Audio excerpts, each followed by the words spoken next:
Mahabharata, Book 14, Section 41. Brahmana said that Mahat, who was first produced, is called egoism. When it sprang up as I, it came to be called as the second creation. That egoism is said to be the source of all creatures, for these have sprung from its modifications. It is pure effulgence and is the supporter of consciousness. It is Prajapati. It is a deity, the creator of deities, and of mind. It is that which creates the three worlds. It is said to be that which feels I am all this, that is the eternal world existing for those sages who are contented with knowledge relating to the soul, who have meditated on the soul, and who have won success by Vedic study and sacrifices. By consciousness of soul one enjoys the qualities. That source of all creatures, that creator of all creatures, creates all creatures, even in this way. It is that which causes all changes. It is that which causes all beings to move. By its own light it illuminates the universe likewise. Mahabharata, Book 14, Section 42. Brahmana said, from egoism were verily born the five great elements. They are earth, air, ether, water, and light, numbering the fifth. In these five great elements, in the matter of the sound, touch, color, taste, and smell, all creatures become diluted. When at the close of the destruction of the great elements, the dissolution of the universe approaches, ye that are possessed of wisdom, a great fear comes upon all living creatures. Every existent object is dissolved into that from which it is produced. The dissolution takes place in an order that is the reverse of that in which creation takes place. Indeed, as regards birth, they are born from one another. Then, when all existent objects, mobile and immobile, become dissolved, wise men endued with powerful memory never dissolve. Sound, touch, color, taste, and smell, numbering the fifth, are effects. They are, however, inconstant, and called by the name of delusion. Caused by the production of cupidity, not different from one another, without reality, connected with flesh and blood, and depending upon one another, existing outside the soul, these are all helpless and powerless. Prana and Apana, and Udana and Samama and Vyana, these five winds are always closely attached to the soul. Together with speech, mind, and understanding, they constitute the universe of 8 ingredients. He whose skin, nose, ear, eyes, tongue, and speech are restrained, whose mind is pure, and whose understanding deviates not from the right path, and whose mind is never burnt by those 8 fires, succeeds in attaining to that auspicious Brahman to which nothing superior exists. Those which have been called the 11 organs, and which have sprung from egoism, I shall now, ye regenerate ones, mention particularly. They are the ear, the skin, the 2 eyes, the tongue, the nose, numbering the fifth, the 2 feet, the lower duct, the organ of generation, the 2 hands, and speech forming the 10th. These constitute the group of organs, with mind numbering as the 11th. One should first subdue this group. Then will Brahman shine forth in him.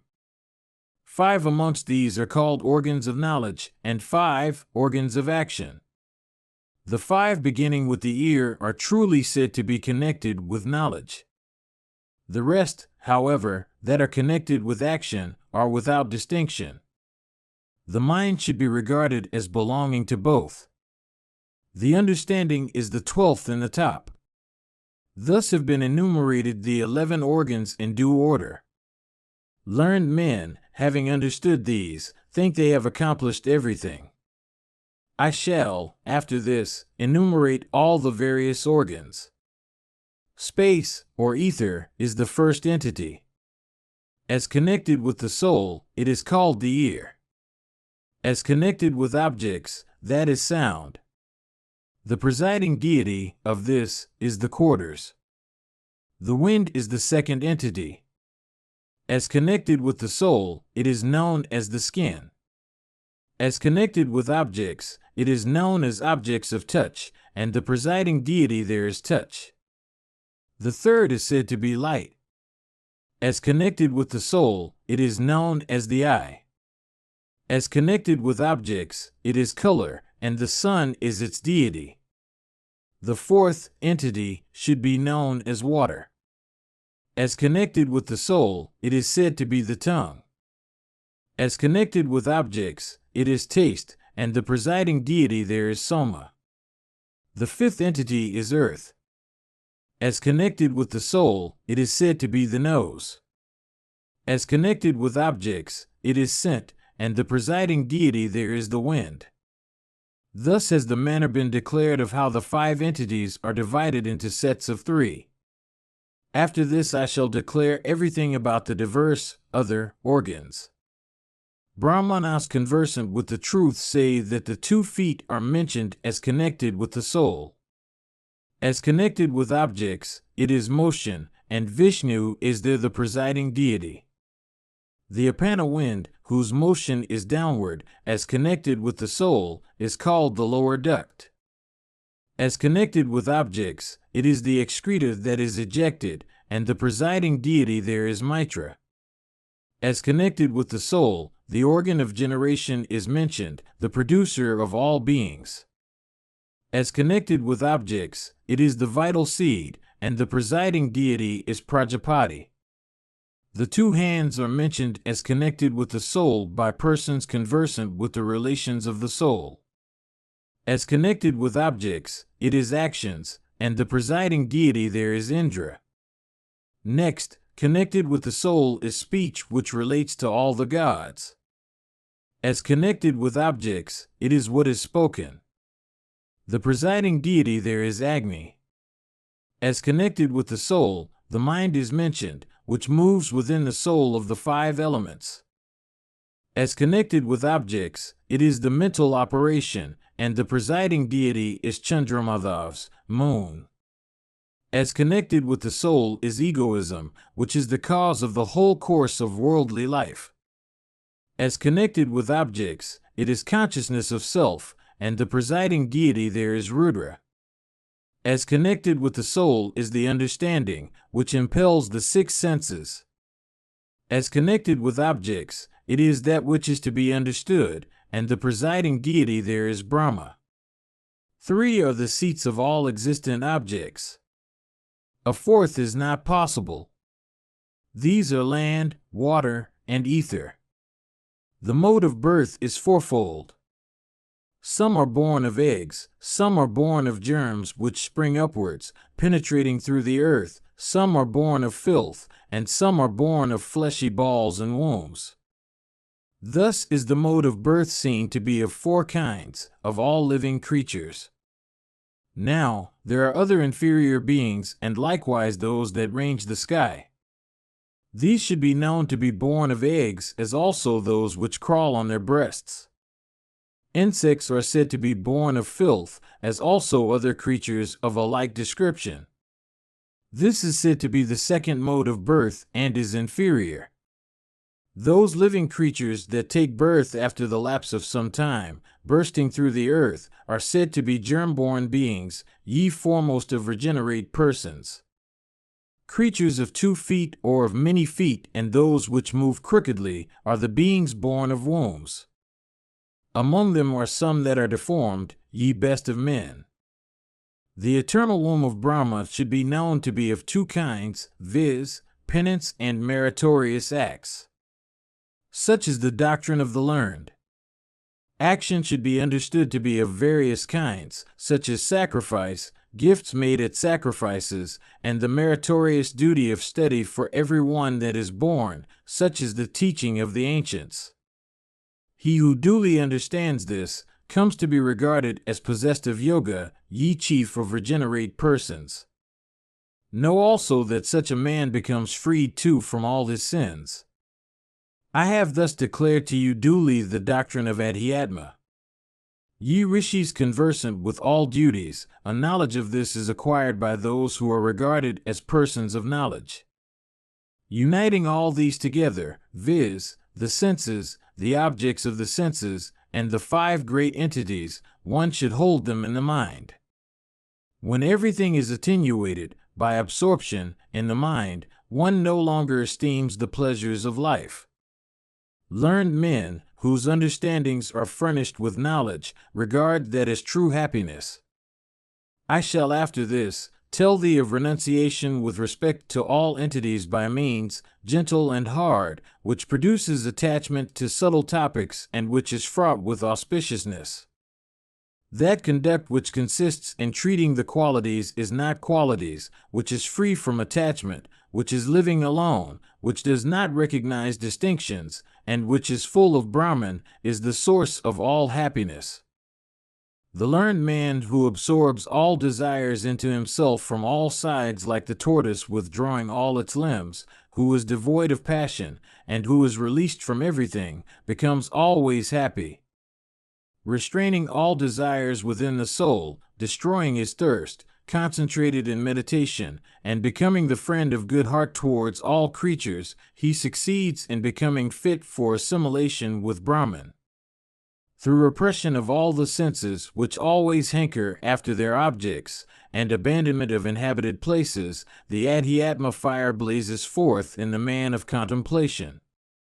As a fire, fed with fuel, becomes bright in consequence of the blazing flames it puts forth, even so, in consequence of the repression of the senses, the great soul puts forth its effulgence. When one with a tranquil soul beholds all entities in one's own heart, then, lighted by one's own effulgence, one attains to that which is subtler than the subtle and which is unrivaled in excellence. It is settled that the body has fire for color, water for blood and other liquids, wind for sense of touch, earth for the hideous holder of mind, viz., flesh and bones, etc. Space, or ether, for sound, that it is pervaded by disease and sorrow, that it is overwhelmed by five currents, that it is made up of the five elements, that it has 9 doors and 2 deities, that it is full of passion, that it is unfit to be seen, owing to its unholy character, that it is made up of 3 qualities, that it has 3 constituent elements, viz., wind, bile, and phlegm, that it is delighted with attachments of every kind, that it is full of delusions.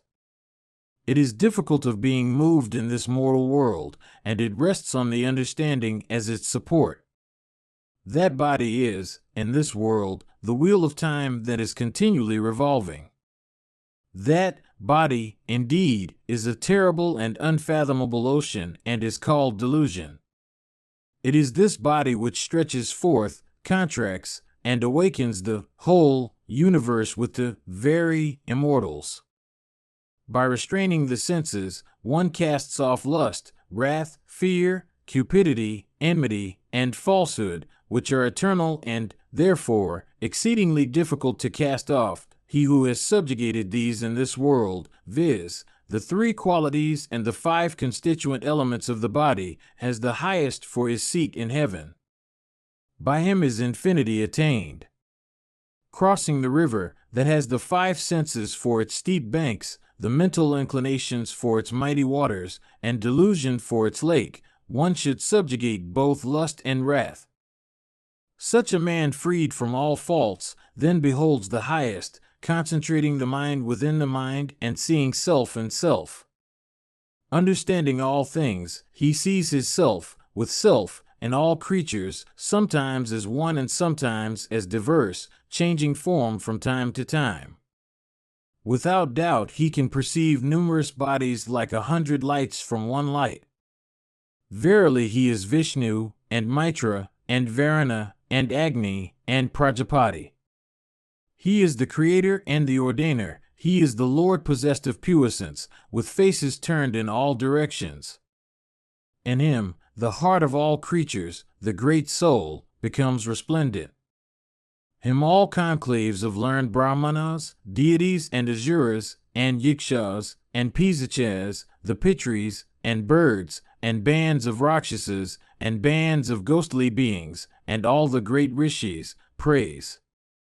Mahabharata, Book 14, Section 43. Brahmana said, among men, the royal Kshatriya is endued with the middle quality. Among vehicles, the elephant is so, and among denizens of the forest the lion, among all sacrificial animals, the sheep, among all those that live in holes, is the snake, among cattle, the bovine bull, among females, the mule. There is no doubt in this that in this world, the Nyagrota, the Jamvu, the Pipala, the Salmali, and Sinsapa, the Meshishringa, and the Kichaka, are the foremost ones among trees. Himavat, Patapatra, Saya, Vindhya, Trikudavat, Sweta, Nila, Basa, Kashtavat, Guruskanda, Mahendra, and Malayavat, these are the foremost of mountains. Likewise the Maruts are the foremost of the Ganas. Surya is the lord of all the planets, and Chandramadhavs of all the constellations. Yama is the lord of the Pitris, ocean is the lord of all rivers. Varuna is the king of the waters. Indra is said to be the king of the Maruts. Arka is the king of all hot bodies, and Indra of all luminous bodies. Agni is the eternal lord of the elements, and Vrihaspati of the Brahmanas. Soma is the lord of deciduous herbs, and Vishnu is the foremost of all that are endued with might. Tastri is the king of Rudras, and Shiva of all creatures. Sacrifice is the foremost of all initiatory rites, and Magavat of the deities. The north is the lord of all the points of the compass. Soma of great energy is the lord of all learned Brahmanas. Kuvara is the lord of all precious gems, and Purandara of all the deities. Such is the highest creation among all entities. Prajapati is the lord of all creatures. Of all entities whatever, I, who am full of Brahman, am the foremost. There is no entity that is higher than myself or Vishnu. The great Vishnu, who is full of Brahman, is the king of kings over all. Know him to be the ruler, the creator, the uncreated Hari.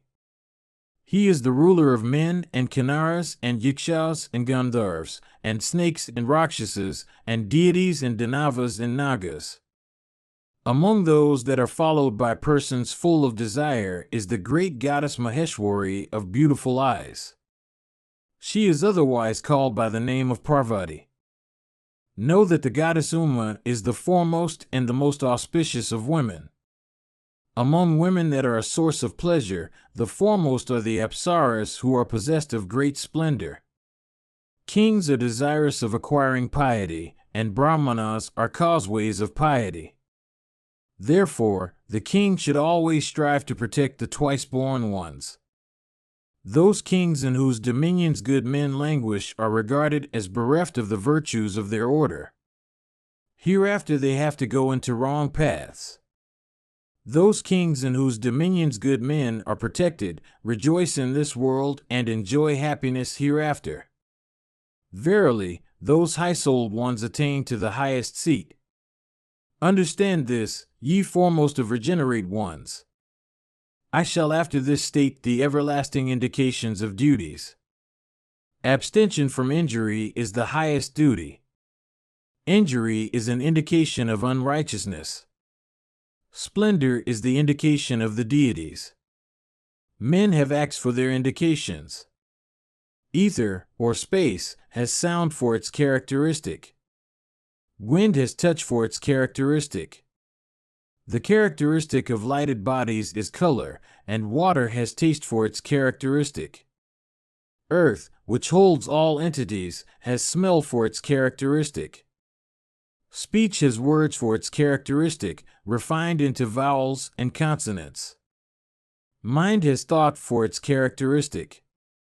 Thought has, again, been said to be the characteristic of the understanding. The things thought of by the mind are ascertained with accuracy by the understanding. There is no doubt in this, viz., that the understanding, by perseverance, perceives all things. The characteristic of mind is meditation. The characteristic of the good man is to live unperceived. Devotion has acts for its characteristic. Knowledge is the characteristic of renunciation. Therefore, keeping knowledge before his view, the man of understanding should practice renunciation. The man who has betaken himself to renunciation and who is possessed of knowledge, who transcends all pairs of opposites, as also darkness, death, and decrepitude, attains to the highest goal. I have thus declared to you duty what the indications are of duty. I shall, after this, tell you of the seizure, comprehension, of qualities. Smell, which appertains to earth, is seized by the nose. The wind that dwells in the nose is likewise appointed as an agent in the perception of smell. Taste is the essence of water. That is seized by the tongue. Soma, who resides in the tongue, is appointed likewise in the perception of taste. The quality of a lighted body is color. That is seized by the eye. Aditya, who always resides in the eye, has been appointed in the perception of color. Touch always appertains to the wind as its quality. That is perceived by the skin. The wind that always resides in the skin has been appointed in apprehending touch. The quality of ether is sound. That is seized by the ear. All the quarters which reside in the ear have been appointed in apprehending sound. The quality of the mind is thought. That is seized by the understanding. The upholder of consciousness, residing in the heart, has been appointed in apprehending the mind. The understanding is apprehended in the form of determination or certitude, and mahat in the form of knowledge. The unperceived, prakriti, has been, it is evident, appointed for the seizure of all things after certitude. There is no doubt in this.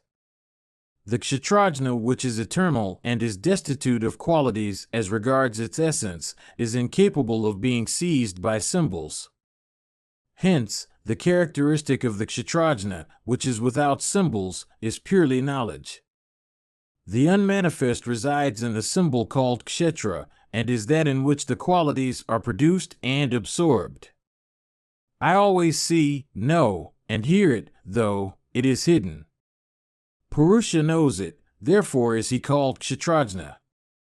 The kshatrajna perceives also the operations of the qualities and absence of their operations. The qualities, which are created repeatedly, do not know themselves, being unintelligent, as entities to be created and endued with a beginning, middle, and end. No one else attains, only the kshatrajna attains, to that which is the highest and great and which transcend the qualities and those entities which are born of the qualities. Hence one who understands duties, casting off qualities and the understanding, and having his sins destroyed, and transcending the qualities, enters the kshatrajna. One that is free from all pairs of opposites, that never bends his head to any one, that is divested of svaha, that is immovable, and homeless, is the kshatrajna. He is the Supreme Lord. Mahabharata, Book 14, Section 44. Brahmana said, I shall now tell you truly about all that which has a beginning, middle, and end, and which is endued with name and characteristics, together with the means of apprehension. It has been said that the day was first, then arose night. The months are said to have the lighted fortnights first. The constellations have Shravana for their first, the seasons have that of dews, viz., winter, for their first. Earth is the source of all smells, and water of all tastes. The solar light is the source of all colors, the wind of all sensations of touch. Likewise, of sound the source is space, or ether. These are the qualities of elements. I shall, after this, declare that which is the first and the highest of all entities. The sun is the first of all lighted bodies. Fire is said to be the first of all the elements. Savitri is the first of all branches of learning. Prajapati is the first of all the deities. The syllable Om is the first of all the Vedas, and the life wind prana is the first of all winds. All that is called Savitri, which is prescribed in this world. The Gayatri is the first of all meters, of all sacrificial animals the first is the goat. Kine are the first of all quadrupeds. The twice-born ones are the first of all human beings. The hawk is the first of all birds. Of sacrifices the first is the pouring of clarified butter on the fire. Of all reptiles the first, O foremost of regenerate ones, is the snake. The Krita is the first of all the yugas, there is no doubt in this. Gold is the first of all precious things. Barley is the first of all plants. Food is the first of all things to be eaten or swallowed. Of all liquid substances to be drunk, water is the foremost. Of all immobile entities without distinction, Plaksha is said to be the first, that ever holy field of Brahman. Of all the Prajapatis I am the first. There is no doubt in this. Of inconceivable soul, the self-existent Vishnu is said to be my superior. Of all the mountains the great Meru is said to be the firstborn. Of all the cardinal and subsidiary points of the horizon, the eastern is said to be the foremost and firstborn. Ganga of three courses is said to be the firstborn of all rivers. Likewise, of all wells and reservoirs of waters, the ocean is said to be the firstborn. Iswara is the supreme lord of all the deities and Danavas and ghostly beings and Pisachas and snakes and Makshasas and human beings and Kinnaras and Yikshas. The great Vishnu, who is full of Brahma, than whom there is no higher being in the three worlds, is the first of all the universe. Of all the modes of life, that of the householder is the first. Of this there is no doubt. The unmanifest is the source of all the worlds as, indeed, that is the end of everything. Days end with the sun setting and nights with the sun's rising. The end of pleasure is always sorrow, and the end of sorrow is always pleasure. All accumulations have exhaustion for their end, and all ascent have falls for their end. All associations have dissociations for their end, and life has death for its end. All action ends in destruction, and all that is born is certain to meet with death. Every mobile and immobile thing in this world is transient. Sacrifice, gift, penances, study, vows, observances, all these have destruction for their end. Of knowledge, there is no end. Hence, one that is possessed of a tranquil soul, that has subjugated his senses, that is freed from the sense of miyam, that is devoid of egoism, is released from all sins by pure knowledge. Mahabharata, Book 14, Section 45. Brahmana said, the wheel of life moves on. It has the understanding for its strength, the mind for the pole on which it rests, the group of senses for its bonds, the 5 great elements for its nave, and home for its circumference. It is overwhelmed by decrepitude and grief, and it has diseases and calamities for its progeny. That will relates in time and place. It has toil and exercise for its noise. Day and night are the rotations of that wheel. It is encircled by heat and cold. Pleasure and pain fire its joints, and hunger and thirst are the nails fixed into it. Sunshine and shade are the ruts it causes. It is capable of being agitated during even such a short space of time as is taken up by the opening and the closing of the eyelid. It is enveloped in the terrible waters of delusion. It is ever revolving and void of consciousness. It is measured by months and half-months. It is not uniform, being ever-changing, and moves through all the worlds. Penances and vows are its mud. Passion's force is its mover. It is illuminated by the great egoism, and is sustained by the qualities. Vexations, caused by the non-acquisition of what is desired, are the fastenings that bind it around. It revolves in the midst of grief and destruction. It is endued with actions and the instruments of action. It is large and is extended by attachments. It is rendered unsteady by cupidity and desire. It is produced by variegated ignorance. It is attended upon by fear and delusion, and is the cause of the delusion of all beings. It moves towards joy and pleasure, and has desire and wrath for its possession. It is made up of entities beginning with Mahat and ending with the gross elements. It is characterized by production and destruction going on ceaselessly. Its speed is like that of the mind, and it has the mind for its boundary. This wheel of life that is associated with pairs of opposites and devoid of consciousness, the universe with the very immortals should cast away, abridge, and check. That man who always understands accurately the motion and stoppage of this wheel of life is never seen to be deluded among all creatures. Freed from all impressions, divested of all pairs of opposites, released from all sins, he attains to the highest goal. The householder, the Brahmacharin, the forest recluse, and the mendicant, these four modes of life have all been said to have the householder's mode for their foundation. Whatever system of rules is prescribed in this world, their observance is beneficial. Such observance has always been highly spoken of. He who has been first cleansed by ceremonies, who has duly observed vows, who belongs in respect of birth to a race possessed of high qualifications, and who understands the Vedas, should return from his preceptor's house. Always devoted to his wedded spouse, conducting himself after the manner of the good, with his senses under subjugation, and full of faith, one should in this world perform the 5 sacrifices.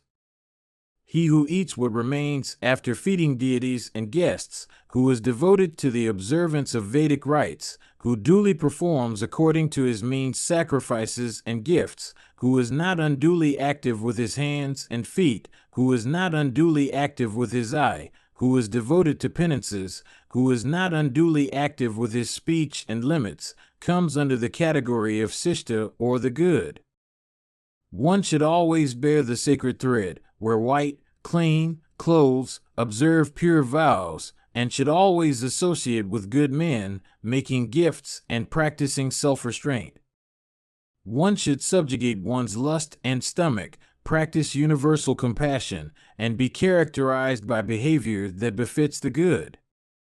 One should bear a bamboo stick and a water pot filled with water. Having studied, one should teach, likewise should also make sacrifices himself and officiate at the sacrifices of others. One should also make gifts made to oneself. Verily, one's conduct should be characterized by these 6 acts. Know that 3 of these acts should constitute the livelihood of the Brahmanas, viz., teaching, pupils, officiating at the sacrifices of others, and the acceptance of gifts from a person that is pure. As to the other duties that remain, numbering 3, viz., making of gifts, study, and sacrifice, these are accompanied by merit. Observant of penances, self-restrained, practicing universal compassion and forgiveness, and looking upon all creatures with an equal eye, the man that is conversant with duties should never be heedless with regard to those 3 acts. The learned Brahmana of pure heart, who observes the domestic mode of life and practices rigid vows, thus devoted and thus discharging all duties to the best of his power, succeeds in conquering heaven. Mahabharata, Book 14, Section 46. Brahmana said, duly studying thus to the best of his power, in the way described above, and likewise living as a Brahmacharin, one that is devoted to the duties of one's own order, possessed of learning, observant of penances, and with all the senses under restraint, devoted to what is agreeable and beneficial to the preceptor, steady in practicing the duty of truth, and always pure, should, with the permission of the preceptor, eat one's food without decrying it. He should eat havishya made from what is obtained in alms, and should stand, sit, and take exercise as directed. He should pour libations on the fire twice a day, having purified himself and with concentrated mind. He should always bear a staff made of vilwa or palesa. The robes of the regenerate man should be linen, or of cotton, or deerskin, or a cloth that is entirely brown-red. There should also be a girdle made of munja grass. He should bear matted locks on head, and should perform his ablutions every day. He should bear the sacred thread, study the scriptures, divest himself of cupidity, and be steady in the observance of vows. He should also gratify the deities with oblations of pure water, his mind being restrained the while. Such a Brahmacharin is worthy of applause. With vital seed drawn up and mind concentrated, one that is thus devoted succeeds in conquering heaven. Having attained to the highest seat, he has not to return to birth. Cleansed by all purificatory rites and having lived as a Brahmacharin, one should next go out of one's village and next live as an ascetic in the woods, having renounced all attachments. Clad in animal skins or barks of trees, he should perform his ablutions morning and evening. Always living within the forest, he should never return to an inhabited place. Honoring guests when they come, he should give them shelter, and himself subsist upon fruits and leaves and common roots, and sayamaka. He should, without being slothful, subsist on such water as he gets, and air, and all forest products. He should live upon these, in due order, according to the regulations of his initiation. He should honor the guest that comes to him with alms of fruits and roots.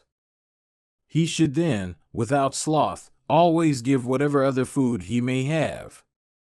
Restraining speech the while, he should eat after gratifying deities and guests. His mind should be free from envy. He should eat little, and depend always on the deities. Self-restrained, practicing universal compassion, and possessed of forgiveness, he should wear both beard and hair, without submitting to the operations of the barber. Performing sacrifices and devoting himself to the study of the scriptures, he should be steady in the observance of the duty of truth. With body always in a state of purity, endued with cleverness, ever dwelling in the forest, with concentrated mind, and senses in subjection, a forest recluse, thus devoting himself, would conquer heaven. A householder, or Brahmacharin, or forest recluse, who would wish to achieve emancipation, should have recourse to that which has been called the best course of conduct. Having granted unto all creatures the pledge of utter abstention from harm, he should thoroughly renounce all action. He should contribute to the happiness of all creatures, practice universal friendliness, subjugate all his senses, and be an ascetic. Subsisting upon food obtained without asking and without trouble, and that has come to him spontaneously, he should make a fire. He should make his round of mendicancy in a place whence smoke has ceased to curl up and where all the inhabitants have already eaten.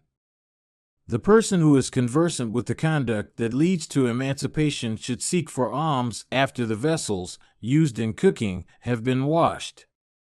He should never rejoice when he obtains anything, and never be depressed if he obtains nothing. Seeking just what is needed for supporting life, he should, with concentrated mind, go about his round of mendicancy, waiting for the proper time. He should not wish for earnings in common with others, nor eat when honored. The man who leads the life of mendicancy should conceal himself for avoiding gifts with honor. While eating, he should not eat such food as forms the remains of another's dish, nor such as is bitter, or astringent, or pungent. He should not also eat such kinds of food as have a sweet taste. He should eat only so much as is needed to keep him alive. The person conversant with emancipation should obtain his subsistence without obstructing any creature. In his rounds of mendicancy he should never follow another, bent on the same purpose. He should never parade his piety, he should move about in a secluded place, freed from passion. Either an empty house, or a forest, or the foot of some tree, or a river, or a mountain cave, he should have recourse to for shelter. In summer he should pass only one night in an inhabited place, and the season of rains he may live in one place. He should move about the world like a worm, his path pointed out by the sun. From compassion for creatures, he should walk on the earth with his eyes directed towards it. He should never make any accumulations, and should avoid residence with friends. The man conversant with emancipation should every day do all his acts with pure water. Such a man should always perform his ablutions with water that has been fetched up from the river or the tank. Abstention from harm, brahmacharya, truth, simplicity, freedom from wrath, freedom from decrying others, self-restraint, and habitual freedom from backbiting, these 8 vows, with senses restrained, he should steadily pursue. He should always practice a sinless mode of conduct that is not deceptive and not crooked. Freed from attachment, he should always make one who comes as a guest eat, at least, a morsel of food. He should eat just enough for livelihood, for the support of life. He should eat only such food as has been obtained by righteous means, and should not pursue the dictates of desire. He should never accept any other thing than food and clothing only. He should, again, accept only as much as he can eat and nothing more. He should not be induced to accept gifts from others, nor should he make gifts to others. Owing to the helplessness of creatures, the man of wisdom should always share with others. He should not appropriate what belongs to others, nor should he take anything without being asked. He should not, having enjoyed anything, become so attached to it as to desire to have it once more. One should take only earth and water and pebbles and leaves and flowers and fruits that are not owned by anybody as they come when one desires to do any act. One should not live by the occupation of an artisan, nor should one covet gold. One should not hate, nor teach, one that does not seek to be taught, nor should one have any belongings. One should eat only what is consecrated by faith. One should abstain from controversies. One should follow that course of conduct which has been said to be nectarine. One should never be attached to anything, and should never enter into relations of intimacy with any creature. One should not perform, nor cause to perform, any such action as involves expectation of fruit or destruction of life or the hoarding of wealth or articles. Rejecting all objects, content with a very little, one should wander about, homeless, pursuing an equal behavior towards all creatures mobile and immobile. One should never annoy another being, not should one be annoyed with another. He who is trusted by all creatures is regarded as the foremost of those persons that understand emancipation. One should not think of the past, nor feel anxious about the future. One should disregard the present, biding time, with concentrated mind.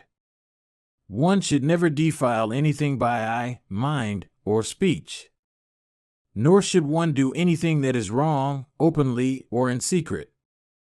Withdrawing one's senses like the tortoise withdrawing its limbs, one should attenuate one's senses and mind, cultivate a thoroughly peaceful understanding, and seek to master every topic.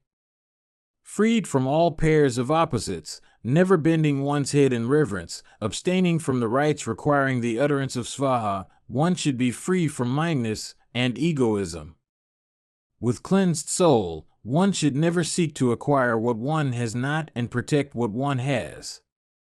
Free from expectations, divested of qualities, wedded to tranquility, one should be free from all attachments and should depend on none. Attached to one's own self and comprehending all topics, one becomes emancipated without doubt. Those who perceive the self, which is without hands and feet and back, which is without head and without stomach, which is free from the operation of all qualities, which is absolute, untainted, and stable, which is without smell, without taste, and touch, without color, and without sound, which is to be comprehended by close study, which is unattached, which is without flesh, which is free from anxiety, unfading, and divine, and, lastly, which though dwelling in a house resides in all creatures, succeed in escaping death. There the understanding reaches not, nor the senses, nor the deities, nor the Vedas, nor sacrifices, nor the regions of superior bliss, nor penance, nor vows. The attainment to it by those who are possessed of knowledge is said to be without comprehension of symbols. Hence, the man who knows the properties of that which is destitute of symbols should practice the truths of piety. The learned man, betaking himself to a life of domesticity, should adopt that conduct which is conformable to true knowledge. Though undiluted, he should practice piety after the manner of one that is diluted, without finding fault with it. Without finding fault with the practices of the good, he should himself adopt such a conduct for practicing piety as may induce others to always disrespect him. That man who is endued with such a conduct is said to be the foremost of ascetics. The senses, the objects of the senses, the 5 great elements, mind, understanding, egoism, the unmanifest, Purusha also, after comprehending these duly with the aid of correct inferences, one attains to heaven, released from all bonds. One conversant with the truth, understanding these at the time of the termination of his life, should meditate, exclusively resting on one point. Then, depending on none, one attains to emancipation. Freed from all attachments, like the wind in space, with his accumulations exhausted, without distress of any kind, he attains to his highest goal. Mahabharata, Book 14, Section 47. Brahmana said, "The ancients who were utterers of certain truth say that renunciation is penance. Brahmanas, dwelling in that which has Brahman for its origin, understand knowledge to be high Brahman. Brahman is very far off, and its attainments depends upon a knowledge of the Vedas. It is free from all pairs of opposites, it is divested of all qualities, it is eternal, it is endued with unthinkable qualities, it is supreme. It is by knowledge and penance that those endued with wisdom behold that which is the highest.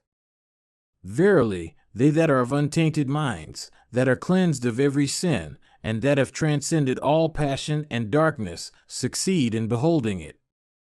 They who are always devoted to renunciation, and who are conversant with the Vedas, succeed in attaining to the Supreme Lord, who is identical with the path of happiness and peace, by the aid of penance. Penance, it has been said, is light. Conduct leads to piety. Knowledge is said to be the highest. Renunciation is the best penance. He who understands self through accurate determination of all topics, which is unperturbed, which is identical with knowledge, and which resides in all entities, succeeds in going everywhere. The learned man who beholds association and dissociation and unity and diversity is released from misery.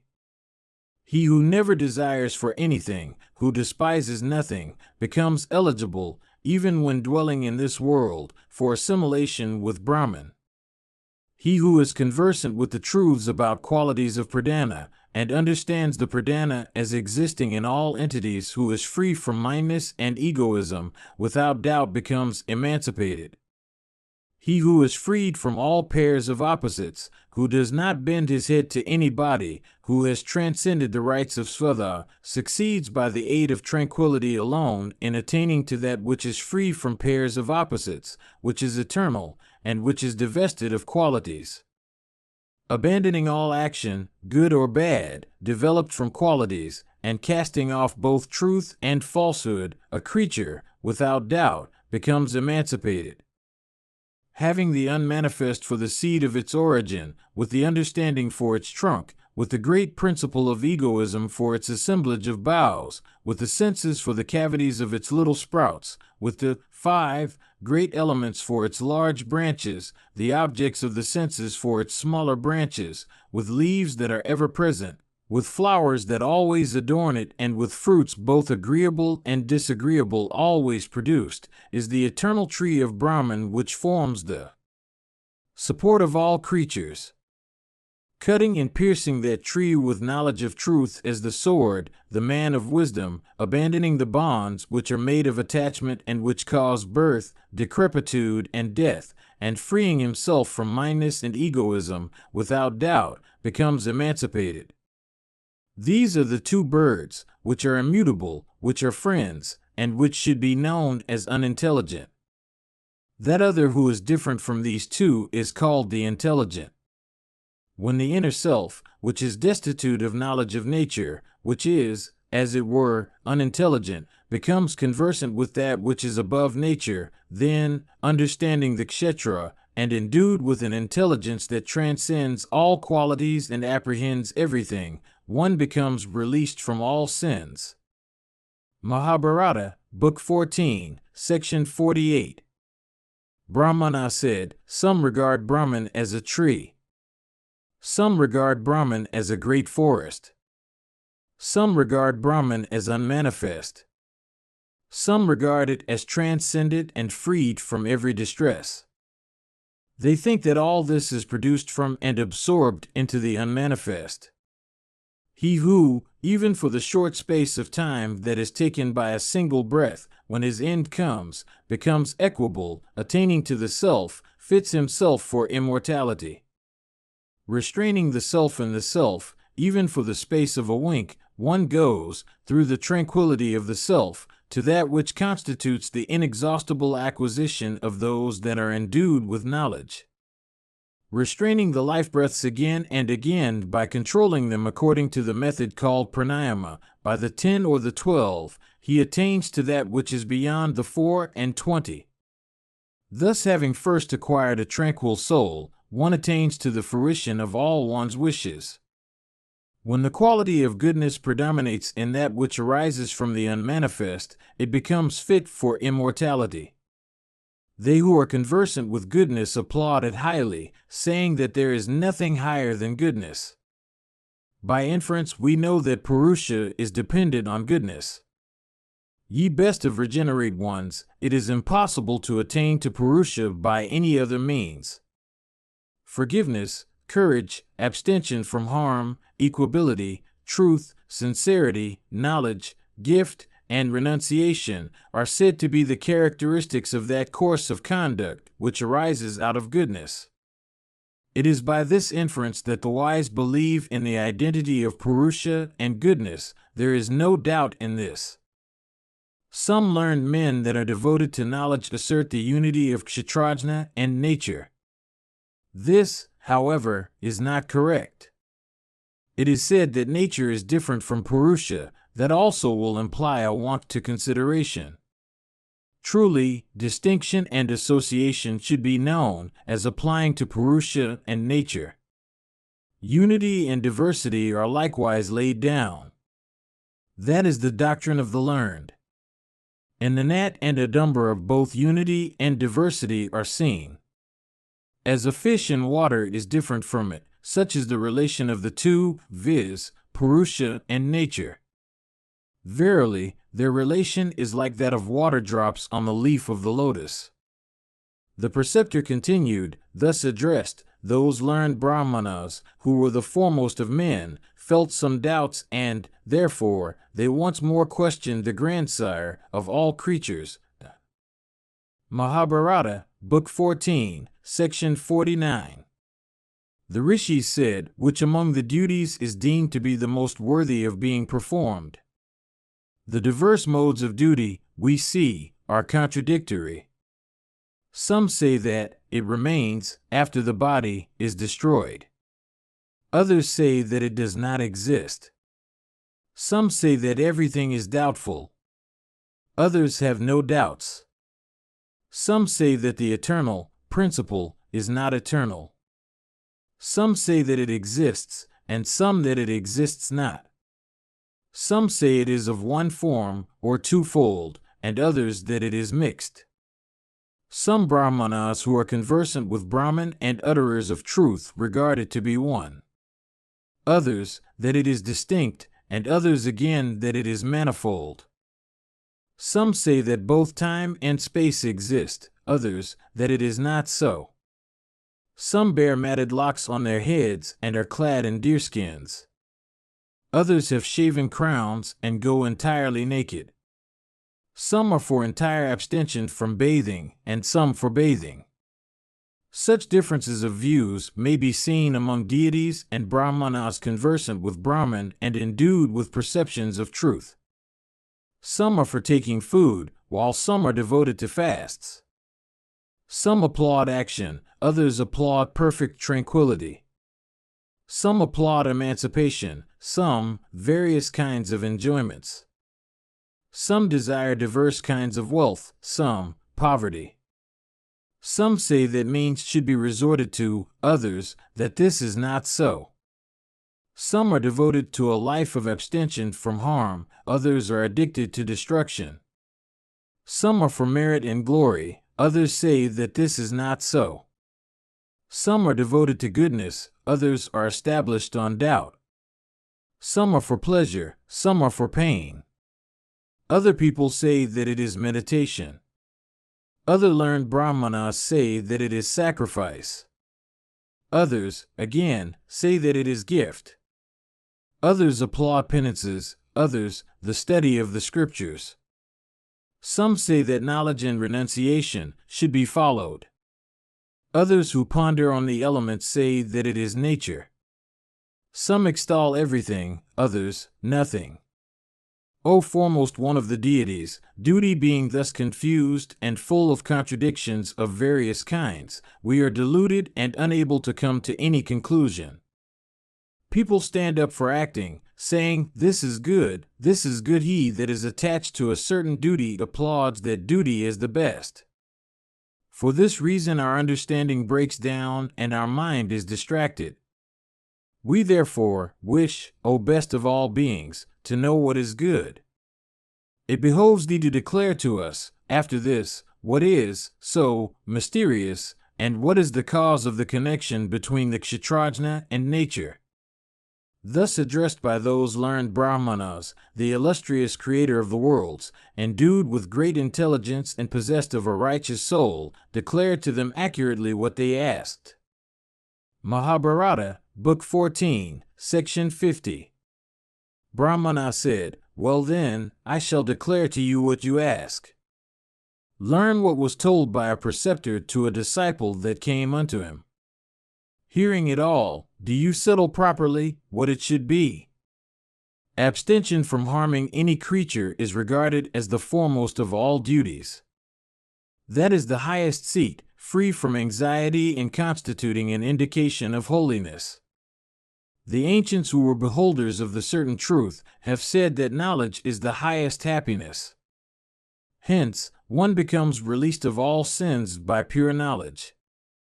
They that are engaged in destruction and harm, they that are infidels in conduct, have to go to hell in consequence of their being endued with cupidity and delusion. Those who, without procrastination, perform acts, impelled thereto by expectation, become repeatedly born in this world and sport in joy. Those men who, endued with learning and wisdom, perform acts with faith, free from expectations, and possessed of concentration of mind, are said to perceive clearly. I shall, after this, declare how the association and the dissociation takes place of kshatrajna and nature. Ye best of men, listen. The relation here is said to be that between the object and the subject.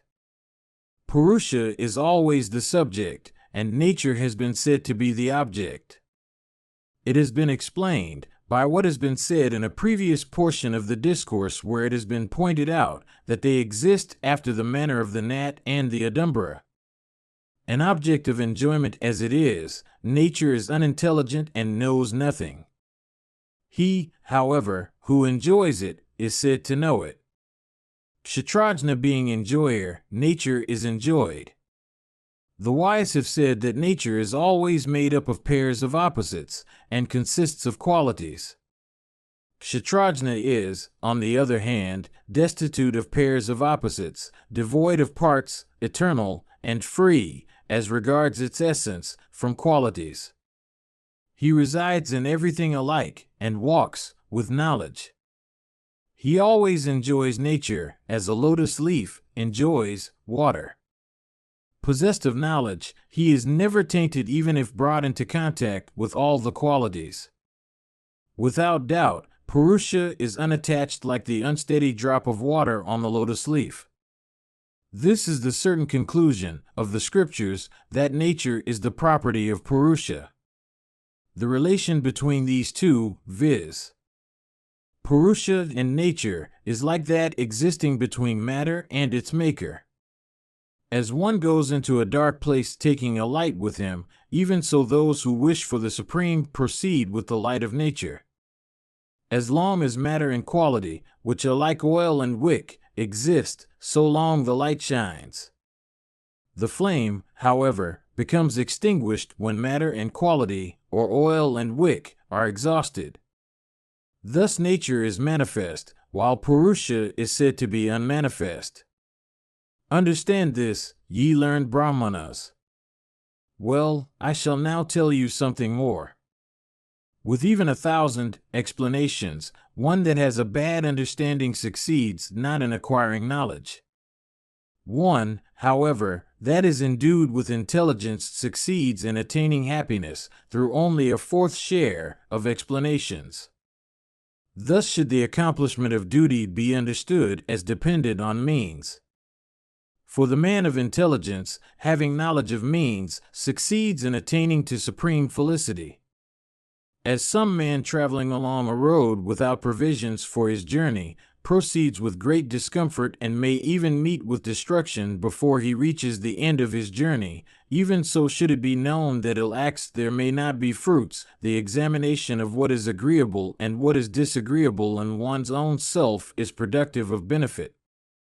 The progress in life of a man that is devoid of the perception of truth is like that of a man who rashly journeys on a long road unseen before. The progress, however, of those that are endued with intelligence is like that of men who journey along the same road, riding on a car unto which are yoked, fleet steeds and which moves with swiftness. Having ascended to the top of a mountain, one should not cast one's eyes on the surface of the earth. Seeing a man, even though traveling on a car, afflicted and rendered insensible by pain, the man of intelligence journeys on a car as long as there is a car path. The man of learning, when he sees the car path end, abandons his car for going on. Even thus proceeds the man of intelligence who is conversant with the ordinances respecting truth and yoga, or knowledge and devotion. Conversant with the qualities, such a man proceeds, comprehending what is next and next. As one that plunges, without a boat, into the terrible ocean, with only one's 2 arms, through delusion, undoubtedly wishes for destruction, while the man of wisdom, conversant with distinctions, goes into the water, with a boat equipped with oars, and soon crosses the lake without fatigue, and having crossed it attains to the other shore and casts off the boat, freed from the thought of meum. This has been already explained by the illustration of the car and the pedestrian. One who has been overwhelmed by delusion in consequence of attachment adheres to it like a fisherman to his boat. Overcome by the idea of meum, one wanders within its narrow range. After embarking on a boat, it is not possible in moving about on land. Similarly, it is not possible in moving about on water after one is mounted on a car. There are thus various actions with regard to various objects. And as action is performed in this world, so does it result to those that perform them. That which is void of smell, void of taste, and void of touch and sound, that which is meditated upon by the sages with the aid of their understanding, is said to be pradhana. Now, pradhana is unmanifest. A development of the unmanifest is mahat. A development of pradhana when it has become mahat is egoism. From egoism is produced the development called the great elements. and of the great elements respectively, the objects of sense are said to be the developments. The unmanifest is of the nature of seed. It is productive in its essence. It has been heard by us that the great soul has the virtues of a seed, and that is a product. Egoism is of the nature of seed and is a product again and again. And the 5 great elements are of the nature of seed and products. The objects of the 5 great elements are endued with the nature of seed and yield products. These have chit for their property.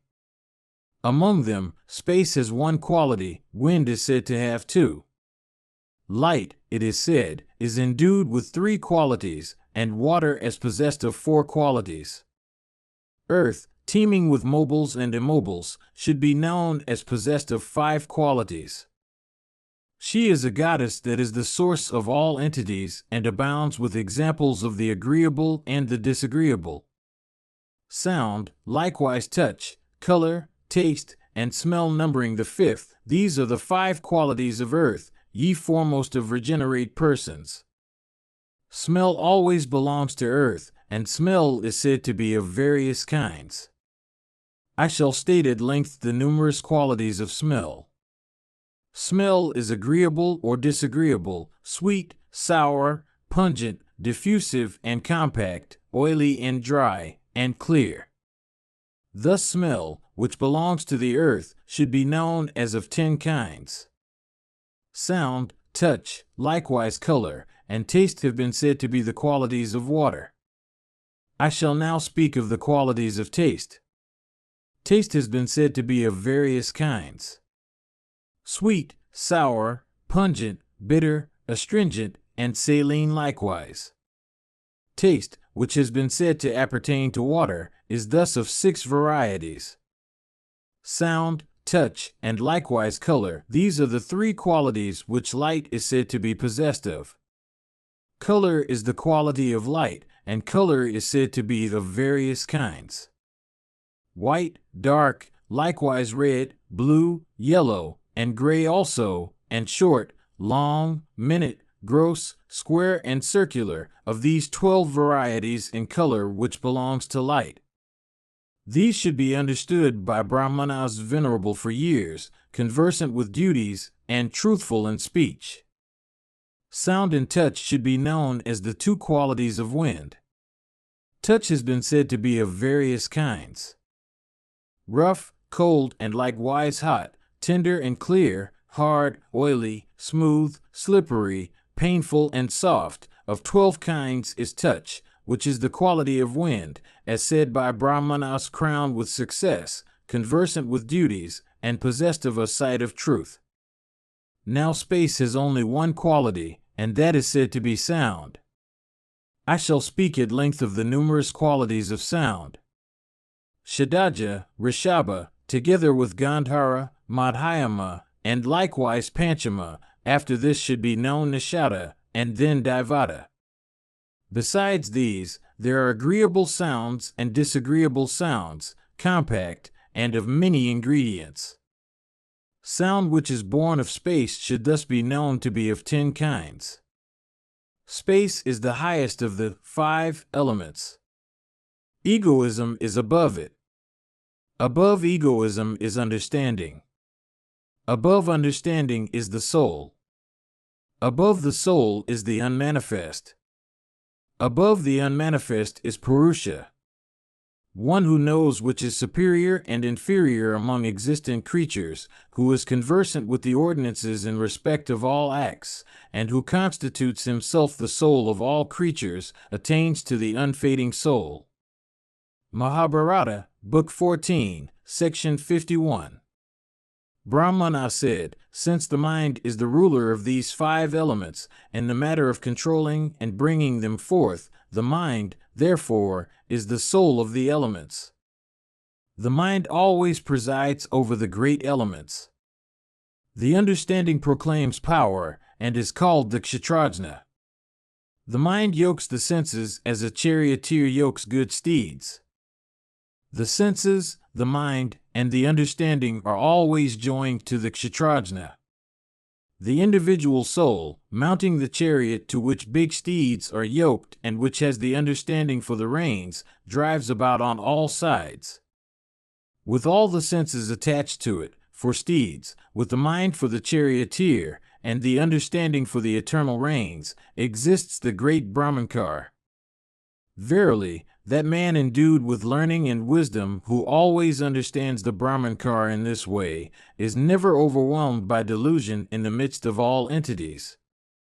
This forest of Brahman begins with the unmanifest and ends with gross objects. It includes mobile and immobile entities, and receives light from the radiance of the sun and the moon, and is adorned with planets and constellations. It is decked, again, on all sides with nets of rivers and mountains. It is always embellished likewise by diverse kinds of waters. It is the means of subsistence for all creatures. It is, again, the goal of all living creatures.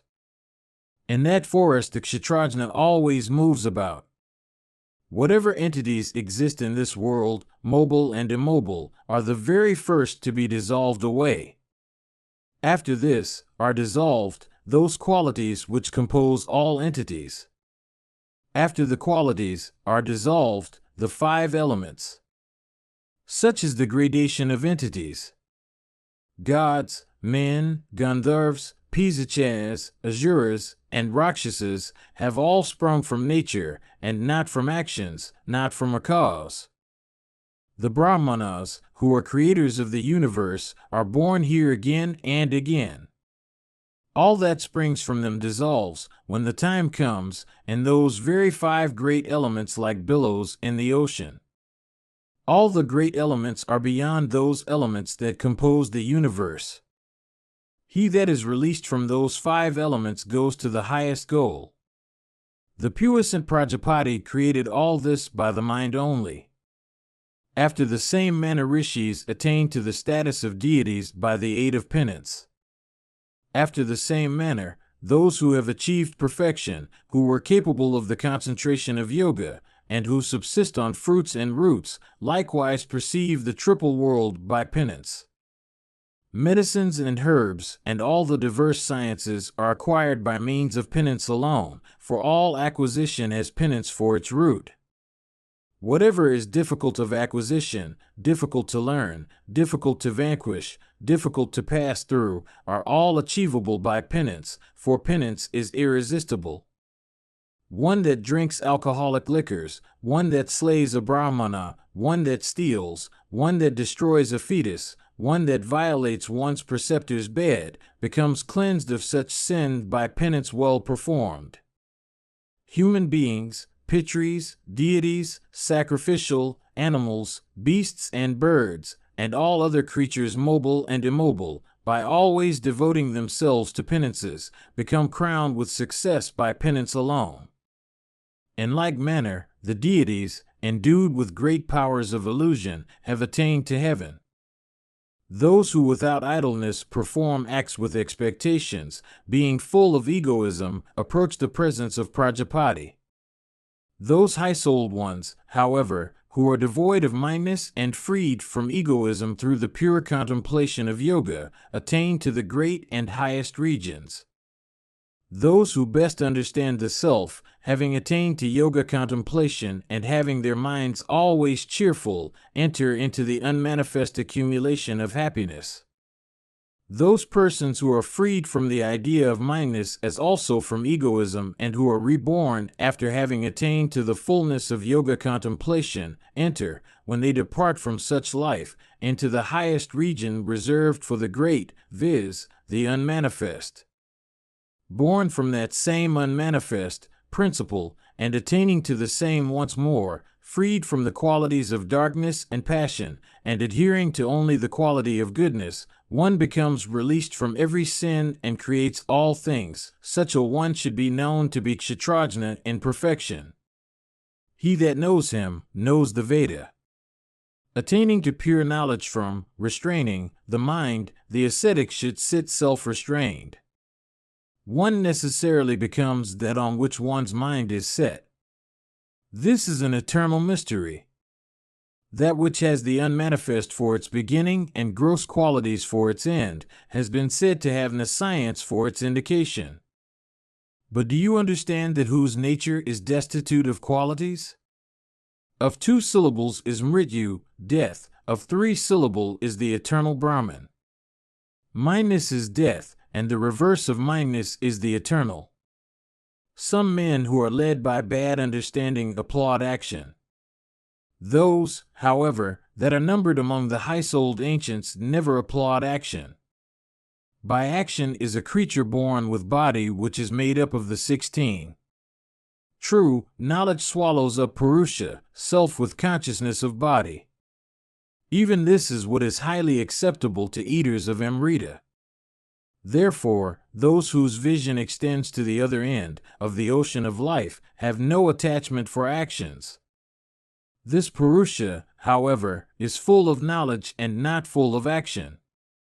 He dies not who understands him that is immortal, immutable, incomprehensible, eternal, and indestructible, him that is the restrained soul and that transcends all attachments. He who thus understands the soul to which there is nothing prior, which is uncreated, immutable, unconquered, and incomprehensible even to those that are eaters of nectar, certainly becomes himself incomprehensible and immortal through these means. Expelling all impressions and restraining the soul in the soul, he understands that auspicious Brahman than which nothing greater exists. Upon the understanding becoming clear, he succeeds in attaining to tranquility. The indication of tranquility is like what takes place in a dream. This is the goal of these emancipated ones who are intent on knowledge. They behold all those movements which are born of successive developments. This is the goal of those who are unattached to the world. This is the eternal usage. This is the acquisition of men of knowledge. This is the uncensored mode of conduct. This goal is capable of being attained by one that is alike to all creatures, that is without attachment, that is without expectations, and that looks equally on all things. I have now declared everything to you, ye foremost of regenerate rishis. Do you act in this way forthwith, you will then acquire success. The preceptor continued, thus addressed by the preceptor Brahma, those high-souled sages acted accordingly and then attained to many regions of great felicity. Do thou also, O blessed one, duly act according to the words of Brahma as declared by me, O thou of pure soul. Thou wilt then attain to success. Vasudeva said, thus instructed in the principles of high religion by the preceptor, the pupil, O son of Kunti, did everything accordingly, and then attained to emancipation. Having done all that he should have done, the pupil, O perpetuator of Kuru's race, attained to that seat repairing whither one has not to grieve. Arjuna said, who, indeed, was that Brahmana, O Krishna, and who the pupil, O Janardana? Truly, if it is fit to be heard by me, do thou then tell me, O Lord. Vasudeva said, I am the preceptor, O mighty armed one, and know that the mind is my pupil. Through my affection for thee, O Dhananjaya, I have related this mystery to thee. If thou hast any love for me, O perpetuator of Kuru's race, do thou then, after having heard these instructions relating to the soul, always act duly, according to them, O thou of excellent vows. Then when this religion has been duly practiced, O mower of foes, thou wilt become freed from all thy sins and attain to absolute emancipation. Formerly, when the hour of battle came, this very religion, O thou of mighty arms, was declared by me to thee. Do thou, therefore, set thy mind on it. And now, O chief of Bharata's race, it is long since that I saw the Lord my sire. I wish to see him again, with thy leave, O Fulganath. Vaisampayana continued, unto Krishna who had said so, Dhananjaya said in reply, we shall go today from this town to the city called after the elephant. Meeting King Yudhishthira of virtuous soul there, and informing him of thy intention, thou shalt then repair to thy own city. Mahabharata, Book 14, Section 52. Vyasa said, after this, Krishna ordered Daruka, saying, "Let my car be yoked." Within a very short space of time Daruka informed his master, saying, "It has been yoked." The son of Pandu then commanded all his attendants, saying, "Prepare yourselves and be ready. We shall repair today to the city named after the elephant." Thus addressed, O king, those troops accoutred themselves, and informed Pritha's son of immeasurable energy, saying, "Everything is equipment." Then those two, viz., Krishna and the son of Pandu, ascended their car and proceeded on the journey. The loving friends engaged the while in delightful conversation. Unto Vasudeva seated on the car, Dhananjaya of great energy once more said these words, "O chief of Bharata's race, O perpetuator of the Vrishni race, the king has obtained victory through thy grace. All his foes have been slain, and he has recovered his kingdom without a thorn in it, to make it disagreeable. O slayer of Madhu, through thee the Pandavas are endued with a powerful protector. Having obtained thee for our raft, we have crossed the Kuru ocean. O thou that hast this universe for thy handiwork, salutations to thee, O soul of the universe, O best of all beings in the universe. I know thee in that measure in which I am approved by thee. O slayer of Madhu, the soul of every creature is always born of thy energy. Playful sport, in the form of creation, preservation, and destruction, is thine. Earth and sky, O Lord, are thy illusion. This whole universe, consisting of mobile and immobile objects, is established on thee. Thou createst, by modification, the four orders of being, viz., viviparous, oviparous, filthborn, and vegetables. Thou createst the earth, the welkin, and heaven, O slayer of Madhu. The stainless lunar light is thy smile. The seasons are thy senses. The ever-moving wind is thy breath, and death, existing eternally, is thy wrath. And thy grace is the goddess of prosperity. Verily, Shri is always established in thee, O thou of the highest intelligence. Thou art the sport, in which creatures engage, thou art their contentment, thou their intelligence, thou their forgiveness, thou their inclinations, thou their beauty. Thou art the universe with its mobile and immobile objects. At the end of the cycle, it is thou, O sinless one, that art called destruction. I am incapable of reciting all thy qualities in course of even a long period. Thou art the soul and the supreme soul. I bow to thee, O thou of eyes like the petals of the lotus. O thou that art irresistible, I have learned it from Narada and Devala and the island-born Vyasa and the Kuru grandsire also, that all this universe rests on thee. Thou art the one Lord of all creatures. This, O sinless one, that thou hast declared unto me in consequence of thy favor for myself, I shall duly accomplish in its entirety, O Janardana.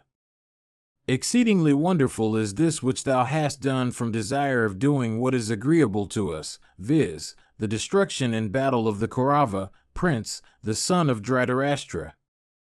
Thy host had been burnt by thee, which I, subsequently, vanquished in battle. That feat was achieved by thee, in consequence of which victory became mine. By the power of thy intelligence was shown the means by which was duly effected the destruction of Duryodhana in battle, as also of Karna, as of the sinful icing of the Sindhus, and Purusharthas. I shall accomplish all that which, O son of Devki, pleased with me thou hast declared to myself. I do not entertain any scruple in this. Repairing to King Yudhishthira of righteous soul, I shall, O sinless one, urge him to dismiss thee, O thou that art conversant with every duty. O Lord, thy departure for Dvarka meets with my approbation. Thou shalt soon see my maternal uncle, O Janardana. Thou shalt also see the irresistible Valadeva and other chiefs of the Vrishni race, thus conversing with each other. The two reached the city named after the elephant. They then, with cheerful hearts, and without any anxiety, entered the palace of Dhritarashtra, which resembled the mansion of Sakra. They then saw, O monarch, King Dhritarashtra, and Vidura of great intelligence, and King Yudhishthira and the irresistible Bhimasena, and the two sons of Madri by Pandu, and the unvanquished Yuyatsu, seated before Dhritarashtra, and Gandhari of great wisdom, and Pritha, and the beautiful Krishna, and the other ladies of Bharata's race, with Subhadra counting first. They also saw all those ladies that used to wait upon Gandhari. Then approaching King Dhritarashtra, those two chastisers of foes announced their names and touched his feet. Indeed, those high-souled ones also touched the feet of Gandhari and Pritha and King Yudhishthira the Just and Bhima. Embracing Vidura also, they inquired after his welfare. In the company of all those persons, Arjuna and Krishna then approached King Dhritarashtra again. Night came, and then King Dhritarashtra of great intelligence dismissed all those perpetuators of Kuru's race, as also Janardana, for retiring to their respective chambers. Permitted by the king, all of them entered their respective apartments. Krishna of great energy proceeded to the apartments of Dhananjaya. Worshipped duly and furnished with every object of comfort and enjoyment, Krishna of great intelligence passed the night in happy sleep with Dhananjaya as his companion. When the night passed away and morning came, the two heroes, finishing their morning rites and dealing their persons properly, proceeded to the mansion of King Yudhishthira the Just. There Yudhishthira the Just, of great might, sat with his ministers. The two high-souled ones, entering that well-adorned chamber, beheld King Yudhishthira the Just like the two Ashwins beholding the chief of the celestials. Meeting the king, he of Vrishni's race as also that foremost hero of Kuru's race, obtaining the permission of Yudhishthira, who was highly pleased with them, sat themselves down. Then the king, gifted with great intelligence, seeing those two friends, became desirous of addressing them. Soon that best of monarchs, that foremost of speakers, addressed them in the following words. Yudhishthira said, Ye heroes, ye foremost ones of Yadu's and Kuru's race, it seems that ye too are desirous of saying something to me. Do ye say what is in your mind? I shall soon accomplish it. Do not hesitate. Thus addressed, Fulgana, well conversant with speech, humbly approached King Yudhishthira the Just and then said these words, Vasudeva here, of great prowess, O king, is long absent from home. He desires, with thy permission, to see his sire. Let him go, if thou thinkest it meet, to the city of the Anartas. It behoveth thee, O hero, to grant him permission. Yudhishthira said, O lotus-eyed one, blessed be thou. O slayer of Madhu, do thou go this very day to the city of Gauravati for seeing, O puissant one, that foremost one of Sura's race. O mighty armed Kesva, thy departure is approved by me. Thou hast not seen my maternal uncle as also the goddess Devki, for a long time. Meeting my maternal uncle and repairing to Valadeva also, O giver of honors, thou wilt, O thou of great wisdom, worship both of them at my word as they deserve. Do thou also think of me daily as also of Bhima, that foremost of mighty men, and of Fulgana and Nakula and Sadeva, O giver of honors. Having seen the Anartas, and thy sire, O mighty armed one, and the Vrishnis, thou wilt come back to my horse sacrifice, O sinless one.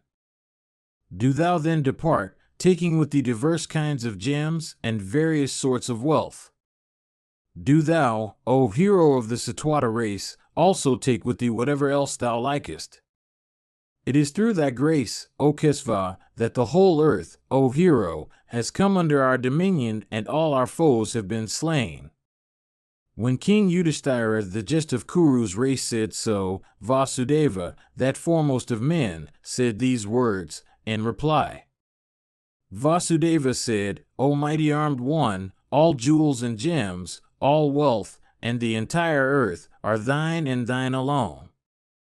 Whatever wealth exists in my abode, thou, O Lord, art always the owner thereof. Unto him Yudhishthira, the son of Dharma, said, Be it so, and then duly worshipped Krishna, the eldest brother, endued with great energy, of Gada. Vasudeva then proceeded to his paternal aunt, Kunti. Duly honoring her, he circumambulated her person.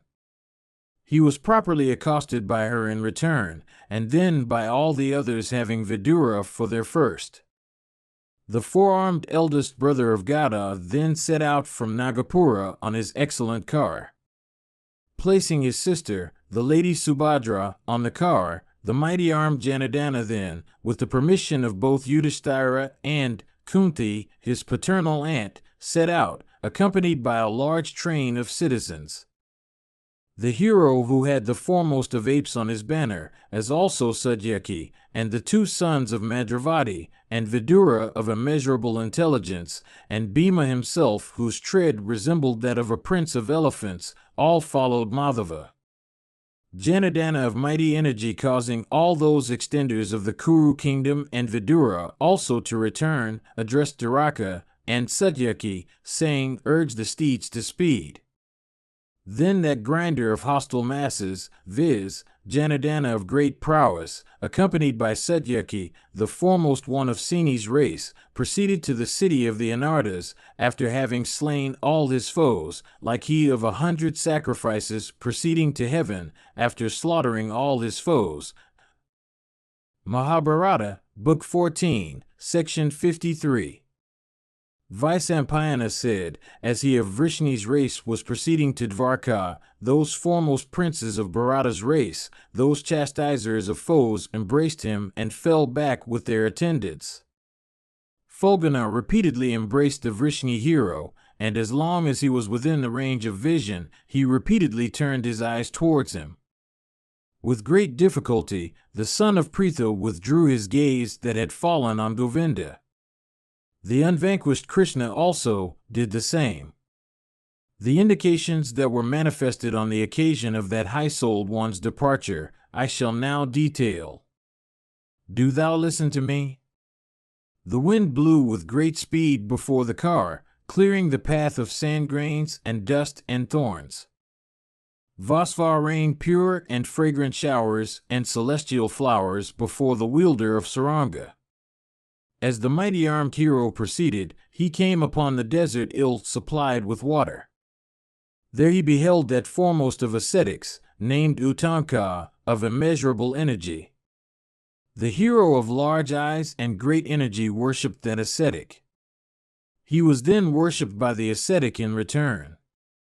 Vasudeva then inquired after his welfare.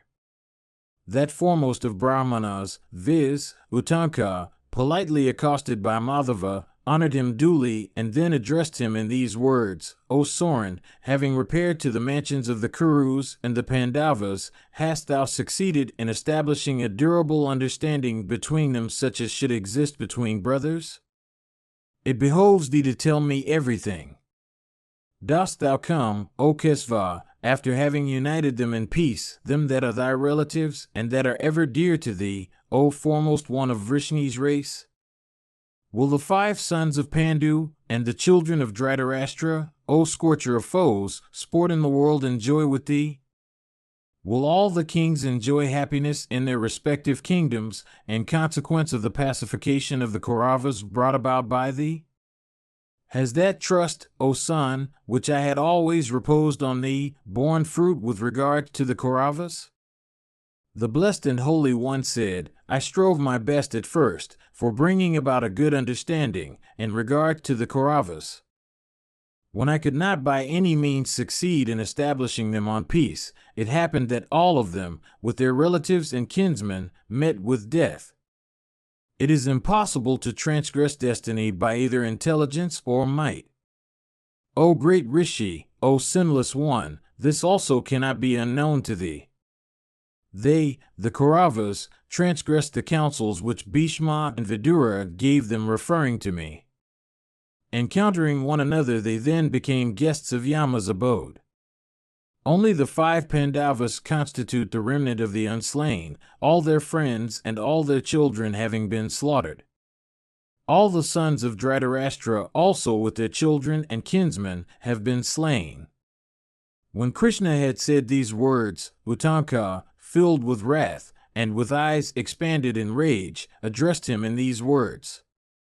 Uttanka said, Since, though able, O Krishna, thou didst not rescue those foremost ones of Kuru's race, who were thy relatives, and, therefore, dear to thee, I shall, without doubt, curse thee. Since thou didst not forcibly compel them to forbear, therefore, O slayer of Madhu, I shall, filled with wrath, denounce a curse on thee. It seems, O Madhava, that though fully able to save them, thou wert indifferent to these foremost of Kurus who, overwhelmed by insincerity and hypocrisy, have all met with destruction. Vasudeva said, O scion of Bhrigu's race, listen to what I say in detail. Do thou accept my apologies also? O thou of Bhrigu's race, thou art an ascetic. After having heard my words relating to the soul, thou mayst then utter thy curse. No man is able, by a little ascetic merit, to put me down. O foremost of ascetics, I do not wish to see the destruction of all thy penances. Thou hast a large measure of blazing penances.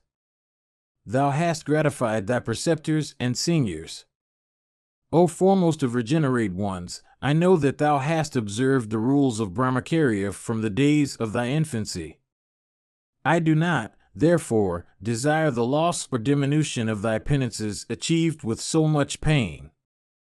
Mahabharata, Book 14, Section 54. Uttanka said, Do thou, O Kesava, tell me that faultless Adhyatma. Having heard thy discourse, I shall ordain what is for thy good or denounce a curse to thee, O Janardana. Vasudeva said, Know that the 3 qualities of darkness and passion and goodness exist, depending on me as their refuge. So also, O regenerate one, know that the Rudras and the Vasus have sprung from me. In me are all creatures, and in all creatures do I exist, know this.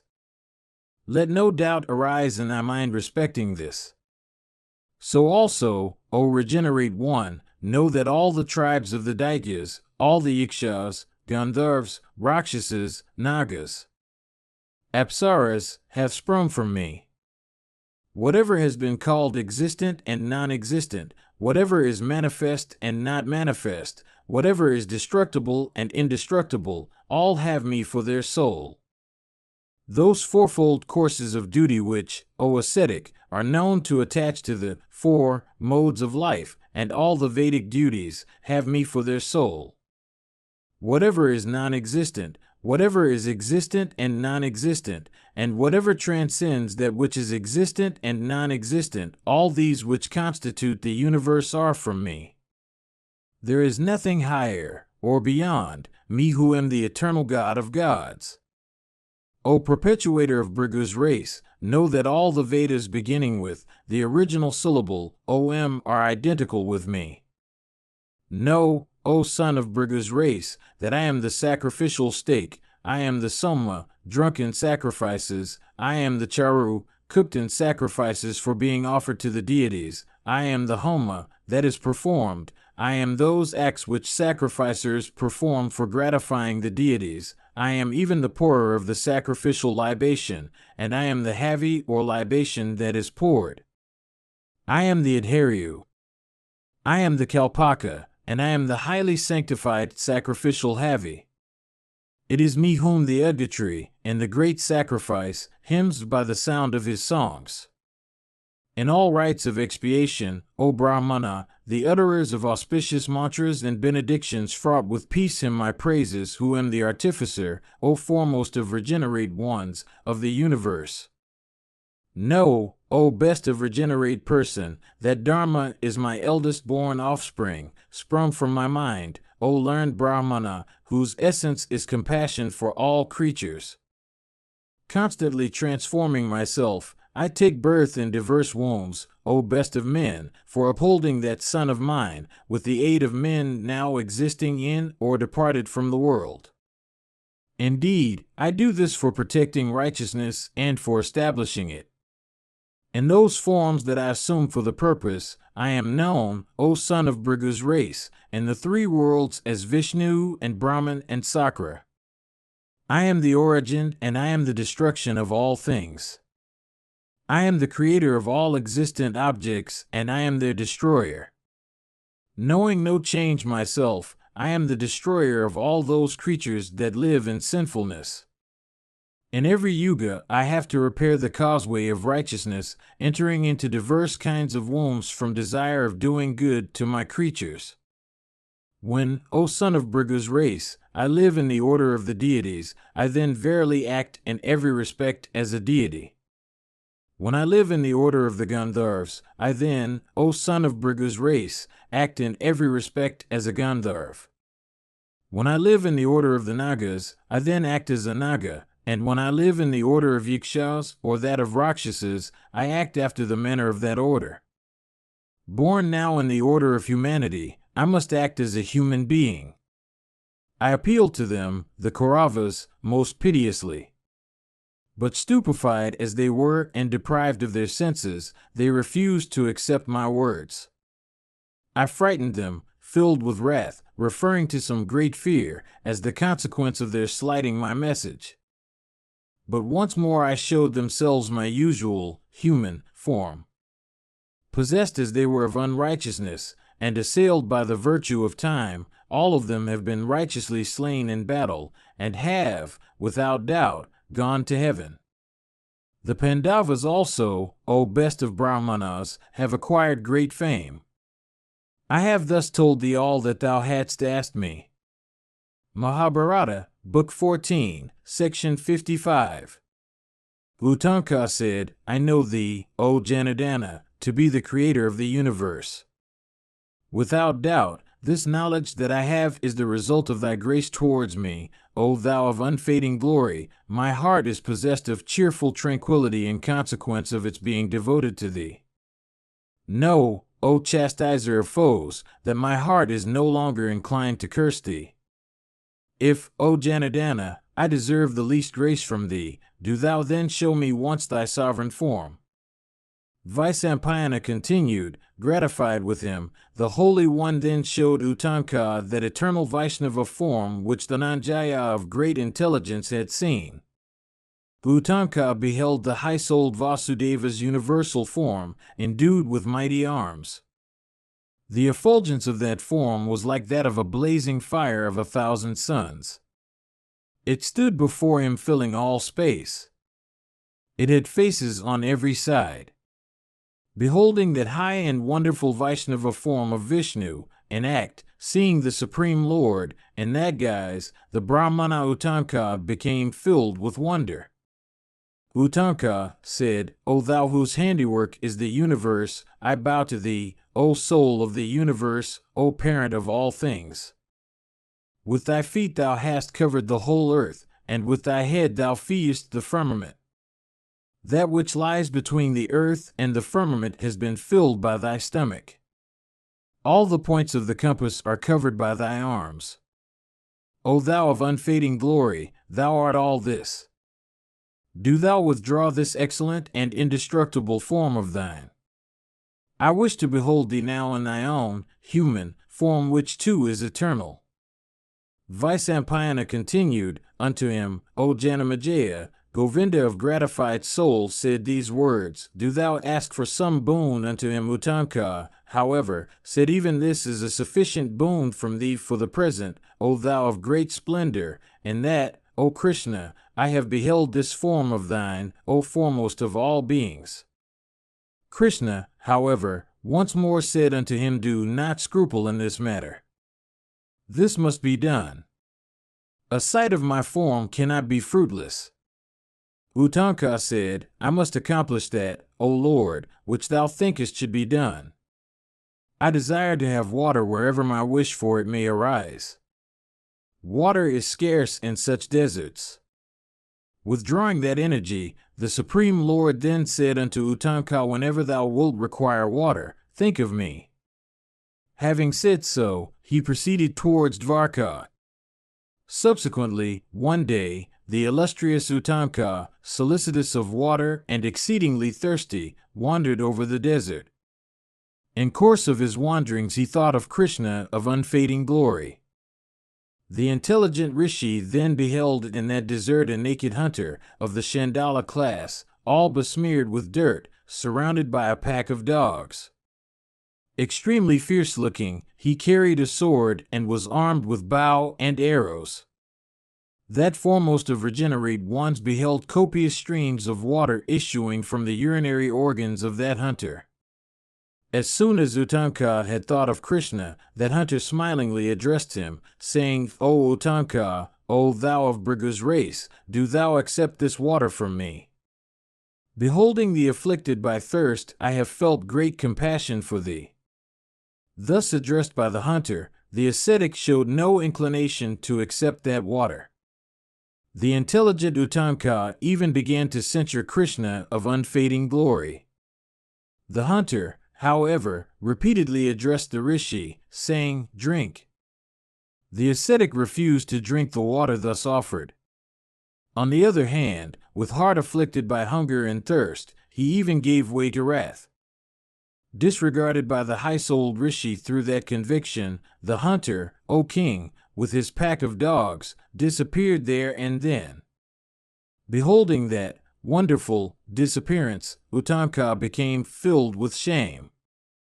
He even thought that Krishna, that slayer of foes, had beguiled him in the matter of the boon he had granted. Soon after, the holder of the conch and discus and mace, endued with great intelligence, came to Uttamka by the way, along which the hunter had come. Addressing Krishna, the Brahmana said, O foremost of beings, it was scarcely proper for thee to offer water unto foremost of Brahmanas in the form of a hunter's urine, O Lord. Unto Uttamka, who said these words, Janardana of great intelligence replied, comforting him with many soft words, that form which it was proper to assume for offering thee water, and that form was water offered to thee. But, also, thou couldst not understand it. The wielder of the thunderbolt, Purandara, was requested by me for thy sake. My words to that puissant deity were, do thou give nectar in the form of water unto Uttamka. The chief of the celestials replied to me, saying, it is not proper that a mortal should become immortal. Let some other boon be granted to Uttamka, O son of Bhrigu's race. These words were repeatedly addressed to me.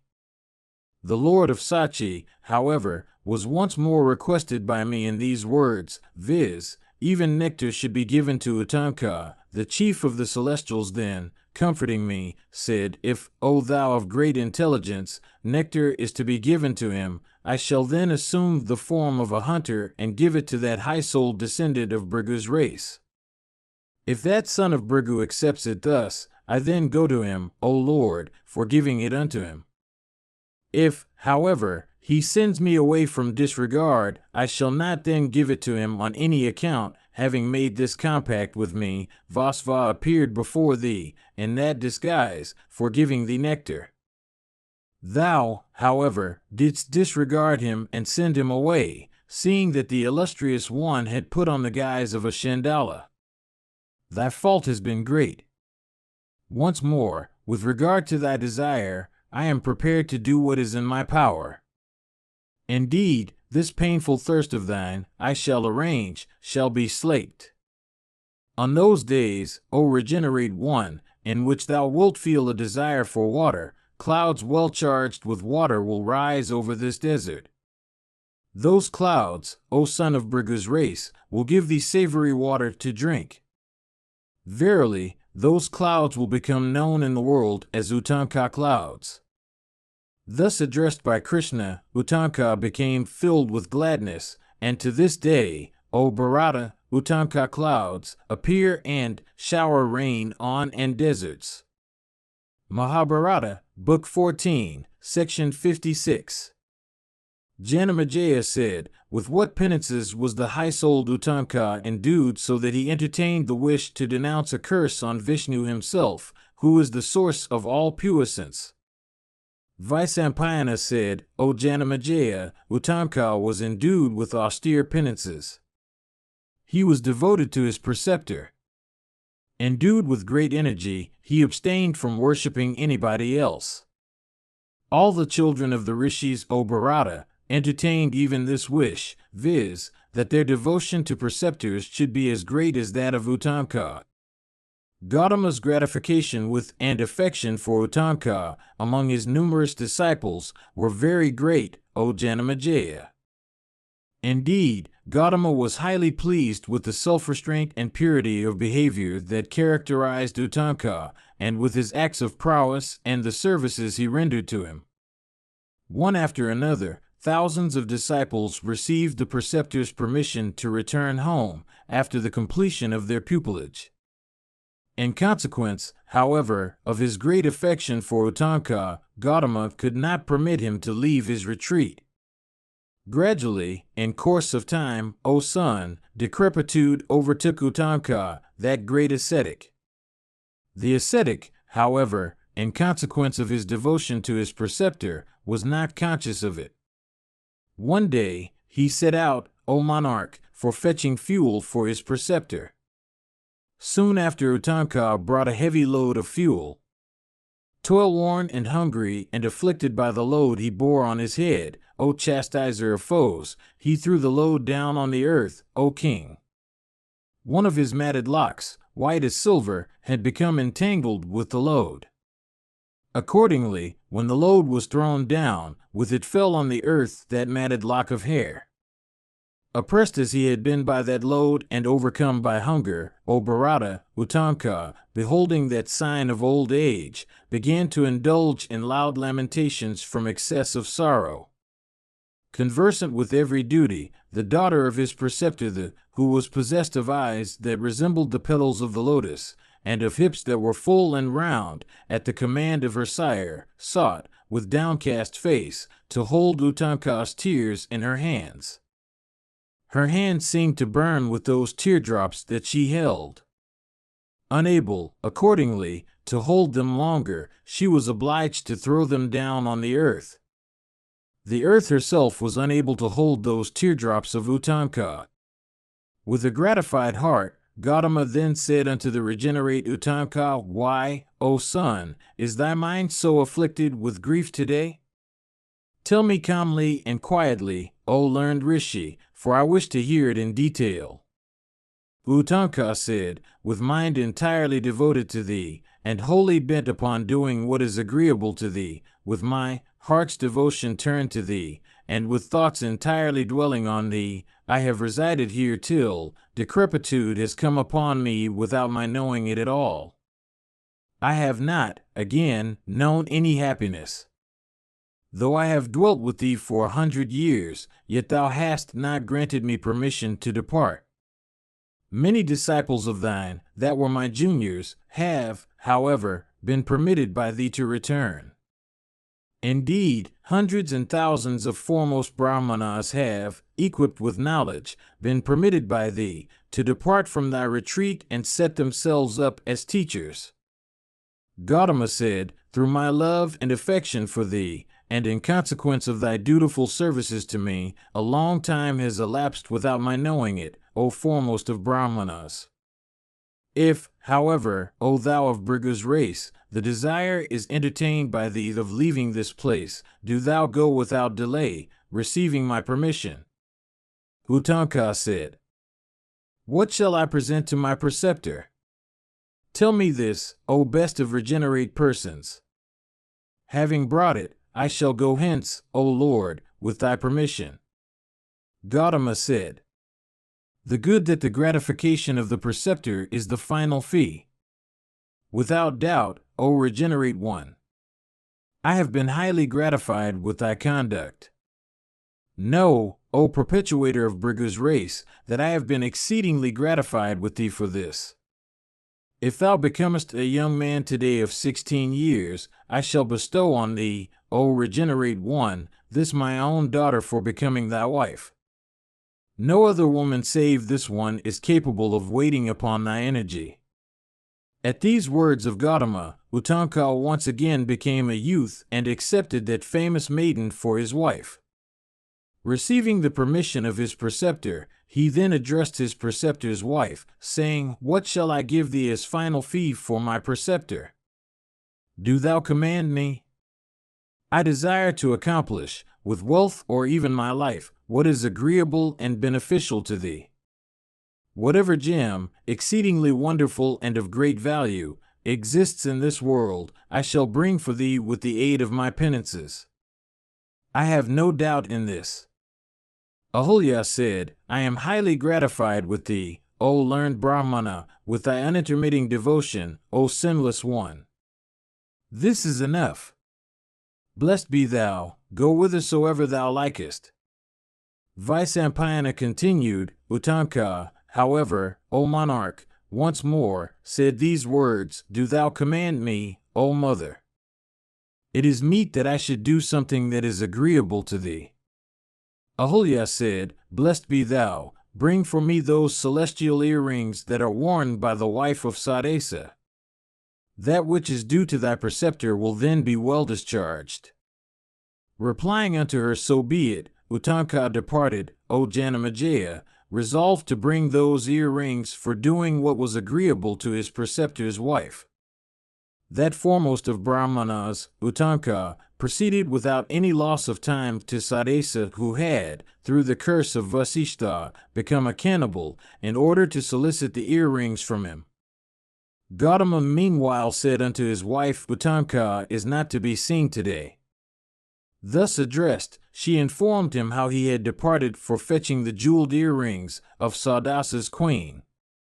At this, Gautama said, Thou hast not acted wisely. Cursed, by Vasishtha, that king, who has been transformed into a man-eater, will verily slay Uttanka. Ahulya said, Without knowing this, O Holy One, I have set Uttanka to this task. He shall not, however, incur any danger through thy grace. Thus addressed by her, Gautama said, Let it be so. Meanwhile, Uttanka met King Sadasa in a deserted forest. Mahabharata, Book 14, Section 57. Vaisampayana said, Beholding the king, who had become so, a frightful mien, wearing a long beard smeared with the blood of human beings, the Brahmana Uttanka, O king, did not become agitated. That monarch of great energy, inspiring terror in every breast and looking like a second Yama, rising up, addressed Uttanka, saying, By good luck, O best of Brahmanas, thou hast come to me at the 6th hour of the day when I am in search of food. Uttanka said, O king, know that I have come hither in course of my wanderings for the sake of my preceptor. The wise have said that while one is employed for the sake of one's preceptor, one should not be injured. The king said, O best of Brahmanas, food has been ordained for me at the 6th hour of the day. I am hungry. I cannot, therefore, allow thee to escape today. Uttanka said, Let it be so, O king. Let this compact be made with me. After I have ceased to wander for my preceptor, I shall once more come and place myself within thy power. It has been heard by me, O best of kings, that the object I seek for my preceptor is under thy control, O monarch. Therefore, O ruler of men, I solicit thee for it. Thou daily givest many foremost of gems unto superior Brahmanas. Thou art a giver, O chief of men, from whom gifts may be accepted. Know that I too am a worthy object of charity present before thee, O best of kings. Having accepted from thee in gift that object for my preceptor which is under thy control, I shall, O king, in consequence of my compact, once more come back to thee and place myself under thy power. I assure thee truly of this. There is no falsehood in this. Never before have I spoken anything untrue, no, not even in jest. What shall I say then of other occasions? Sadesa said, if the object thou seekest for thy preceptor is capable of being placed in thy hands by me, if I be regarded as one from whom a gift may be accepted, do thou then say what that object is. Uttanka said, O foremost of men, O Sadesa, in my estimation thou art a worthy person from whom gifts may be accepted. I have, therefore, come to thee for begging of thee the jeweled earrings, worn by thy queen. Sadesa said, those jeweled earrings, O learned and regenerate Rishi, belong to my wife. They should be asked from her. Do thou, therefore, solicit some other thing from me. I shall give it to thee, O thou of excellent vows. Uttanka said, if we be regarded as any authority, do thou cease then to urge this pretext. Do thou give those jeweled earrings to me. Be thou truthful in speech, O king. Vyasa continued, thus addressed, the king once more addressed Uttanka and said unto him, do thou, at my word, go to my venerable queen, O best of men, and ask her, saying, give, she of pure vows, thus solicited by thee, will certainly, at my command, give thee, O foremost of regenerate persons, those jeweled earrings of hers without doubt. Uttanka said, whither, O ruler of men, shall I be able to meet thy queen? Why dost thou not thyself go to her? Sadesa said, thou wilt find her today in the vicinity of a foremost fountain. I cannot see her today as the 6th hour of the day has come. Vyasa continued, thus addressed Uttanka, O chief of Bharata's race, then left that spot. Beholding Madhyanti, he informed her of his object. Hearing the command of Sadesa, that lady of large eyes replied unto the highly intelligent Uttanka, O Janamejaya, in these words, it is even so, O regenerate one. Thou shouldst, however, O sinless one, assure me that thou dost not say what is untrue. It behoves thee to bring me some sign from my husband. These celestial earrings of mine, made of costly gems, are such that the deities and yakshas and great rishis always watch for opportunities for bearing them away. If placed at any time on the earth, this costly article would then be stolen by the Nagas. If worn by one who is impure in consequence of eating, it would then be taken away by the yakshas. If the wearer falls asleep, without taking care of these precious earrings, the deities would then take them away. O best of Brahmanas, these earrings are capable of being taken away, when such opportunities present themselves, by deities and rakshasas and nagas, if worn by a heedless person. O best of regenerate ones, these earrings, day and night, always produce gold. At night, they shine brightly, attracting the rays of stars and constellations. O Holy One, if worn by any one, he would be freed from hunger and thirst and fear of every kind. The wearer of these earrings is freed also from the fear of poison and fire and every kind of danger. If worn by one of short stature, these become short. If worn by one of tall stature, these grow in size. Even of such virtues are these earrings of mine. They are praised and honored everywhere. Indeed, they are known over the 3 worlds. Do thou, therefore, bring me some sign from my husband. Mahabharata, Book 14, Section 58. Vyasa said, Uttanka, coming back to King Sadesa, who was always well disposed towards all his friends, solicited him for some sign, to convince Madhyanti of the fact of his being really commissioned by the king. That foremost one of Ikshwaku's race then gave him a sign. Sadesa said, this my present condition is intolerable. I do not behold any refuge. Knowing this to be my wish, do thou give away the jeweled earrings. Thus addressed by the king, Utanka went back to the queen and reported to her the words of her lord. Hearing those words, the queen gave unto Utanka her jeweled earrings. Having obtained the earrings, Utanka came back to the king and said unto him, I desire to hear, O monarch, what the import is of those mysterious words which thou saidst as a sign to thy queen. Sadesa said, Kshatriyas are seen to honor the Brahmanas from the very beginning of the creation. Towards the Brahmanas, however, many offenses arise on the part of Kshatriyas. As regards myself, I am always bent in humility before them. I am overtaken by a calamity through a Brahmana. Possessed of Madhyanti, I do not see any other refuge.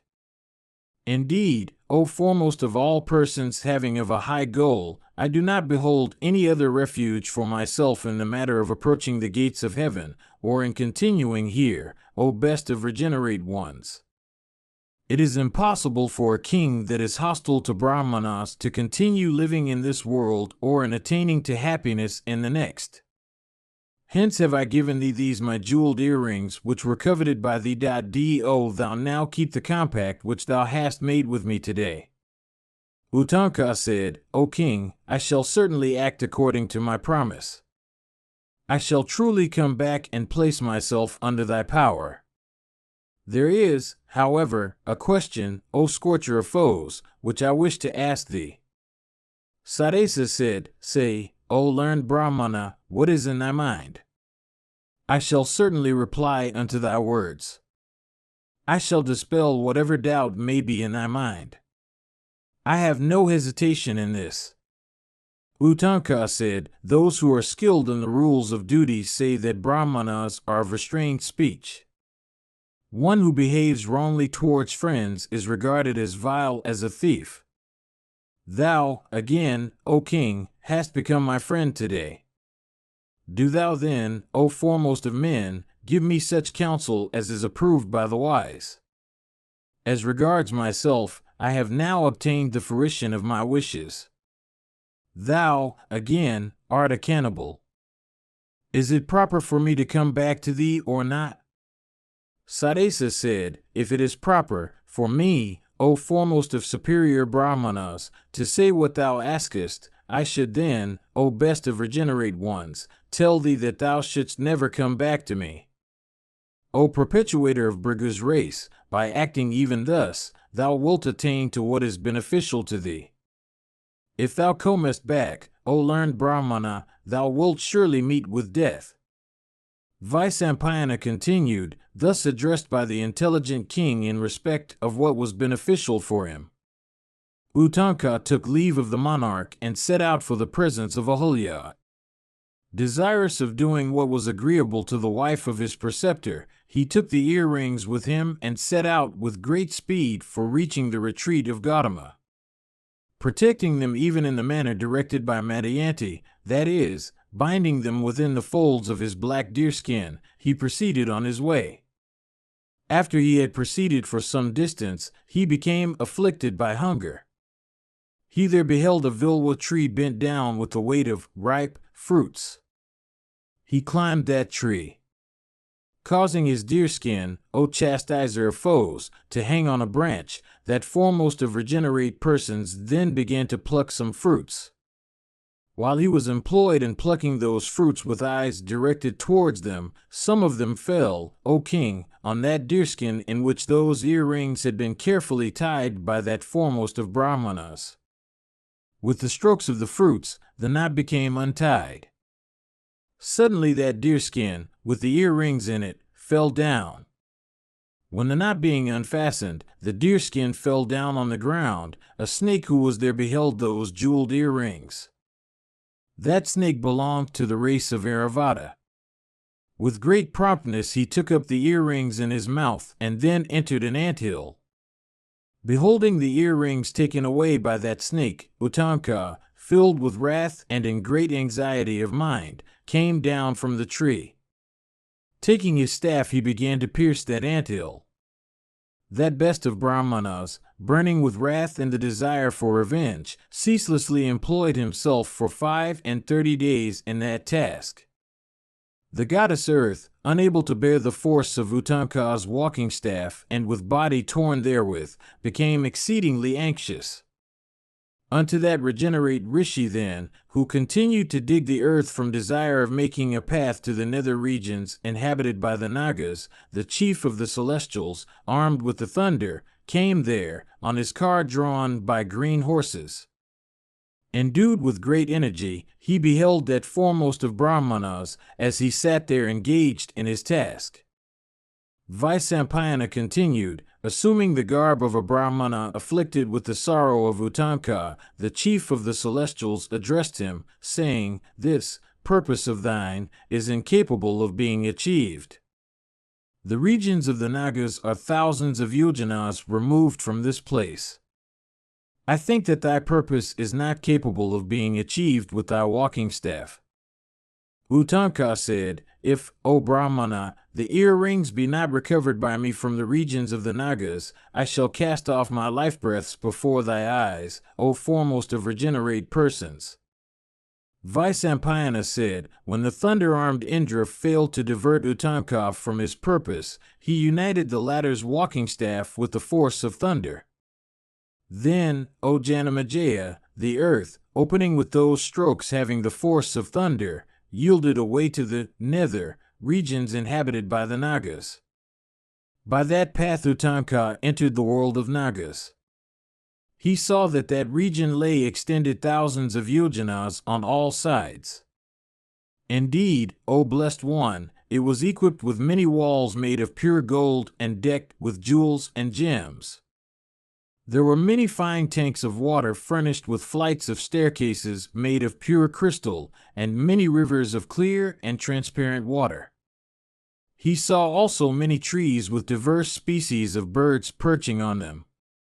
That perpetuator of Bhrigu's race behold the gate of that region, which was full 5 yojanas high and 100 yojanas in width. Beholding the region of the Nagas, Uttamka became very cheerless. Indeed, he despaired of getting back the earrings. Then there appeared unto him a black steed with a white tail. His face and eyes were of a coppery hue, O thou of Kuru's race, and he seemed to blaze forth with energy. Addressing Uttamka, he said, "Do thou blow into the apana duct of my body. Thou wilt then, O learned Brahmana, get back thy earrings which have been taken away by a descendant of Airavata's race. Do not loathe to do my bidding, O son. Thou didst it often at the retreat of Gautama in former days." Uttamka said, "How did I know thee in the retreat of my preceptor? Indeed, I wish to hear how I did in those days what thou biddest me do now." The steed said, "Know, O learned Brahmana, that I am the preceptor of thy preceptor, for I am the blazing Jatavidas, deity of fire. By thee I was often worshipped for the sake of thy preceptor, O child of Bhrigu's race, duly and with a pure heart and body. For that reason I shall accomplish what is for thy good. Do my bidding without delay." Thus addressed by the deity of fire, Uttamka did as he was directed. The deity then, gratified with him, blazed up for consuming everything. From the pores of his body, O Bharata, in consequence of his very nature, a thick smoke issued threatening terrors to the world of Nagas. With that mighty and wide-spreading smoke, O Bharata, everything became enveloped in gloom, so that nothing, O king, could any longer be seen in the world of the Nagas.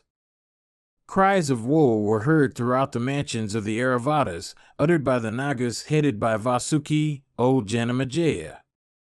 Enveloped by that smoke, the palaces could no longer be seen, O Bharata. These resembled woods and hill overwhelmed by a thick forest.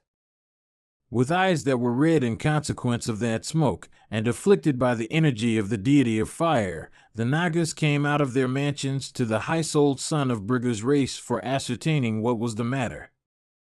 Having heard what the matter was from that ascetic of immeasurable energy, all the Nagas, with fear depicted on their eyes, offered him their worship according to due forms.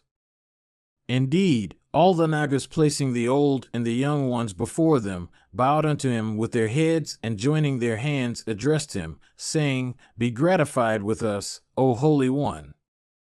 Having gratified that Brahmana and offered him water to wash his feet and the ingredients of the aragya, for honoring him, the Nagas gave him those celestial and highly adored earrings. Thus honored by them, Uttamka of great prowess, circumambulating the deity of fire, started for the retreat of his preceptor. Indeed, repairing quickly to Gautama's asylum, O king, he presented those earrings unto the wife of his preceptor, O sinless one. That best of Brahmanas also told his preceptor everything about Vasuki and the other Nagas that had occurred. It was even thus, O Janamejaya, that the high-souled Uttamka, having wandered through the three worlds, fetched those jeweled earrings for his preceptor's wife. Of such prowess, O chief of Bharata's race, was the ascetic Uttamka. So austere were the penances with which he was endued. I have thus told thee what thou hadst asked me. Mahabharata, Book 14, Section 59.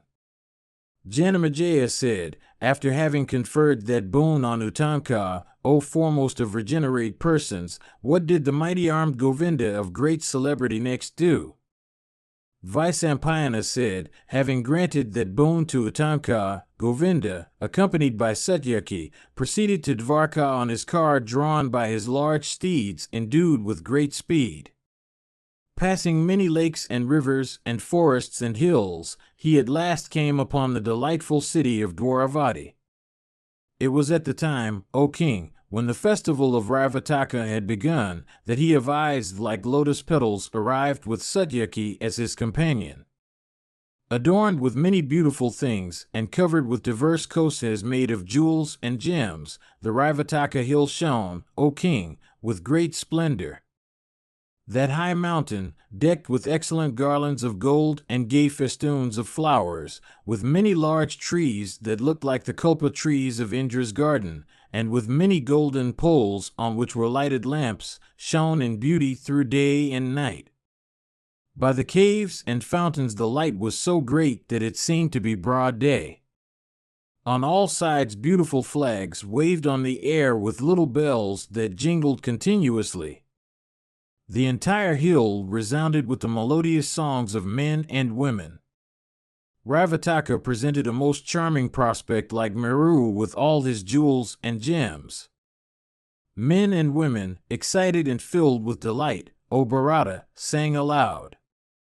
The swell of music that thus rose from that foremost of mountains seemed to touch the very heavens. Everywhere were heard spouts and loud whoops of men who were in all stages of excitement. The cackle of thousands of voices made that mountain delightful and charming.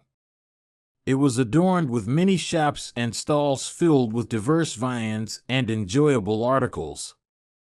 There were heaps of cloths and garlands, and the music of venas and flutes and mridangas was heard everywhere. Food mixed with wines of diverse kinds was stored here and there. Gifts were being ceaselessly made to those that were distressed, or blind, or helpless. In consequence of all this, the festival of that mountain became highly auspicious. There were many sacred abodes built on the breast of that mountain, O hero, within which resided many men of righteous deeds. Even thus did the heroes of Vrishni's race sport in that festival of Ravataka. Equipped with those mansions, that mountain shone like a second heaven. At the arrival of Krishna, O chief of Bharata's race, that prince of mountains resembled the blessed abode of Indra himself. Worshipped by his relatives, Krishna then entered a beautiful mansion. Satyaki also went to his own quarters with a delighted soul. Govinda entered his residence after a long absence, having accomplished feats of great difficulty like Vasva amid the Danava host. The heroes of the Bhoja, Vrishni, and Antaka races, all came forward to receive that high-souled one, like the deities advancing to receive him of 100 sacrifices. Endued with great intelligence, he honored them in return and inquired after their welfare. With a gratified heart, he then saluted his father and mother. The mighty armed hero was embraced by both of them and comforted too, by numerous evidences of affection. He then took his seat with all the Vrishnis sitting around him. Having washed his feet and dispelled his fatigue, Krishna of mighty energy, as he sat there, then recounted the chief incidents of the great battle and answered to the questions put to him by his sire.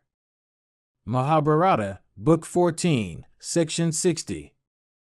Vasudeva said, O thou of Vrishni's race, I have repeatedly heard men speaking of the wonderful battle between the Kurus and the Pandavas. Thou, however, O mighty armed one, hast witnessed it with thy own eyes. Do thou, therefore, O sinless one, describe the battle in detail. Indeed, tell me how that battle took place between the high-souled Pandavas on the one side, and Bhishma and Karna and Kripa and Drona and Salya and others on the other side, between, in fact, numerous other Kshatriyas well skilled in aims, differing from one another in mien and attire, and hailing from diverse realms. Vaisampayana continued, thus addressed by his sire, he of eyes like lotus petals narrated, in the presence of his mother also, how the Kaurava heroes had been slain in battle. Vasudeva said, the feats were highly wonderful that were achieved by those high-souled Kshatriyas. In consequence of their large number, they are incapable of being enumerated in even hundreds of years. I shall, however, mention only the foremost of them. Do thou listen, therefore, to me as I mention in brief those feats achieved by the kings of earth. O thou of godlike splendor! Bhishma of Kuru's race became the generalissimo, having 11 divisions of the Kaurava princes under his command, like Vasva of the celestial forces. Sikandin of great intelligence, protected by the blessed Arjuna, became the leader of the 7 divisions of the sons of Pandu. The battle between the Kurus and the Pandavas, under these leaders, raged for 10 days. It was so fierce as to make one's hair stand on its end. Then Sikandin, in great battle, aided by the wielder of Gandiva, slew, with innumerable arrows, the son of Ganga fighting bravely. Lying on a bed of arrows, Bhishma waited like an ascetic till the sun, leaving his southward path, entered on his northerly course, when that hero gave up his life breaths. Then Drona, that foremost of all persons conversant with arms, that greatest of men under Duryodhana, like Kavya himself of the lord of the Daityas, became generalissimo. That foremost of regenerate persons, ever boasting of his prowess in battle, was supported by the remnant of the Kaurava force, consisting then of 9 Akshahinis, and protected by Kripa and Vrisha and others. Drishtadyumna, conversant with many mighty weapons, and possessed of great intelligence, became the leader of the Pandavas. He was protected by Bhima like Varuna protected by Mitra. That high-souled hero, always desirous of measuring his strength with Drona, supported by the remnant of the Pandava army, and recollecting the wrongs inflicted by Drona on his sire, Drupada, the king of the Panchalas, achieved great feats in battle. In that encounter between Drona and the son of Prashada, the kings assembled from diverse realms were nearly exterminated. That furious battle lasted for 5 days. At the conclusion of that period, Drona, exhausted, succumbed to Drishtadyumna. After that, Karna became the generalissimo of Duryodhana's forces. He was supported in battle by the remnant of the Kaurava host, which numbered 5 Akshahinis. Of the sons of Pandu there were then 3 Akshahinis. After the slaughter of innumerable heroes, protected by Arjuna, they came to battle. The Suta's son Karna, though a fierce warrior, encountering Partha, came to his end on the 2nd day, like an insect encountering a blazing fire. After the fall of Karna, the Kauravas became dispirited and lost all energy. Numbering 3 Akshahinis, they gathered round the ruler of the Madras. Having lost many car warriors and elephants and horsemen, the remnant of the Pandava army, numbering 1 Akshahini and penetrated with cheerlessness, supported Yudhishthira as their leader. The king Yudhishthira, in the battle that ensued, achieved the most difficult feats and slew, before half the day was over, the king of the Madras. After the fall of Salya, the high-souled Sadeva of immeasurable prowess slew Sakuni, the man who had brought about the quarrel between the Pandavas and the Kurus. After the fall of Sakuni, the royal son of Dhritarashtra, whose army had suffered an extensive carnage and who on that account had become exceedingly cheerless, fled from the field, armed with his mace. Then Bhimasena of great prowess, filled with wrath, pursued him and discovered him within the waters of the Dwapayana lake. With the remnant of their army, the Pandavas surrounded the lake and, filled with joy, encountered Duryodhana concealed within the waters. Their wordy shafts, penetrating through the waters, pierced Duryodhana. Rising up from the lake, the latter approached the Pandavas, armed with his mace, desirous of battle. Then, in the great battle that ensued, the royal son of Dhritarashtra was slain by Bhimasena, who put forth his great prowess in the presence of many kings. After this, the remnant of the Pandava army, as it slept in the camp, was slaughtered at night time by Drona's son, who was unable to put up with the slaughter of his father at the hands of Drishtadyumna. Their sons slain, their forces slain, only the 5 sons of Pandu are alive with myself and Yuyudhana. With Kripa and the Bhoja prince Kritavarman, the son of Drona represents the unslain remnant of the Kaurava army. Dhritarashtra's son Yuyutsu also escaped slaughter in consequence of his having adopted the side of the Pandavas. Upon the slaughter of the Kaurava king, Suryodhana, with all his followers and allies, Vidura and Sanjaya have come to the presence of King Yudhishthira the Just. Even thus did that battle occur, O Lord, for 8 and 10 days. Many kings of earth, slain therein, have ascended to heaven. Vaisampayana continued, the Vrishnis, as they heard, O king, that dreadful account became filled with grief and sorrow and pain. Mahabharata, Book 14, Section 61. Vaisampayana said, after the high-souled Vasudeva of great prowess had finished his narration of the great battle of the Bharatas before his sire, it was plain that that hero had passed over the slaughter of Abhimanyu. The motive of the high-souled one was that his sire might not hear what was highly unpleasant to him.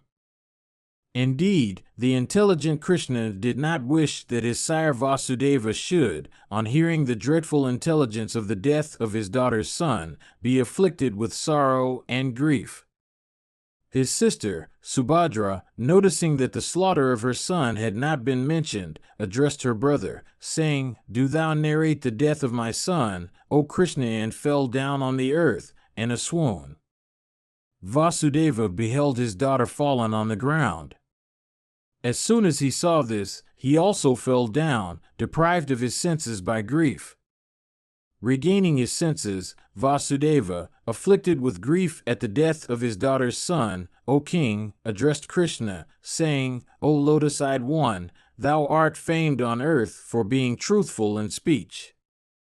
Why, however, O slayer of foes, dost thou not tell me today of the death of my daughter's son? O puissant one, tell me in detail of the slaughter of thy sister's son. Possessed of eyes resembling thine, alas, how was he slain in battle by foes?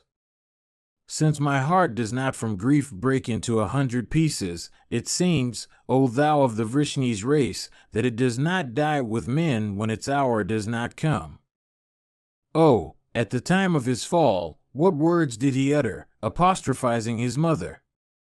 O lotus-eyed one, what did that darling of mine, possessed of restless eyes, say unto me? I hope he has not been slain by foes while retreating from battle with his back towards them.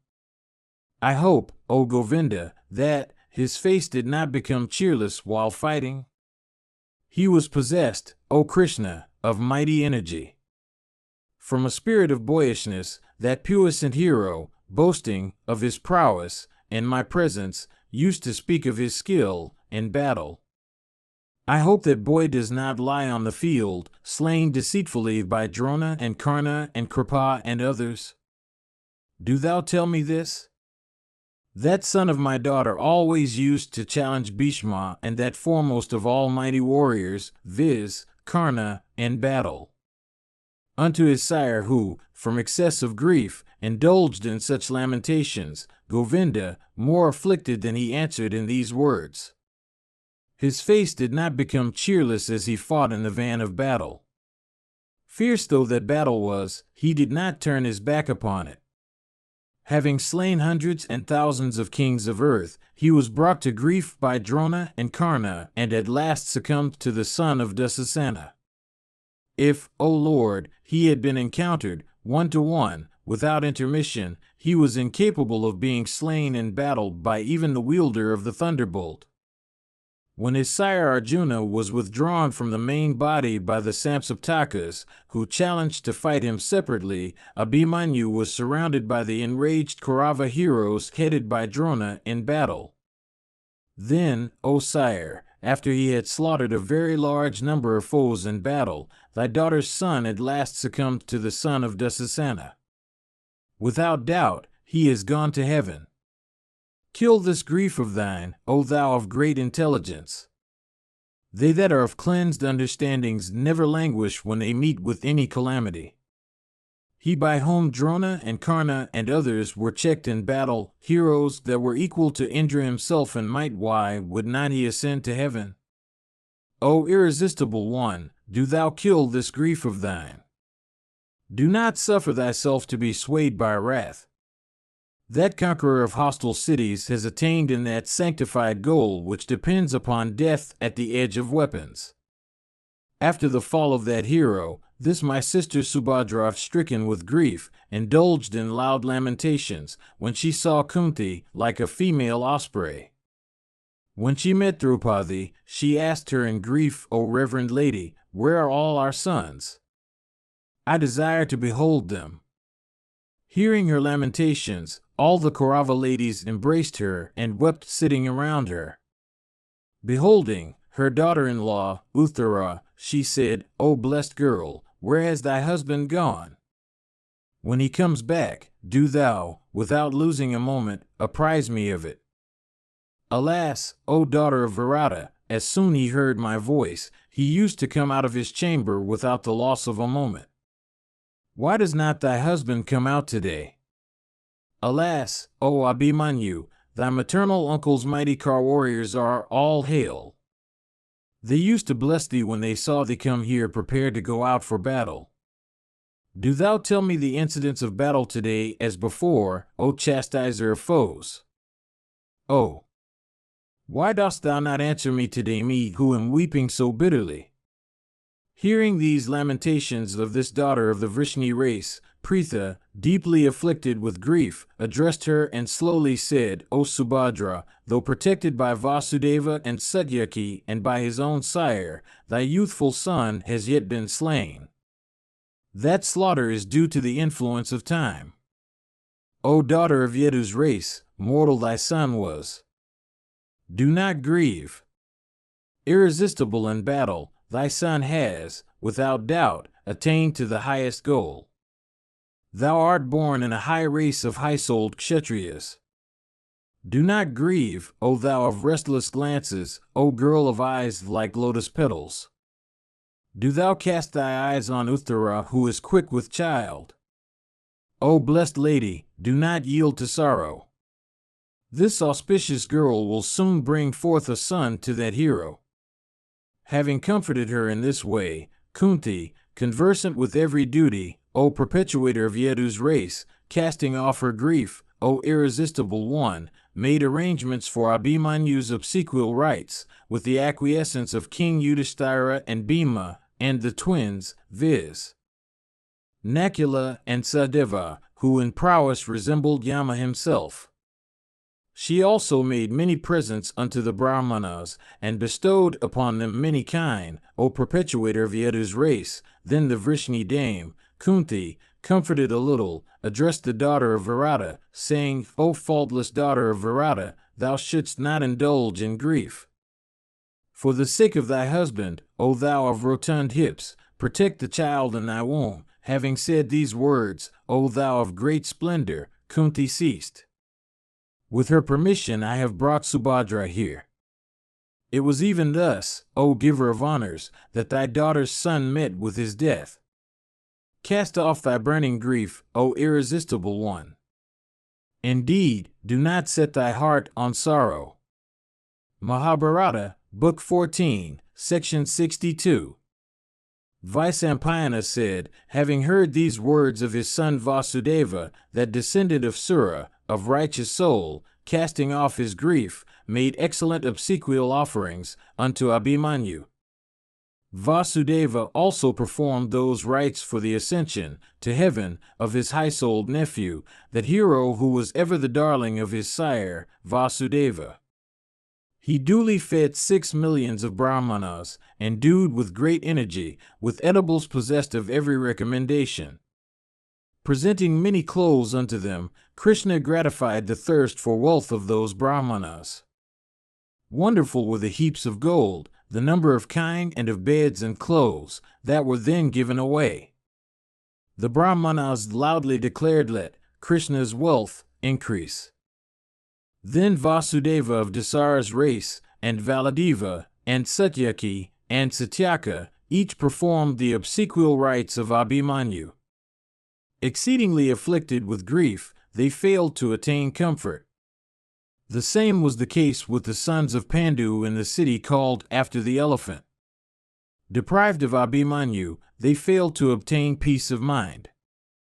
The daughter of Virata, O monarch, for many days, totally abstained from all food, exceedingly afflicted by grief on account of the death of her husband.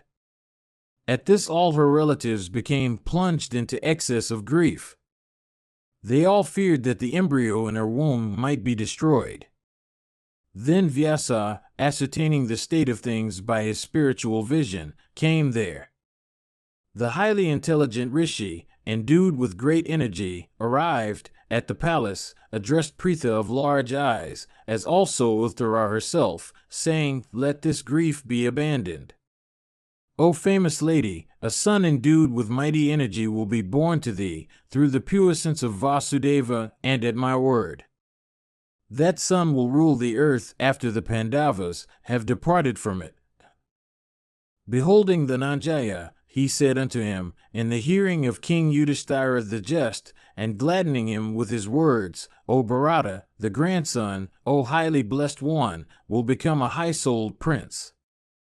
He will righteously rule the whole earth to the verge of the sea. Therefore, O foremost one of Kuru's race, cast off this grief, O mower of foes. Do not doubt this. This will truly happen. That which was uttered by the Vrishni hero on a former occasion will, without doubt, happen. Do not think otherwise. As regards Abhimanyu, he has gone to the regions of the deities, conquered by him with his own axe. That hero should not be grieved for by thee or, indeed, by the other Kurus. Thus addressed by his grandsire, the Nanjaya of righteous soul, O king, cast off his grief and even became cheerful. Thy sire, O prince, that art conversant with all duties, began to grow in that womb, O thou of great intelligence, like the moon in the lighted fortnight. Then Vyasa urged the royal son of Dharma for performing the horse sacrifice. Having said so, he made himself invisible there and then. The intelligent King Yudhishthira the just, hearing the words of Vyasa, set his mind on the journey for bringing wealth for the sacrifice. Mahabharata, Book 14, Section 63. Janamejaya said, having heard these words, O regenerate one, that were spoken by the high-souled Vyasa in respect of the horse sacrifice, what steps were taken by Yudhishthira? Do thou tell me, O foremost of regenerate ones, how the king succeeded in obtaining the wealth which Maruta had buried in the earth.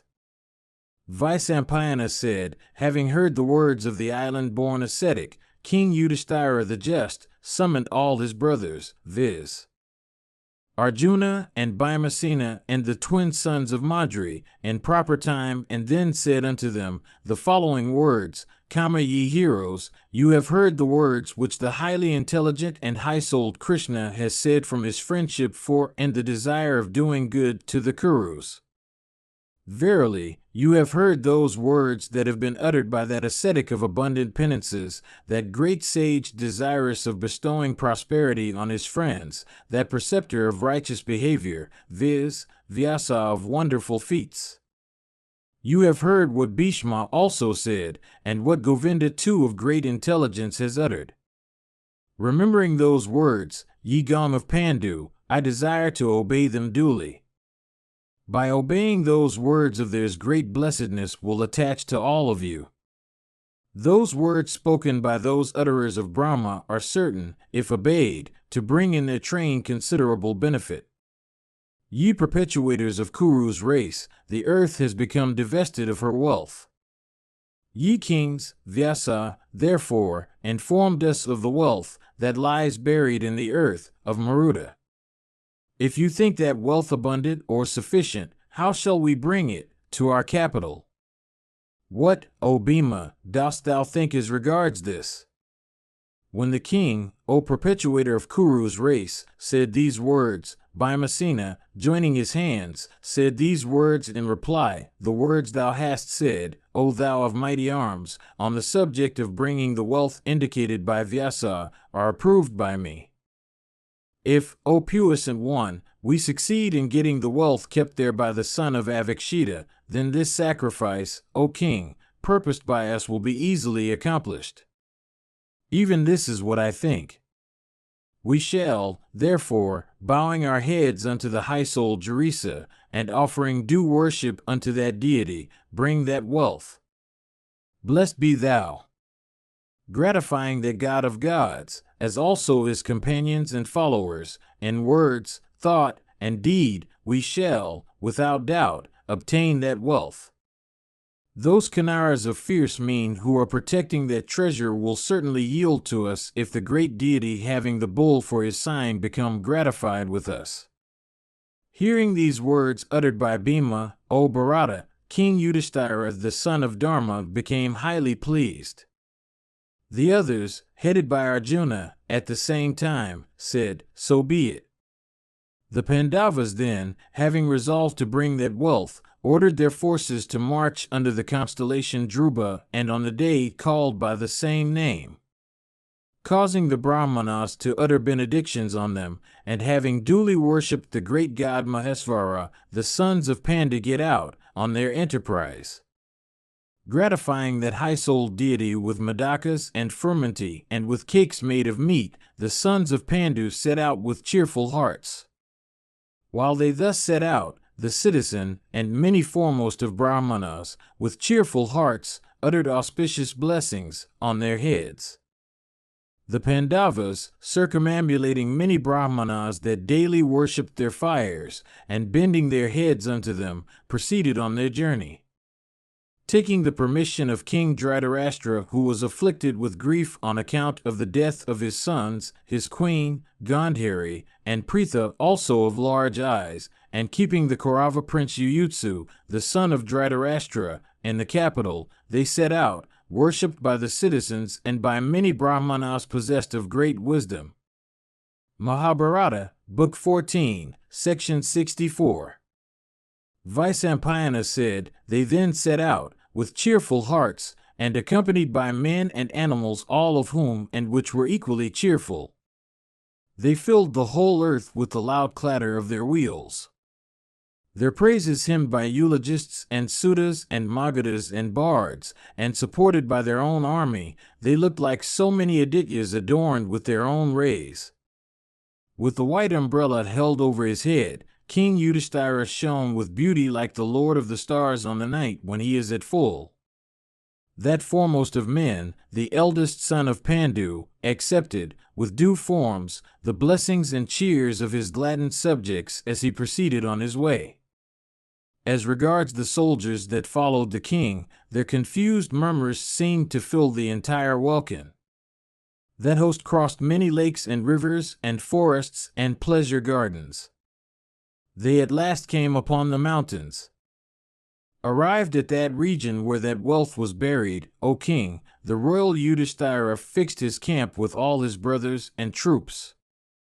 The region selected for the purpose, O chief of Bharata's race, was perfectly level and auspicious. There the king pitched his camp, placing in his van such brahmanas as were endued with penances and learning and self-restraint, as also his priest Agnavesya, O thou of Kuru's race, who was well conversant with the Vedas and all their branches. Then the royal sons of Pandu, and the other kings, who accompanied that expedition, and the brahmanas and priests well skilled in sacrificial rites, having duly performed same propitiatory ceremonies, spread themselves all over that spot. Having duly placed the king and his ministers in the middle, the brahmanas caused the camp to be pitched by laying out 6 roads and 9 divisions. King Yudhishthira caused a separate encampment to be duly made for the infuriate elephants that accompanied his force. When everything was complete, he addressed the brahmanas, saying, Ye foremost of brahmanas, let that be done which you think should be done in view of the matter at hand. Indeed, let an auspicious day and constellation be fixed for it. Let not a long time pass away over our heads as we wait in suspense here. Ye foremost of learned brahmanas, having formed this resolution, let that be done which should be done after this. Hearing these words of the king, the brahmanas with those amongst them that were well skilled in the performance of religious rites, became filled with gladness and desirous of doing what was agreeable to King Yudhishthira the Just, said these words in reply, This very day is an auspicious one with an auspicious constellation. We shall, therefore, strive to accomplish those high rites we propose. We shall today, O king, live upon water alone. Do you all fast also today? Hearing those words of those foremost brahmanas, the royal sons of Pandu passed that night, abstaining from all food, and lying confidently on beds of kusa grass, like blazing fires in a sacrifice. And the night wore away as they listened to the discourses of the learned brahmanas on diverse subjects. When the cloudless morning came, those foremost of brahmanas addressed the royal son of Dharma, saying as follows, Mahabharata, Book 14, Section 65. The brahmanas said, Let offerings be made unto the high-souled Mahadeva of 3 eyes. Having duly dedicated those offerings, O king, we shall then strive to gain our object. Hearing these words of those brahmanas, Yudhishthira caused offerings to be duly made unto that deity who loved to lie down on mountain breasts, gratifying the sacrificial fire with libations of sanctified butter according to the ordinance. The priest, Daumya, cooked charu with the aid of mantras and performed the necessary rites. He took up many flowers and sanctified them with mantras, O king. With madakas and frumenty and meat, he made offerings to the deity. With diverse kinds of flowers and with fried paddy, of very superior kind, Daumya, well versed in the Vedas, performed the remaining rites. He next presented offerings according to the ordinance unto those ghostly beings who formed Mahadeva's train. And offerings were next made to Kuvara, the chief of the Yakshas, and unto Manabhadra also. Unto the other Yakshas also, and unto them that were the foremost ones among the ghostly companions of Mahadeva, the priest offered due worship, having filled many jugs with food, with krasaras and meat and navapas mixed with sesame seeds. The king gave away unto the brahmanas thousands of kine.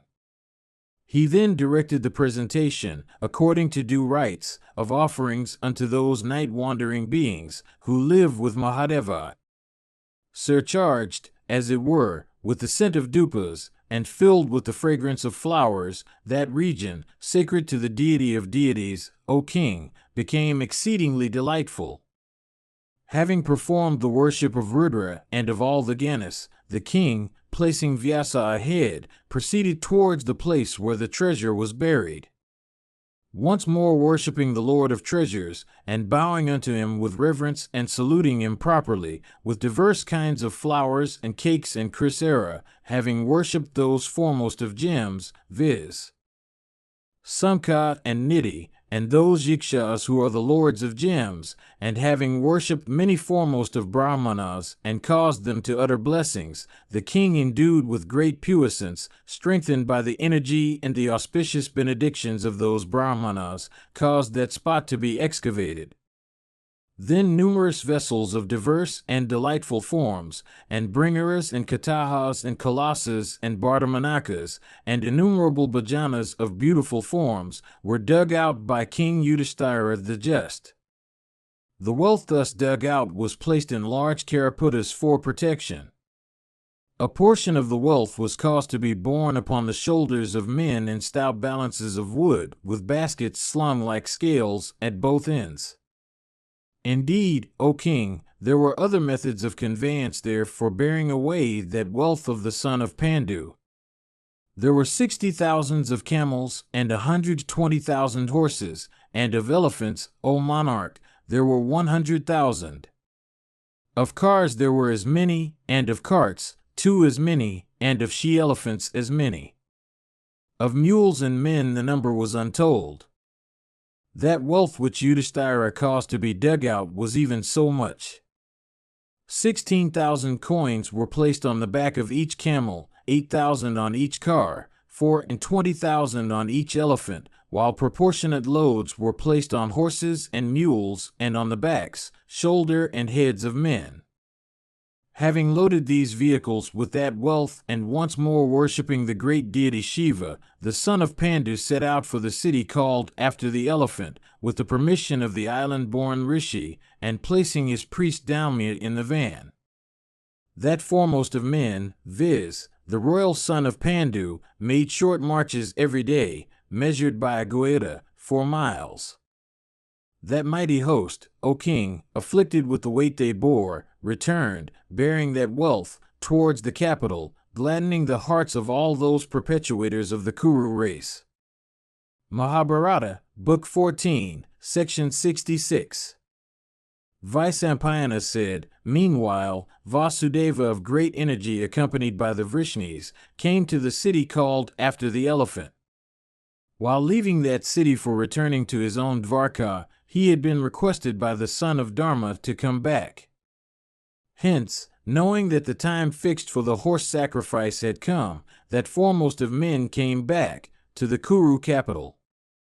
Accompanied by the son of Rukmini, by Yuyudhana, by Sharadeshna, by Samva, by Gada, by Kritavarman, by the heroic Sarana, by Nisatha, and by the Unmukha, Vasudeva came with Valadeva at the head of the train, with Subhadra also accompanying him. Indeed, that hero came for seeing Draupadi and Uttara and Pertha, and for comforting those Kshatriya ladies of distinction who had been bereft of many of their protectors. Beholding those heroes come, King Dhritarashtra, as also the high-souled Vidura, received them with due honors. That foremost of men, viz., Krishna of great energy, well adored by Vidura and Yuyutsu, continued to reside in the Kuru capital. It was while the Vrishni heroes, O Janamejaya, were residing in the Kuru city, O king, that thy sire, that slayer of hostile heroes, was born. The royal Parikshit, O monarch, afflicted by the Brahma weapon of Aswathaman, upon coming out of the womb, lay still and motionless, for life he had not. By his birth he had gladdened the citizens, but soon plunged them into grief. The citizens, learning of the birth of the prince, uttered a leonine shout. That noise proceeded to the utmost verge of every point of the compass. Soon, however, when it was known that the prince was bereft of life, that noise ceased. With great haste Krishna, his senses and mind considerably affected, with Duryodhana in his company, entered the inner apartments of the palace. He beheld his own paternal aunt, Kunti, coming, loudly weeping and calling upon him repeatedly. Behind her were Draupadi and the famous Subhadra, and the wives of the relatives of the Pandavas, all weeping piteously.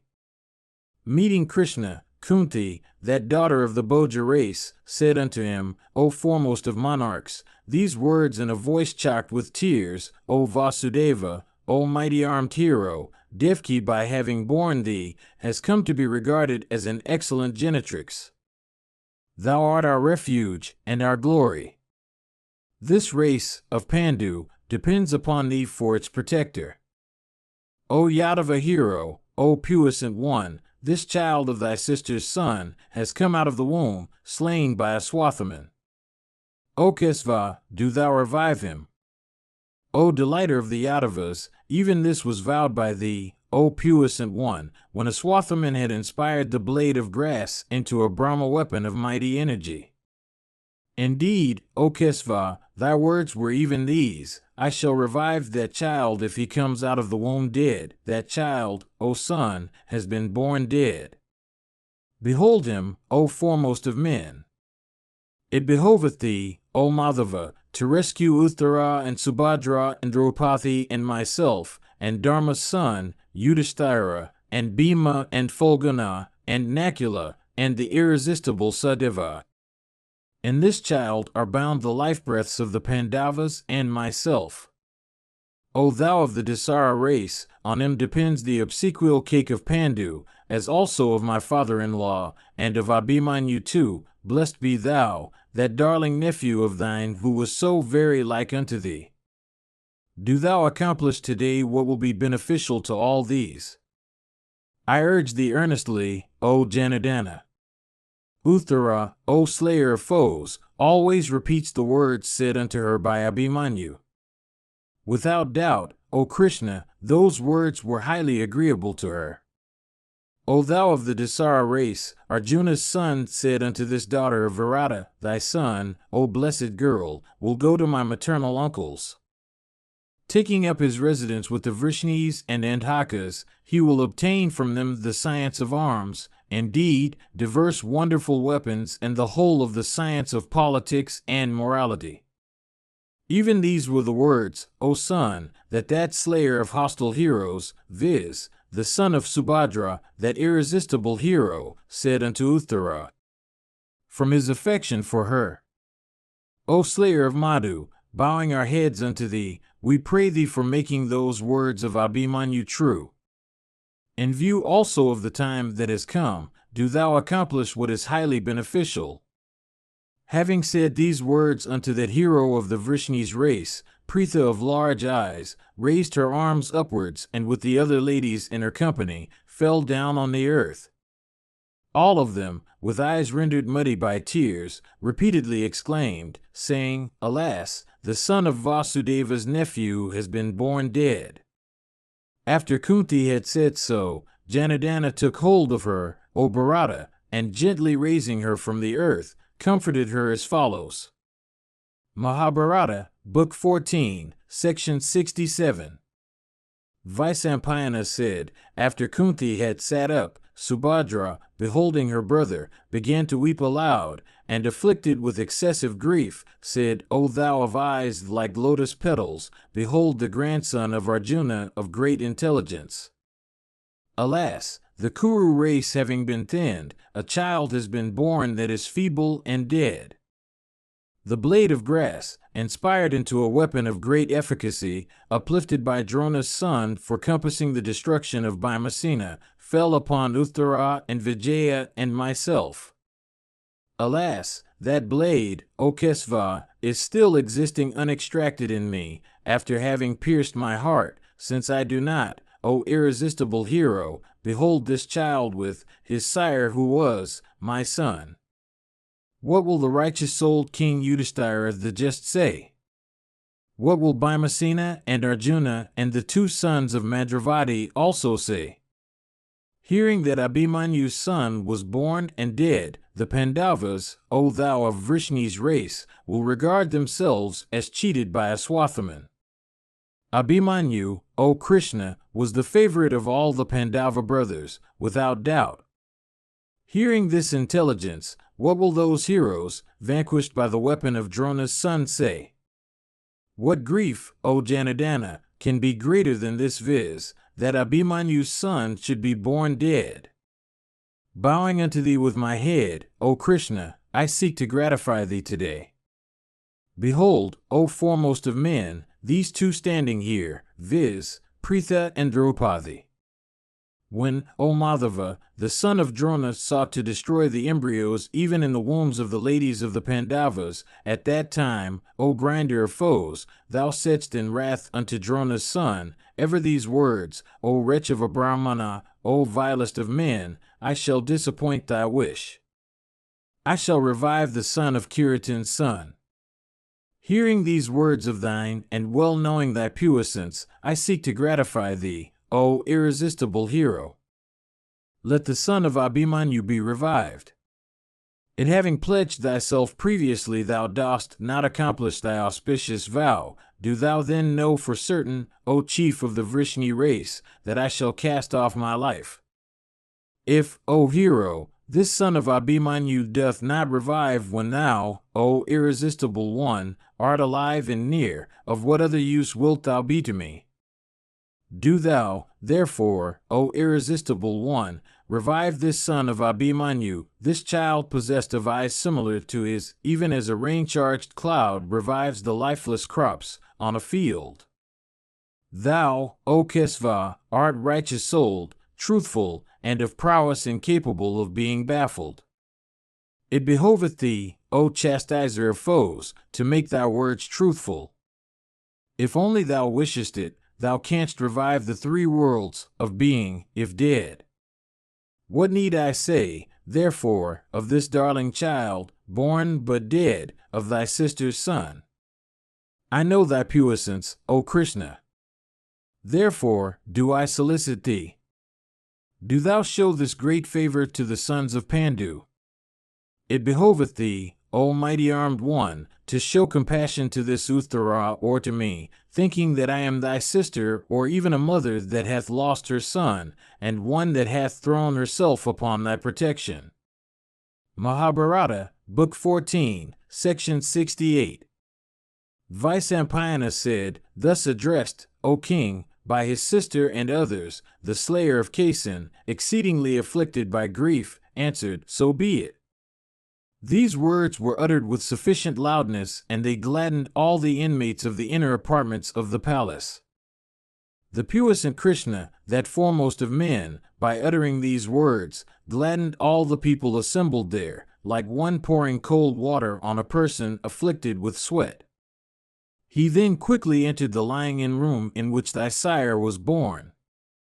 It was duly sanctified, O chief of men, with many garlands of white flowers, with many well-filled water pots arranged on every side, with charcoal, soaked in ghee, of tenduka wood, and mustard seeds, O thou of mighty arms, with shining weapons properly arrayed, and several fires on every side.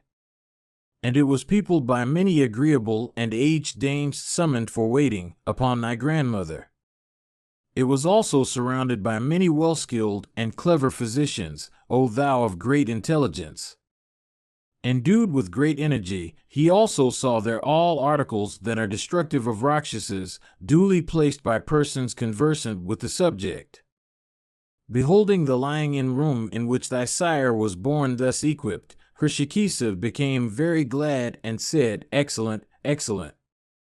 When he of Vrishni's race said so, and presented such a cheerful countenance, Draupadi, repairing thither with great speed, addressed the daughter of Virata, saying, O blessed lady, here comes to thee thy father-in-law, the slayer of Madhu, that ancient rishi of inconceivable soul, that unvanquished one. Virata's daughter, checking her tears, said these words in a voice suffocated with grief. Covering herself properly, the princess waited for Krishna like the deities reverentially waiting for him. The helpless lady, with heart agitated by grief, beholding Govinda coming, indulged in these lamentations, O lotus-eyed one, behold us too deprived of our child. O Janardana, both Abhimanyu and myself have been equally slain. O thou of Vrishni's race, O slayer of Madhu, I seek to gratify thee by bending my head, O hero, unto thee. Do thou revive this child of mine that has been consumed by the weapon of Drona's son. If King Yudhishthira the Just, or Bhimasena, or thyself, O lotus-eyed one, had, on that occasion, said, let the blade of grass, inspired by a Swathaman into a Brahma weapon, destroy the unconscious mother, O puissant one, then I would have been destroyed, and this sad occurrence would not have happened. Alas, what benefit has been reaped by Drona's son by accomplishing this cruel deed, viz., the destruction of the child in the womb by his Brahma weapon? The selfsame mother now seeks to gratify thee, O slayer of foes, by bending her head. Surely, O Govinda, I shall cast off my life breaths if this child does not revive. In him, O righteous one, were placed many expectations by me. Alas, when these have been frustrated by Drona's son, what need have I, O Kesava, to bear the burden of life? The hope, O Krishna, was cherished by me that with my child on my lap, O Janardana, I would salute thee with reverence.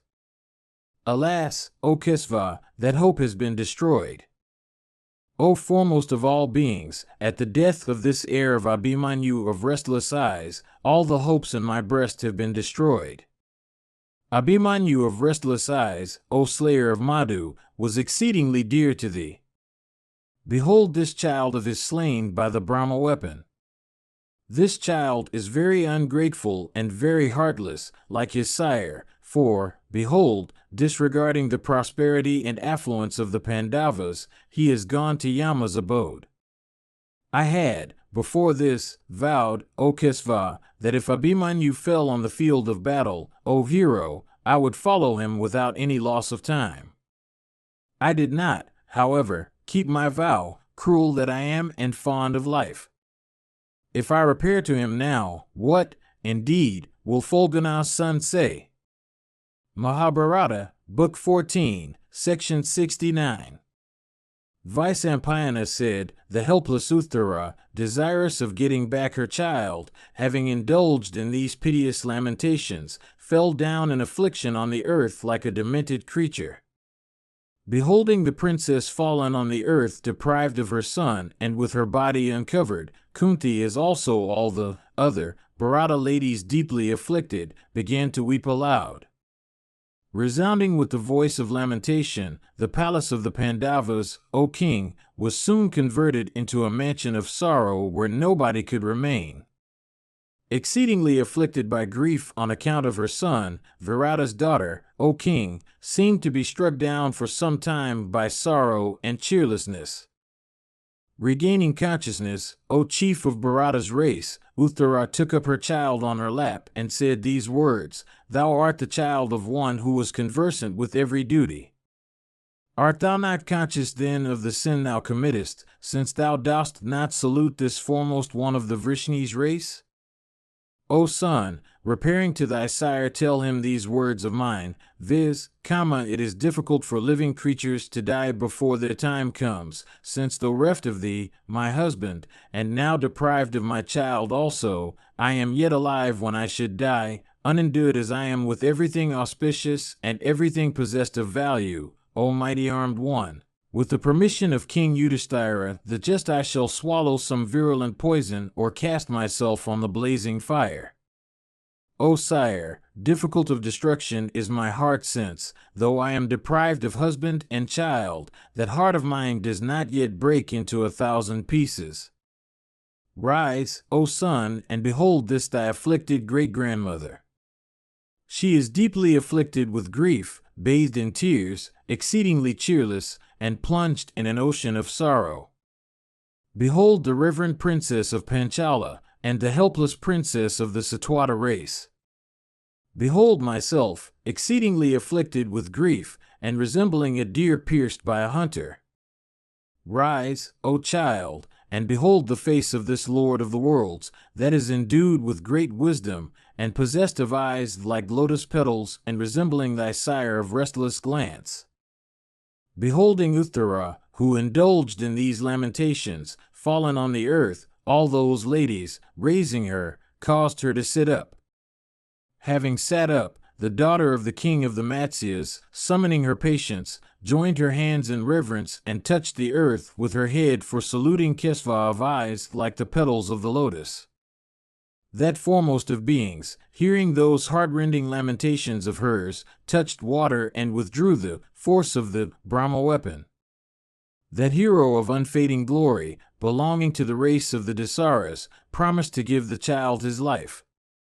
Then ye of pure soul said these words in the hearing of the whole universe, O Uttara, I never utter an untruth.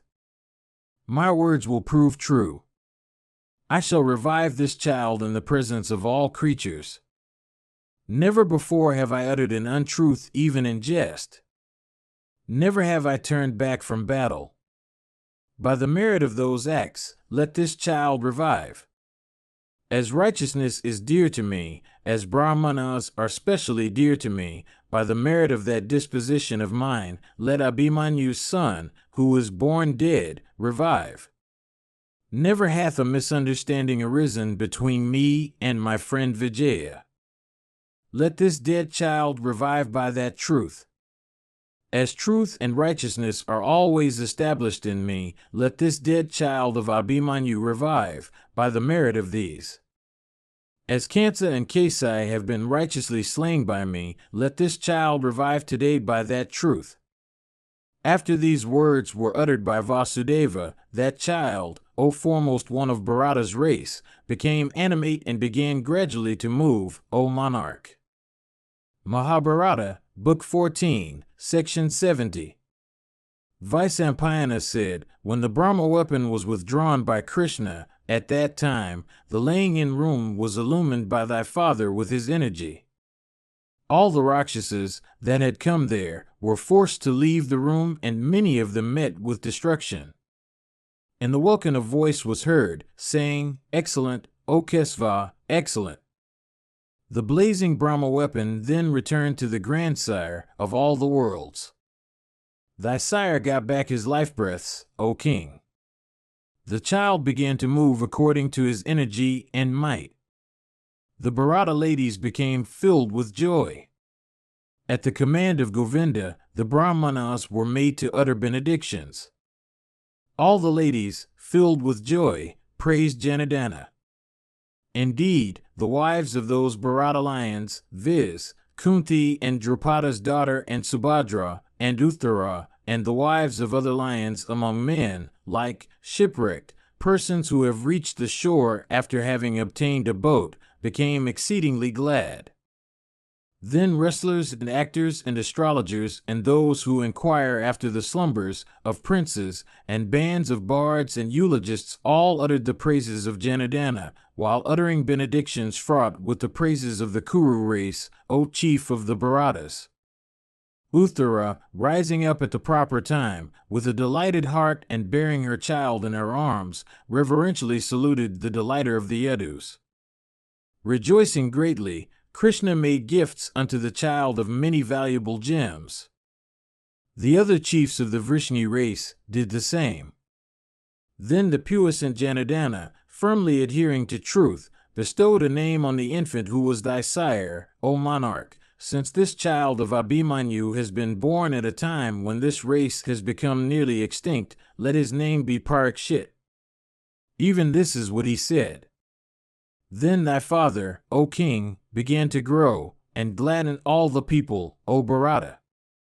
When thy father was a month old, O hero, the Pandavas came back to their capital, bringing with them a profusion of wealth. Hearing that the Pandavas were near, those foremost ones of the Vrishni race went out. The citizens decked the city called after the elephant with garlands of flowers in profusions, with beautiful pennons and standards of diverse kinds. The citizens also, O king, adorned their respective mansions. Desirous of doing what was beneficial to the sons of Pandu, Vidura ordered diverse kinds of worship to be offered to the deities established in their respective temples. The principal streets of the city were adorned with flowers. Indeed, the city was filled with the hum of thousands of voices which resembled the softened roar of distant ocean waves. With dancers all engaged in their vocation, and with the voice of singers, the Kuru city then resembled the mansion of Vaisravana himself. Bards and eulogists, O king, accompanied by beautiful women, were seen to adorn diverse retired spots in the city.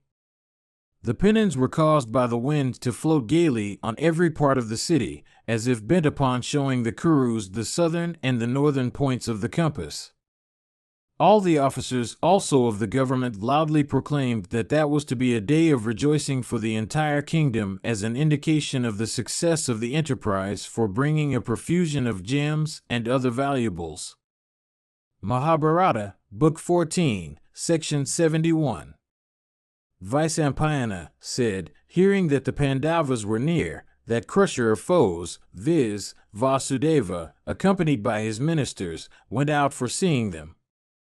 The Pandavas then, uniting with the Vrishnis according to the usual formalities, together entered, O king, the city named after the elephant. With the hum of voices and the clatter of cars of that mighty host, the earth and the welkin, and the firmament itself, became as it were entirely filled. The Pandavas, with rejoicing hearts, accompanied by their officers and friends, entered the capital, placing that treasure in their van.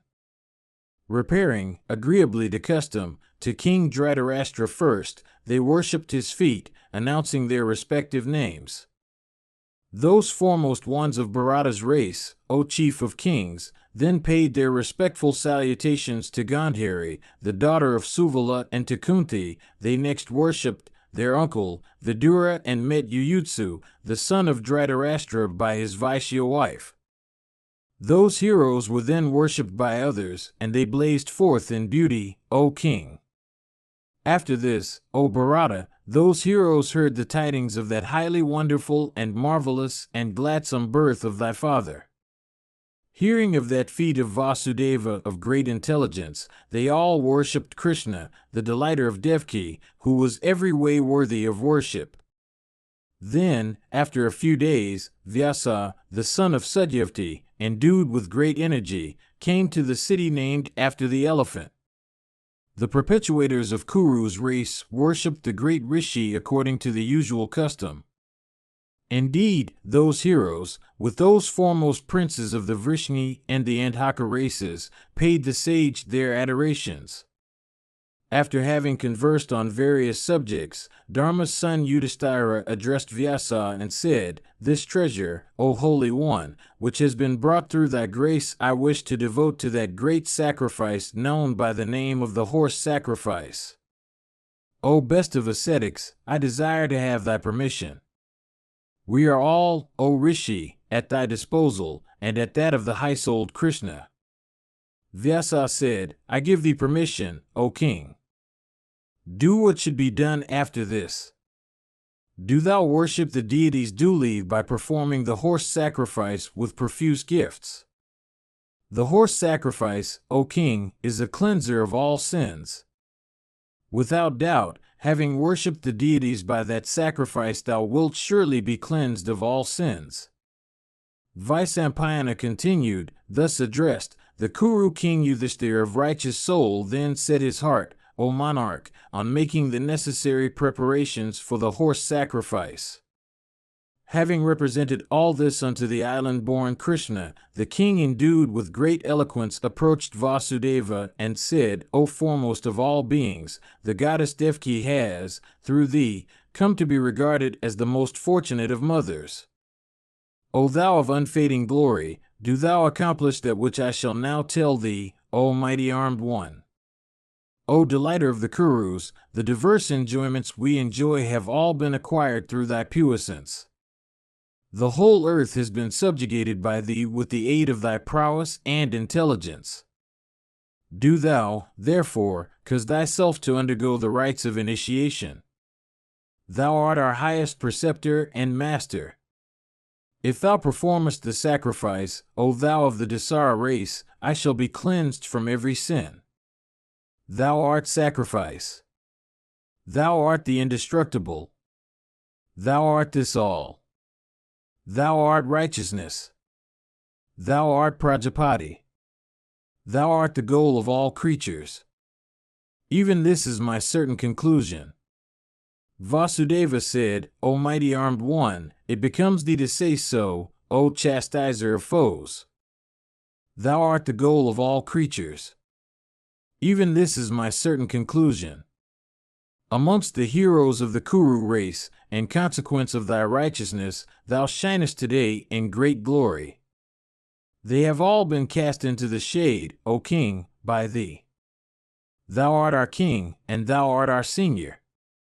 With my approval freely granted, do thou adore the deities in the sacrifice suggested. Do thou, O Bharata, appoint us to whatever tasks thou likest. Truly, do I pledge myself that I shall accomplish all, O sinless one, that thou mayst bid me accomplish. Bhimasena and Arjuna and the two sons of Madravati will be sacrificing when thou, O king, sacrificest. Mahabharata, Book 14, Section 72. Vaisampayana said, thus addressed by Krishna, Yudhishthira, the son of Dharma, endued with great intelligence, saluted Vyasa and said these words, Do thou cause me to be initiated when the proper hour, as thou truly knowest, comes for that right. This my sacrifice is entirely dependent on thee. Vyasa said, Myself, O son of Kunti, and Pila and Yajnavalkya, shall without doubt achieve every rite at the proper time. The rite of initiating thee will be performed on the day of full moon belonging to the month of Chaitra. Let all the necessaries of the sacrifice, O foremost of men, be got ready. Let Sudras well versed in the science of horses, and let Brahmanas also possessed of the same lore, select, after examination, a worthy horse in order that thy sacrifice may be completed. Loosening the animal according to the injunctions of the scriptures, let him wander over the whole earth with her belt of seas, displaying thy blazing glory, O king. Vaisampayana continued, thus addressed, by the rishi, Yudhishthira, the son of Pandu, that lord of earth, answered, So be it. And then, O monarch, he accomplished all that utterer of Brahma had directed. All the articles necessary for the sacrifice, O king, were duly procured. The royal son of Dharma, possessed of immeasurable soul, having procured all the necessaries, and formed the island-born Krishna of it. Then Vyasa of great energy said unto the royal son of Dharma, As regards ourselves, we are all prepared to initiate thee in view of the sacrifice. Let the Svaya and the Kircha and all the other articles that, O thou of Kuru's race, may be needed for thy sacrifice, be made of gold. Let the horse also be loosened today, for roaming on the earth, agreeably to the ordinances of the scriptures. Let the animal, duly protected, wander over the earth. Yudhishthira said, Let arrangements be made by thee, O regenerate one, about loosening this horse for enabling it to wander over the earth at its will. It behoveth thee, O ascetic, to say who will protect this steed while roaming over the earth freely according to its will. Vaisampayana continued, thus addressed, by King Yudhishthira, O monarch, the island-born Krishna said, He who is born after Bhimasena, who is the foremost of all bowmen, who is called Jishnu, who is endued with great patience and capable of overcoming all resistance, he will protect the horse. That destroyer of the Nivedakavachas is competent to conquer the whole earth. In him are all celestial weapons. His body is like that of a celestial in its powers of endurance. His bow and quivers are celestial. Even he will follow this horse. He is well versed in both religion and wealth. He is a master of all the sciences. O foremost of kings, he will agreeably to the scriptures, cause the steed to roam and graze at its will. This mighty armed prince, of dark complexion, is endued with eyes resembling the petals of the lotus. That hero, the father of Abhimanyu, will protect the steed. Bhimasena also is endued with great energy. The son of Kunti is possessed of immeasurable might. He is competent to protect the kingdom, aided by Nakula, O monarch. Possessed of great intelligence and fame, Sadeva will, O thou of Kuru's race, duly attend to all the relatives that have been invited to thy capital. Thus addressed by the Rishi, that perpetuator of Kuru's race, viz., Yudhishthira, accomplished every injunction duly and appointed Fulgana to attend to the horse. Yudhishthira said, Come, O Arjuna, let the horse, O hero, be protected by thee. Thou alone art competent to protect it, and none else. Those kings, O mighty armed hero, who will come forward to encounter thee, try, O sinless one, to avoid battles with them to the best of thy power. Thou shouldst also invite them all to this sacrifice of mine. Indeed, O mighty armed one, go forth, but try to establish friendly relations with them. Vaisampayana continued, the righteous-souled King Yudhishthira, having said so unto his brother Savyasakan, commanded Bhima and Nakula to protect the city. With the permission of King Dhritarashtra, Yudhishthira then set Sadeva, that foremost of warriors, to wait upon all the invited guests. Mahabharata, Book 14, Section 73. Vaisampayana said, when the hour for initiation came, all those great Ritwijas duly initiated the king in view of the horse sacrifice. Having finished the rites of binding the sacrificial animals, the son of Pandu, viz., King Yudhishthira the just endued with great energy, the initiation being over, shone with great splendor along with those Ritwijas. The horse that was brought for the horse sacrifice was let loose, agreeably to the injunctions of the scriptures, that utterer of Brahma, viz., Vyasa himself of immeasurable energy. The king Yudhishthira the just, O monarch, after his initiation, adorned with a garland of gold around his neck, shone in beauty like a blazing fire. Having a black deerskin for his upper garment, bearing a staff in hand, and wearing a cloth of red silk, the son of Dharma, possessed of great splendor, shone like a second Prajapati seated on the sacrificial altar. All his Ritwijas also, O king, were clad in similar robes. Arjuna also shone like a blazing fire. Dhananjaya, unto whose car were yoked white steeds, then duly prepared, O king, to follow that horse of the complexion of a black deer, at the command of Yudhishthira. Repeatedly drawing his bow, named Gandiva, O king, and casing his hand in a fence made of iguana skin, Arjuna, O monarch, prepared to follow that horse, O ruler of men, with a cheerful heart. All Hastinapur, O king, with very children, came out at that spot from desire of beholding Dhananjaya, that foremost of the Kurus, on the eve of his journey. So thick was the crowd of spectators that came to behold the horse and the prince who was to follow it, that in consequence of the pressure of bodies, it seemed a fire was created. Loud was the noise that arose from that crowd of men who assembled together for beholding Dhananjaya the son of Kunti, and it seemed to fill all the points of the compass and the entire welkin. And they said, There goes the son of Kunti, and there that horse of blazing beauty. Indeed, the mighty armed hero follows the horse, having armed himself with his excellent bow. Even these were the words which Jishnu of noble intelligence heard. The citizens also blessed him, saying, Let blessings be thine. Go thou safely and come back, O Bharata. Others, O chief of men, uttered these words, so great is the press that we do not see Arjuna.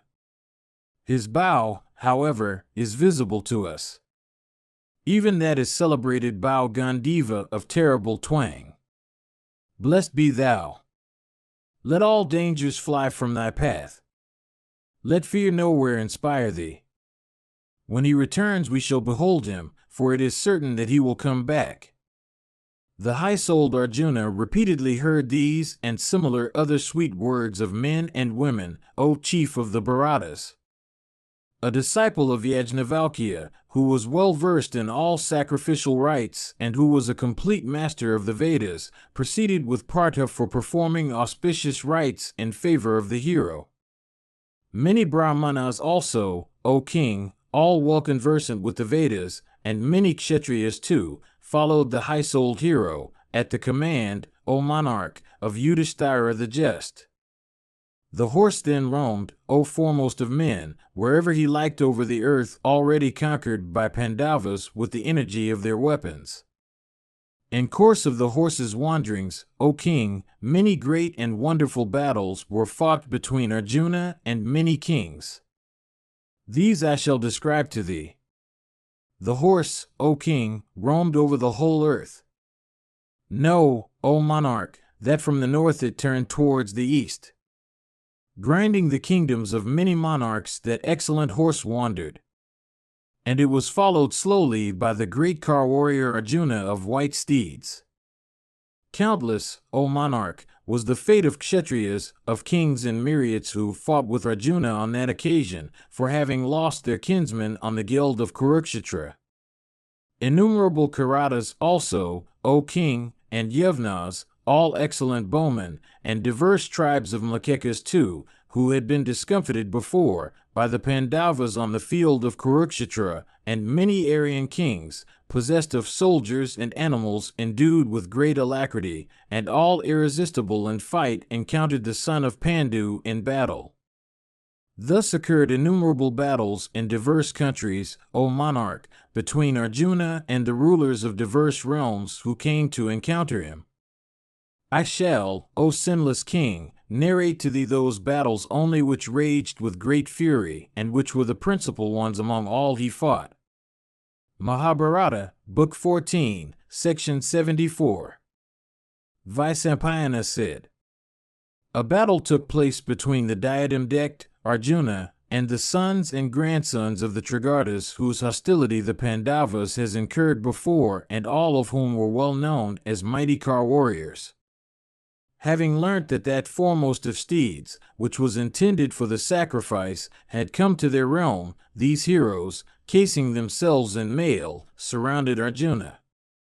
Mounted on their cars, drawn by excellent and well-decked horses, and with quivers on their backs, they surrounded that horse, O king, and endeavored to capture it.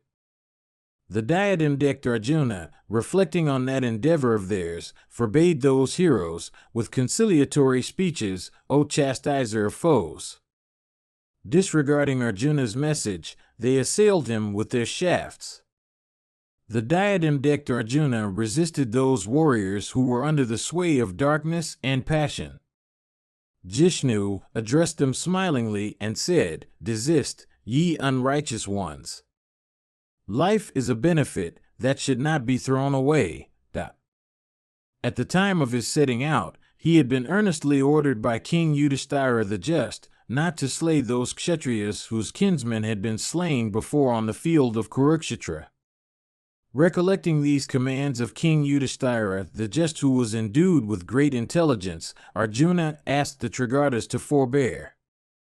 But they disregarded Arjuna's injunction.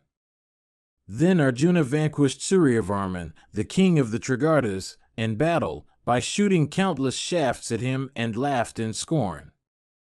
The Trigarta warriors, however, filling the 10 points with the clatter of their cars and car wheels, rushed towards Dhananjaya. Then Suryavarman, displaying his great lightness of hand, pierced Dhananjaya with hundreds of straight arrows, O monarch. The other great bowmen who followed the king, and who were all desirous of compassing the destruction of Dhananjaya, shot showers of arrows on him. With countless shafts shot from his own Bowsiring, the son of Pandu, O king, cut off those clouds of arrows, upon which they fell down. Endued with great energy, Ketuvarman, the younger brother of Suryavarman, and possessed of youthful vigor, fought, for the sake of his brother, against Pandu's son, possessed of great fame. Beholding Ketuvarman approaching towards him for battle, Vibhatsu, that slayer of hostile heroes, slew him with many sharp-pointed arrows. Upon Ketuvarman's fall, the mighty car warrior Dratavarman, rushing on his car towards Arjuna, showered a perfect downpour of arrows on him. Beholding that lightness of hand displayed by the youth Dratavarman, Gudakisa of mighty energy and great prowess became highly gratified with him. The son of Indra could not see when the young warrior took out his arrows and when he placed them on his bowstring aiming at him. He only saw showers of arrows in the air. For a brief space of time, Arjuna gladdened his enemy and mentally admired his heroism and skill. The Kuru hero, smiling the while, fought with that youth who resembled an angry snake. The mighty armed Dhananjaya, glad as he was in beholding the valor of Dratavarman, did not take his life. While, however, Partha of immeasurable energy fought mildly with him without wishing to take his life, Dratavarman shot a blazing arrow at him. Deeply pierced in the hand by that arrow, Vijaya became stupefied and his bow Gandiva fell down on the earth from his relaxed grasp. The form of that bow, O king, when it fell from the grasp of Arjuna, resembled, O Bharata, that of the bow of Indra, that is seen in the welkin after a shower. When that great and celestial bow fell down, O monarch, Dratavarman laughed loudly in battle. At this, Jishnu, excited with rage, wiped the blood from his hand and once more taking up his bow, showered a perfect downpour of arrows. Then a loud and confused noise arose, filling the welkin and touching the very heavens as it were, from diverse creatures who applauded that feat of Dhananjaya. Beholding Jishnu inflamed with rage and looking like Yama himself as he appears at the end of the Yuga, the Trigarta warriors hastily surrounded him, rushing from their posts and desirous of rescuing Dratavarman. Seeing himself surrounded by his foes, Arjuna became more angry than before. He then quickly dispatched 8 and 10 of their foremost warriors with many shafts of hard iron that resembled the arrows of the great Indra himself. The Trigarta warriors then began to fly. Seeing them retreat, Dhananjaya, with great speed, shot many shafts at them that resembled wrathful snakes of virulent poison, and laughed aloud. The mighty car warriors of the Trigartas, with dispirited hearts, fled in all directions, exceedingly afflicted by Dhananjaya with his arrows. They then addressed that tiger among men, that slayer of the Samsaptaka host, on the field of Kurukshetra, saying, "We are your slaves. We yield to thee. Do thou command us, O Partha. Lo, we wait here as the most docile of thy servants. O delighter of the Kurus, we shall execute all thy commands." Hearing these words expressive of their submission, Dhananjaya said unto them, "Do ye, O kings, save your lives, and accept my dominion." Mahabharata, Book 14, Section 75. Vaisampayana said, that foremost of steeds then proceeded to the realm of Pragyatisha and began to wander there. At this, Bhagadatta's son, who was exceedingly valorous in battle, came out, for encountering Arjuna. King Vajradatta, O chief of the Bharatas, finding the sacrificial steed arrived within his realm, fought for detaining it. The royal son of Bhagadatta, issuing out of his city, afflicted the steed that was coming, and seizing it, marched back towards his own place. Marking this, the mighty armed chief of the Kuru race speedily stretched his Gandiva, and suddenly rushed towards his foe. Stupefied by the shaft sped from Gandiva, the heroic son of Bhagadatta, letting off loose the steed, fled from Partha. Once more entering his capital, that foremost of kings, irresistible in battle, cased himself in mail, and mounting on his prince of elephants, came out. That mighty car warrior had a white umbrella held over his head, and was fanned with a milk-white yak tail. Impelled by childishness and folly, he challenged Partha, the mighty car warrior of the Pandavas, famed for terrible deeds in battle, to an encounter with him. The enraged prince then urged towards Arjuna that elephant of his, which resembled a veritable mountain, and from whose temples and mouth issued streams of juice indicative of excitement. Indeed, that elephant showered its secretions like a mighty mass of clouds pouring rain. Capable of resisting hostile feats of its own species, it had been equipped agreeably to the ordinances of the treatises on war elephants. Irresistible in battle, it had become so infuriated as to be beyond control. Urged on by the prince with the iron hook, that mighty elephant then seemed, as it advanced, as if it would cut through the welkin, like a flying hill. Beholding it advance towards him, O king, Dhananjaya, filled with rage and standing on the earth, O Bharata, encountered the prince on its back. Filled with wrath, Vajradhara quickly sped at Arjuna a number of broad-headed shafts endued with the energy of fire and resembling, as they coursed through the air, a cloud of speedily moving locusts. Arjuna, however, with shafts sped from Gandiva, cut off those arrows, some into 2 and some into 3 pieces. He cut them off in the welkin itself with those shafts of his coursing through the welkin. The son of Bhagadata, beholding his broad-headed shafts thus cut off, quickly sped at Arjuna a number of other arrows in a continuous line. Filled with rage at this, Arjuna, more quickly than before, shot at Bhagadata's son a number of straightly coursing arrows equipped with golden wings. Vajradhara of mighty energy, struck with great force and pierced with these arrows in that fierce encounter, fell down on the earth. Consciousness, however, did not desert him. Mounting on his prince of elephants again in the midst of that battle, the son of Bhagadata, desirous of victory, very coolly sped a number of shafts at Arjuna. Filled with wrath, Jishnu then sped at the prince a number of arrows that looked like blazing flames of fire and that seemed to be so many snakes of virulent poison. Pierced therewith, the mighty elephant, emitting a large quantity of blood, looked like a mountain of many springs discharging rills of water colored with red chalk. Mahabharata, Book 14, Section 76.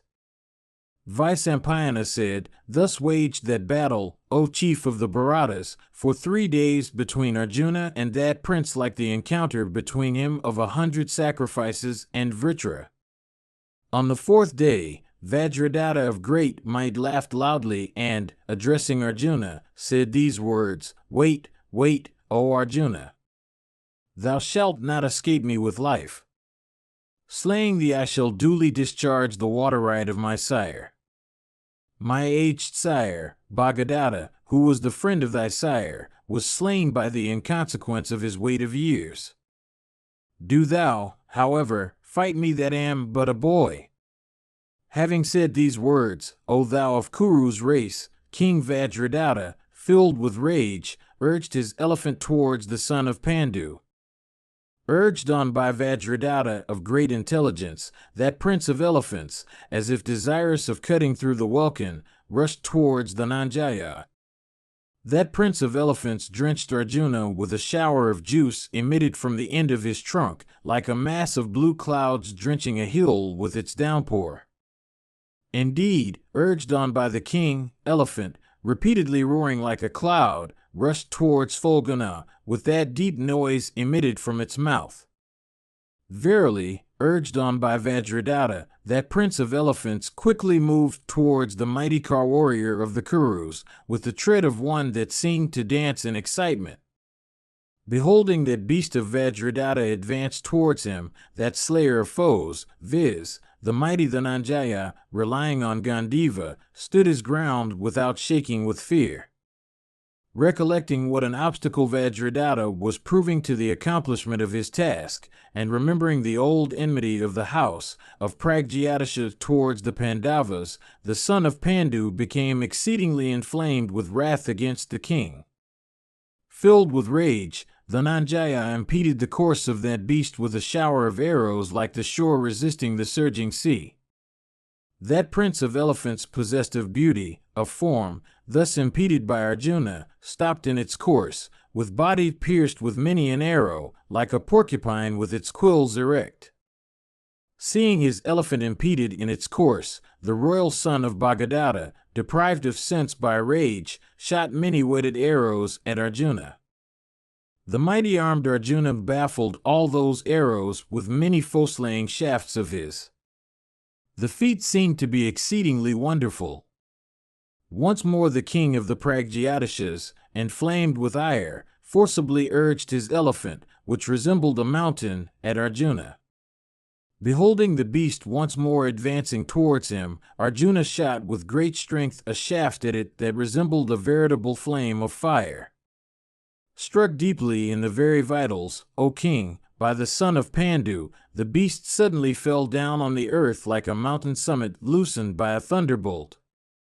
Struck with D'Artangia's shaft, the elephant, as it lay on the earth, looked like a huge mountain cliff lying on the ground, loosened by the bolt of Indra.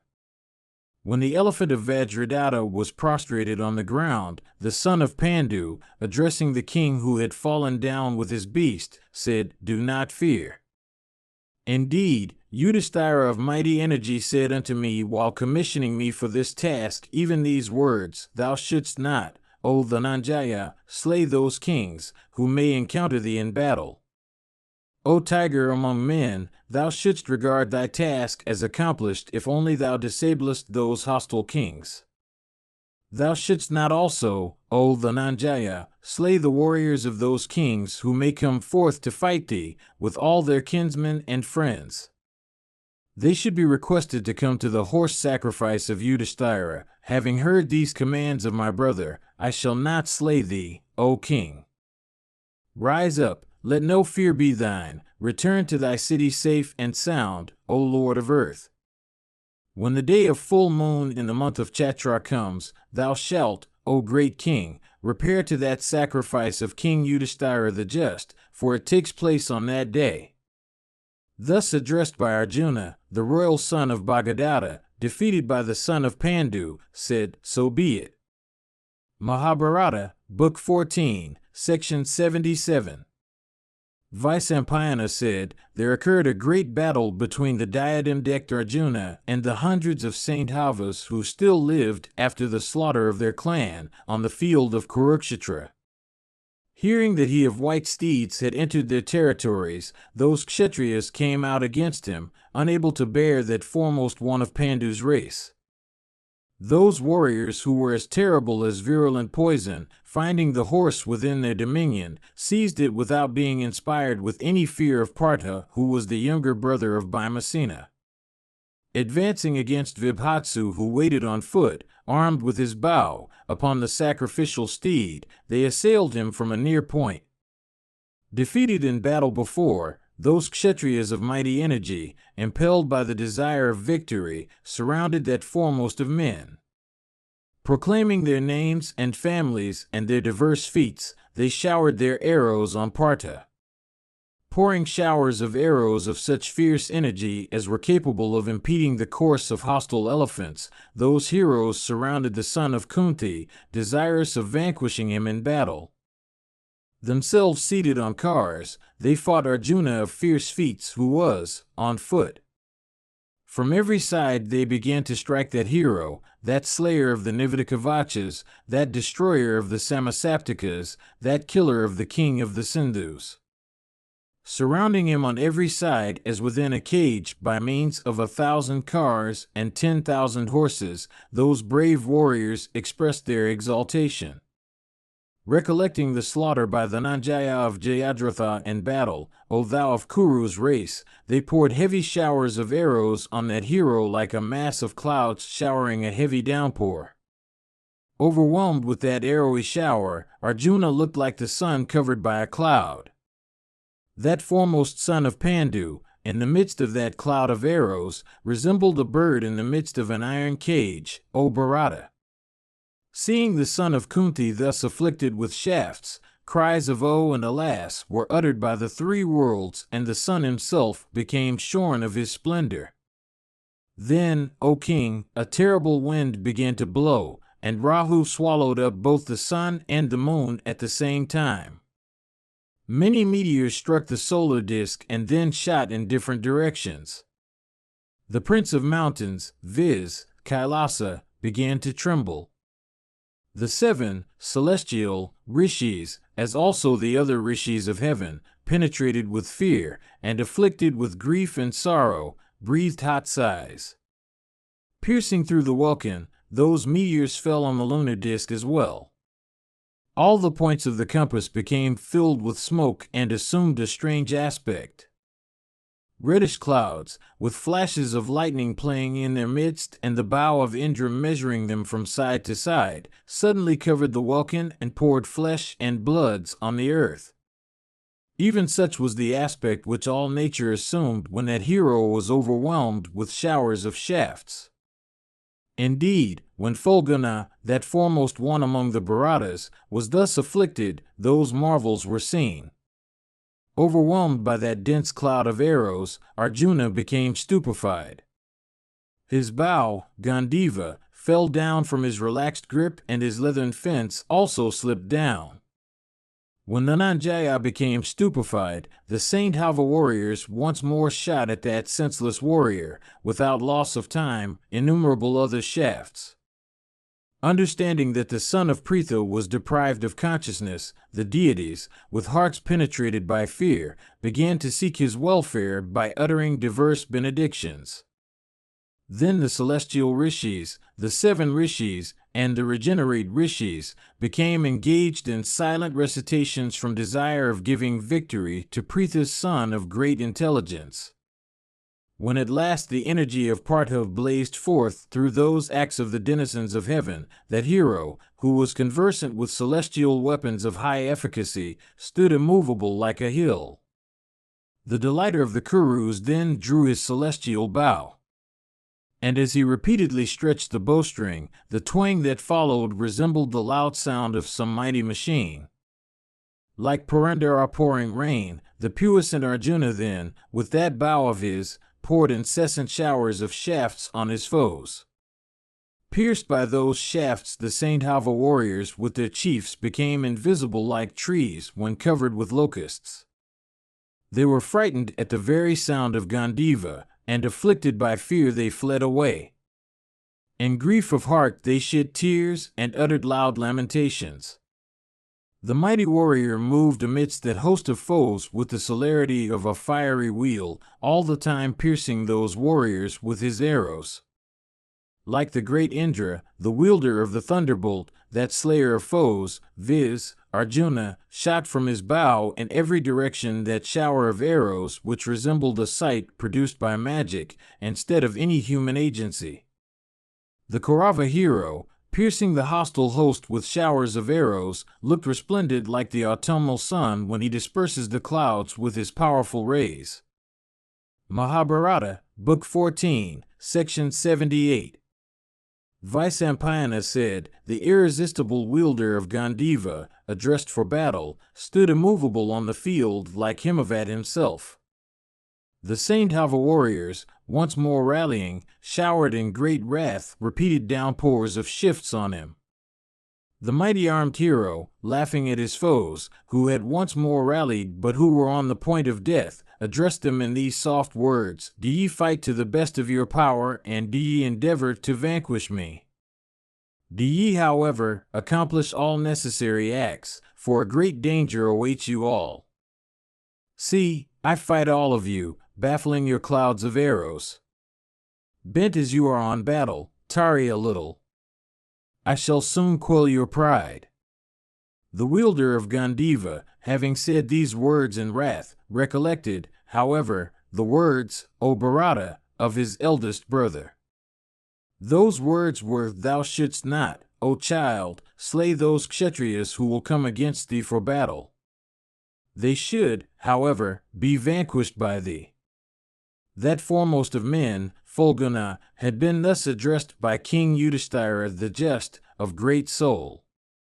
He, therefore, began to reflect in this strain. Even thus was I commissioned by my brother. Warriors advancing against me should not be slain. I must act in such a way as not to falsify the words of King Yudhishthira the Just. Having arrived at this conclusion, Fulguna, that foremost of men, then said unto those Kauravas who were all fierce in battle, these words, I say what is for your benefit. Though staying before me, I do not wish to slay you. He amongst you who will say unto me that he has been vanquished by me, and that he is mine, will be spared by me. Having heard these words of mine, act towards me in that way which may best conduce to your benefit. By acting in a different way you will place yourselves in a situation of great fear and danger. Having said these words unto those heroic warriors, the chief of the Kurus began to fight them. Arjuna was inflamed with wrath. His foes, desirous of victory, were equally enraged. The Kauravas then, O king, shot hundreds and thousands of straight arrows at the wielder of Gandiva. Dhananjaya, with his own whetted shafts, cut off those arrows of sharp and terrible points, resembling snakes of virulent poison, before they could come up to him. Having cut off those sharp arrows equipped with kanka feathers, Arjuna pierced each of the warriors opposed to him with a whetted shaft. The Saintava Kshatriyas, recollecting that it was Dhananjaya who had slain their king Jayadratha, then hurled at him darts and javelins with great force. The diadem-decked Dhananjaya of great might baffled their intent by cutting off all those weapons before any of them could reach him. At length the son of Pandu became highly angry. With many straight and broad-headed arrows, he felled the heads of many of those warriors who were rushing at him from desire of victory. Many fled, many rushed at Arjuna, many moved not. All of them, however, uttered such a loud noise of wrath and grief that it resembled the roar of the ocean. As they were slain by Partha of immeasurable might, they fought him, each according to his strength and prowess. Their animals being all exhausted, Partha succeeded in depriving a large number of those warriors of their senses by means of his sharpest shafts in that battle. Then Desala, their queen, the daughter of Dhritarashtra, knowing that they were rendered cheerless by Arjuna, took her grandson in her arms and repaired to Arjuna. The child was the son of Suratha, the son of Jayadratha. The brave prince proceeded to his maternal uncle on his car for the safety of all the Kauravas warriors. The queen, arrived at the presence of Dhananjaya, began to weep in sorrow. The puissant Dhananjaya, seeing her, cast off his bow. Abandoning his bow, Partha duly received his sister and inquired of her as to what he could do for her. The queen replied unto him, saying, O chief of the Bharatas, this child is the son of thy sister's son. He salutes thee, O Partha. Look at him, O foremost of men. Thus addressed by her, Partha inquired after his son, Suratha, saying, Where is he? Desala then answered him, saying, burning with grief on account of the slaughter of his sire, the heroic father of this child died in great affliction of heart. Listen to me how he met with his death. O Dhananjaya, he had heard before that his sire Jayadratha had been slain by thee, O sinless one. Exceedingly afflicted with grief at this, and hearing of thy arrival here as the follower and protector of the sacrificial horse, he at once fell down and gave up his life breaths. Verily, deeply afflicted with grief as he was, as go on as he heard of thy arrival he gave up his life. Seeing him prostrate on the earth, O Lord, I took his infant son with me and have come to thee, desirous of thy protection. Having said these words, the daughter of Dhritarashtra began to lament in deep affliction. Arjuna stood before her in great cheerlessness of heart. His face was turned towards the earth. The cheerless sister then said unto her brother, who was equally cheerless, these words, Behold thy sister. Behold the child of thy sister's son. O perpetuator of Kuru's race, O thou that art fully conversant with every duty, it behoveth thee to show mercy to this child, forgetting the Kuru prince, Duryodhana, and the wicked Jayadratha. Even as that slayer of hostile heroes, Parikshit, has been born of Abhimanyu, so has this mighty-armed child, my grandson, sprung from Suratha. Taking him with me, O chief of men, I have come to thee, desirous of the safety of all the warriors. Do thou listen to these words of mine? This child of that wicked foe of thine hath now come to thee, O mighty-armed hero. It behoveth thee, therefore, to show mercy to this infant. O chastiser of foes, this infant seeks to gratify thee by bending his head. He solicits thee for peace. O mighty-armed hero, be inclined to make peace. O thou that art conversant with every duty, be thou gratified with the child whose friends and kinsmen have all been slain and who himself knows nothing of what has happened. Do not yield to wrath. Forgetting his disreputable and cruel grandfather, who offended against thee so highly, it behoveth thee to show thy grace towards this child. Recollecting Queen Gandhari and King Dhritarashtra, Dhananjaya, afflicted with grief, addressed Desala, who had said so unto him, and answered her, censuring Kshatriya practices the while. Fie on Duryodhana, that mean wight, covetous of kingdom and full of vanity.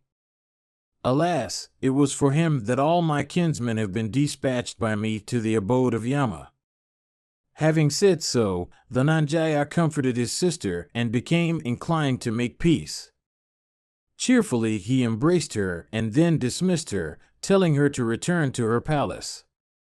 Desala bade all her warriors desist from that great battle, and worshipping Partha, she of beautiful face retraced her steps towards her abode. Having vanquished those heroes, viz., the Saintavas, thus Dhananjaya began to follow that steed which roved at its will. The heroic Arjuna duly followed that sacrificial horse, even as the divine wielder of Pinaka had in days of yore followed the deer through the firmament. The steed, at its will, wandered through various realms one after another, enhancing the feats of Arjuna. In course of time, O chief of men, the horse wandering at its pleasure, at last arrived within the dominions of the ruler of Manipura, followed by the son of Pandu. Mahabharata, Book 14, Section 79. Vaisampayana said, the ruler of Manipura, Vabhruvahana, hearing that his sire Arjuna had arrived within his dominions, went out with humility, with a number of brahmanas and some treasure in his van. Remembering, however, the duties of Kshatriyas, Dhananjaya of great intelligence, seeing the ruler of Manipura arrive in that guise, did not approve of it. The righteous-souled Fulguna angrily said, this conduct of thine is not becoming. Thou hast certainly fallen away from Kshatriya duties. I have come here as the protector of Yudhishthira's sacrificial horse. Why, O son, wilt thou not fight me, seeing that I have come within thy dominions? Fie on thee, O thou of foolish understanding, fie on thee that hast fallen away from Kshatriya duties. Fie on thee that would receive me peacefully, even though I have come here for battling with thee. In thus receiving me peacefully thou actest like a woman. O thou of wretched understanding, if I had come to thee, leaving aside my arms, then would this behavior of thine have been fit, O worst of men. Learning that these words were addressed by her husband, the daughter of the Snake King, viz., Ulupi, unable to tolerate it, pierced through the earth and came up to that spot. She beheld her son standing there perfectly cheerless and with face hanging down. Indeed, the prince was repeatedly rebuked by his sire, who was desirous of battle with him, O monarch. The daughter of the snake, with every limb possessed of beauty, viz., Ulupi, said these words consistent with righteousness and duty unto the prince, who was conversant with righteousness and duty. Know that I am thy mother Ulupi, that am the daughter of a snake. Do thou accomplish my behest, O son, for thou wouldst then attain to great merit. Fight thy father, this foremost one of Kuru's race, this hero that is irresistible in battle. Without doubt, he will then be gratified with thee. In this way was King Vabhruvahana incited against his sire by his step-mother. At last, endued as he was with great energy, he made up his mind, O chief of the Bharatas, to fight Dhananjaya. Putting on his armor of bright gold and his effulgent headgear, he ascended an excellent car which had hundreds of quivers ready on it. That car was equipped with necessaries for battle and had steeds yoked to it that were endued with the speed of the mind. It had excellent wheels and a strong upashkara, and was adorned with golden ornaments of every kind. Raising his standard, which was decorated most beautifully and which bore the device of a lion in gold, the handsome Prince Vabhruvahana proceeded against his sire for battle. Coining upon the sacrificial steed, which was protected by Partha, the heroic prince caused it to be seized by persons well versed in horselore. Beholding the steed seized, Dhananjaya became filled with joy. Standing on the earth, that hero began to resist the advance of his son, who was on his car. The king afflicted the hero with repeated showers of shafts endued with whetted points and resembling snakes of virulent poison. The battle that took place between sire and son was incomparable. It resembled the encounter between the deities and the Asuras of old. Each was gratified with obtaining the other for an antagonist. Then Vabhruvahana, laughing, pierced the diadem-decked Arjuna, that foremost of men, in the shoulder with a straight shaft. Equipped with feathers, that shaft penetrated Arjuna's body like a snake penetrating on an anthill. Piercing the son of Kunti through, the shaft went deep into the earth. Feeling acute pain, the intelligent Dhananjaya rested a while, supporting himself on his excellent bow. He stood, having recourse to his celestial energy, and seemed to outward appearance like one deprived of life. That foremost of men, then regaining consciousness, praised his son highly. Possessed of great splendor, the son of Sakra said, "Excellent, excellent, O mighty armed one, O son of Chitrangada. O son, beholding this feat, so worthy of thee, I am highly gratified with thee. I shall now shoot these arrows at thee, O son. Stand for fight, without running away." Having said these words, that slayer of foes shot a shower of arrows on the prince. King Vabhruvahana, however, with his own broad-headed shafts, cut all those arrows which were shot from Gandiva and which resembled the thunderbolt of Indra in splendor, some in twain and some into 3 parts. Then the standard, decked with gold and resembling a golden palmyra, on the king's car was cut off by Partha with some excellent shafts of his. The son of Pandu, laughing, next slew the king's steeds endued with large size and great speed. Descending from his car, the king, inflamed with rage, fought his sire on foot. Gratified with the prowess of his son, that foremost one of the sons of Pritha, viz., the son of the wielder of the thunderbolt, began to afflict him greatly. The mighty Vabhruvahana, thinking that his father was no longer able to face him, again afflicted him with many shafts resembling snakes of virulent poison. From a spirit of boyishness he then vigorously pierced his father in the breast with a whetted shaft equipped with excellent wings. That shaft, O king, penetrated the body of Pandu's son, and reaching his very vital, caused him great pain.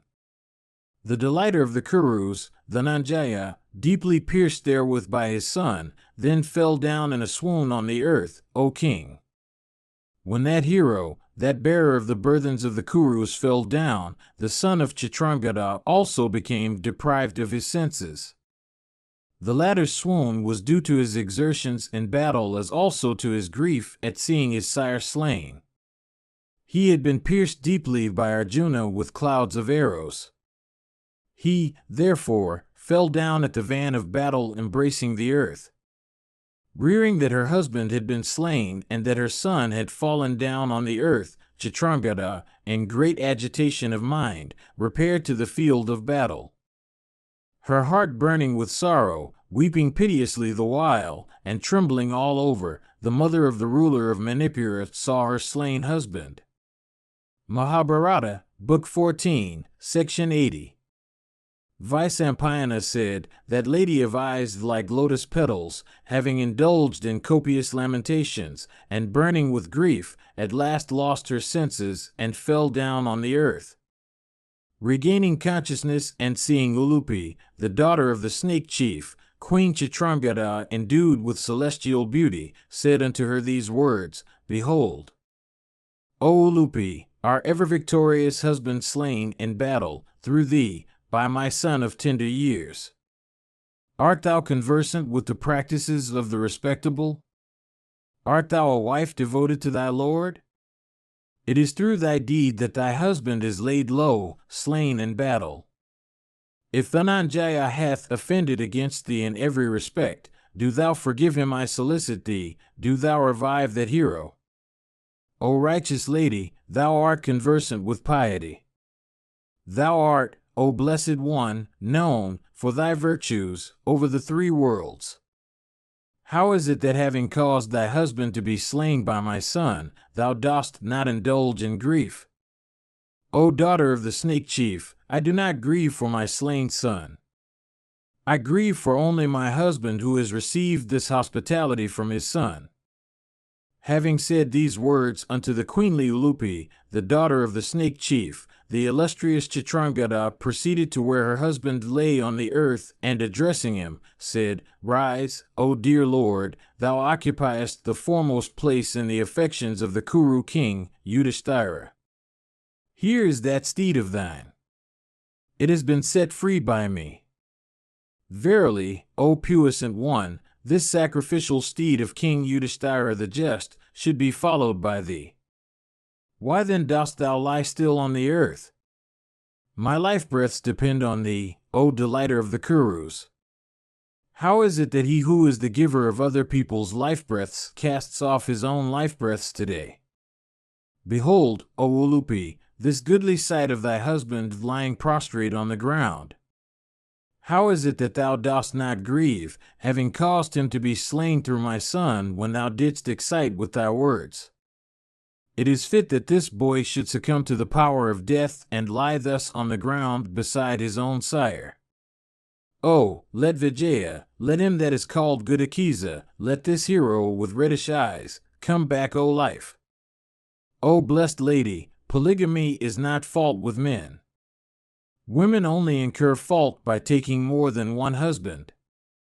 Do not, therefore, harbor such thoughts of vengeance.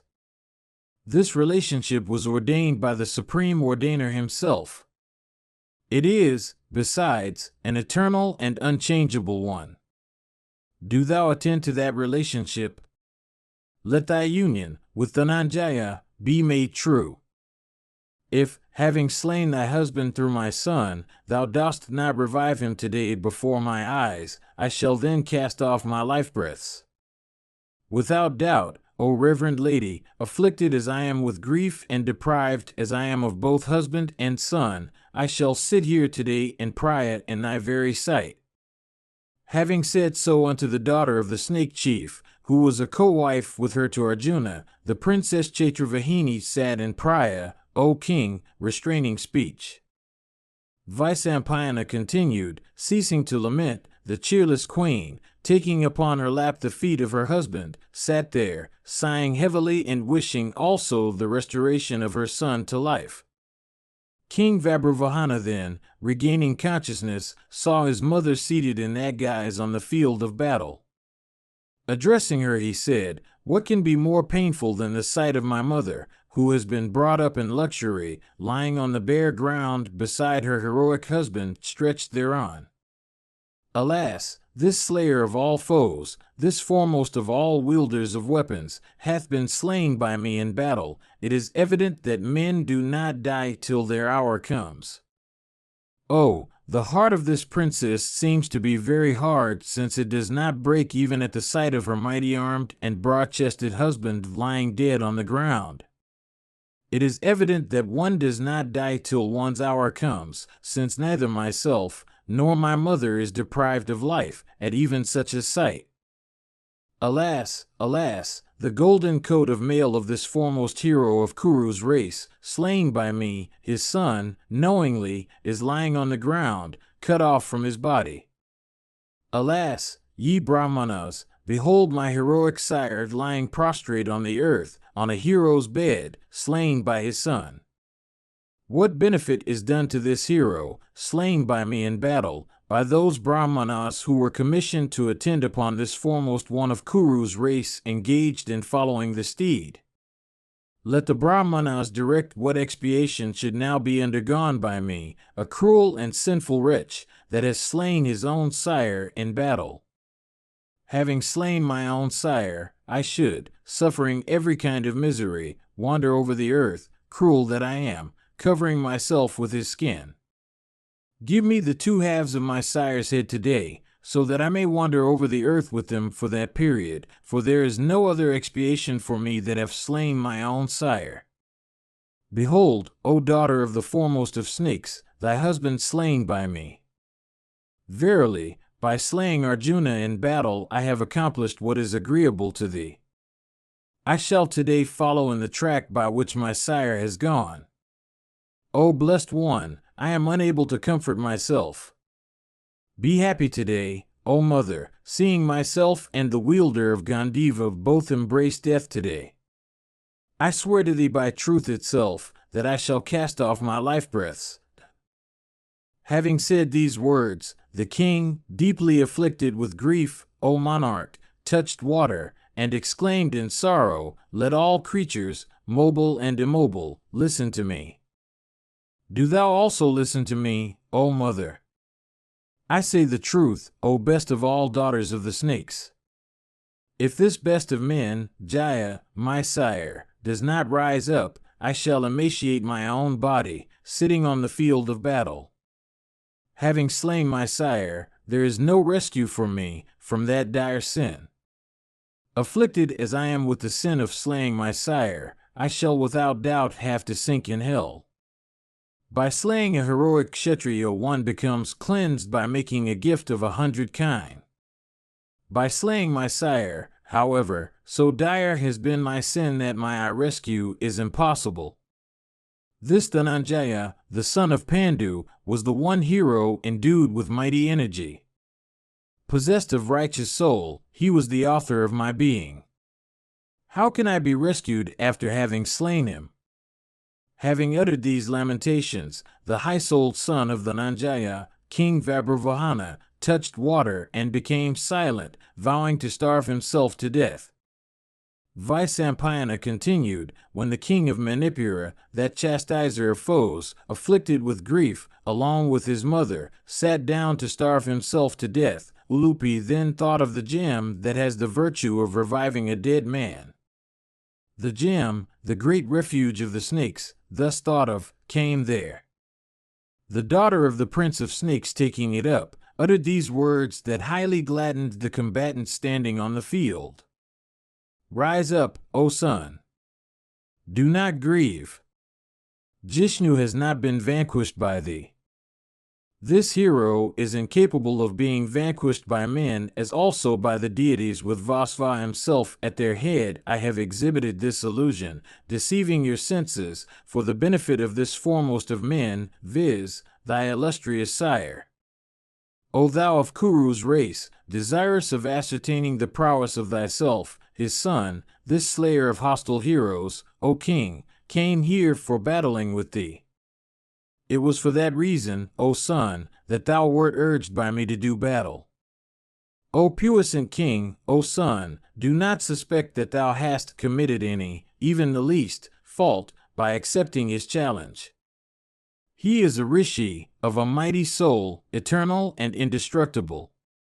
O dear son, Sakra himself is incapable of vanquishing him in battle.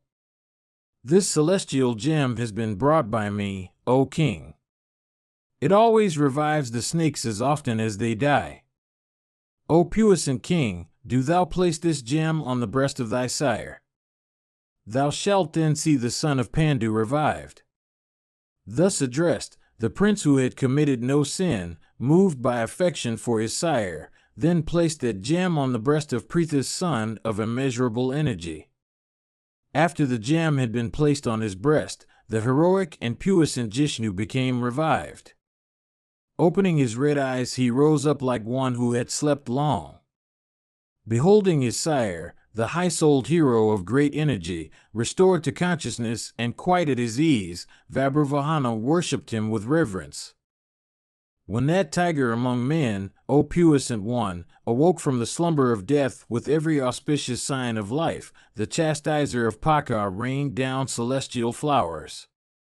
Kettle drums struck by nobody produced their music deep as the roar of the cloud. A loud uproar was heard in the welkin consisting of the words excellent, excellent. The mighty-armed Dhananjaya, rising up and well-comforted, embraced Vibhavana and smelled his head. He saw sitting at a distance from his son, this latter's mother afflicted with grief, in the company of Ulupi. Dhananjaya asked, "Why is it that everything in the field of battle seems to bear the indications of grief, wonder, and joy? If, O slayer of foes, the cause is known to thee, do thou then tell me. Why has thy mother come to the field of battle?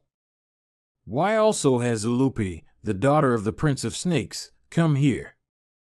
I know that thou hadst fought this battle with me at my own command. I desire to know what the cause is that has brought out the ladies."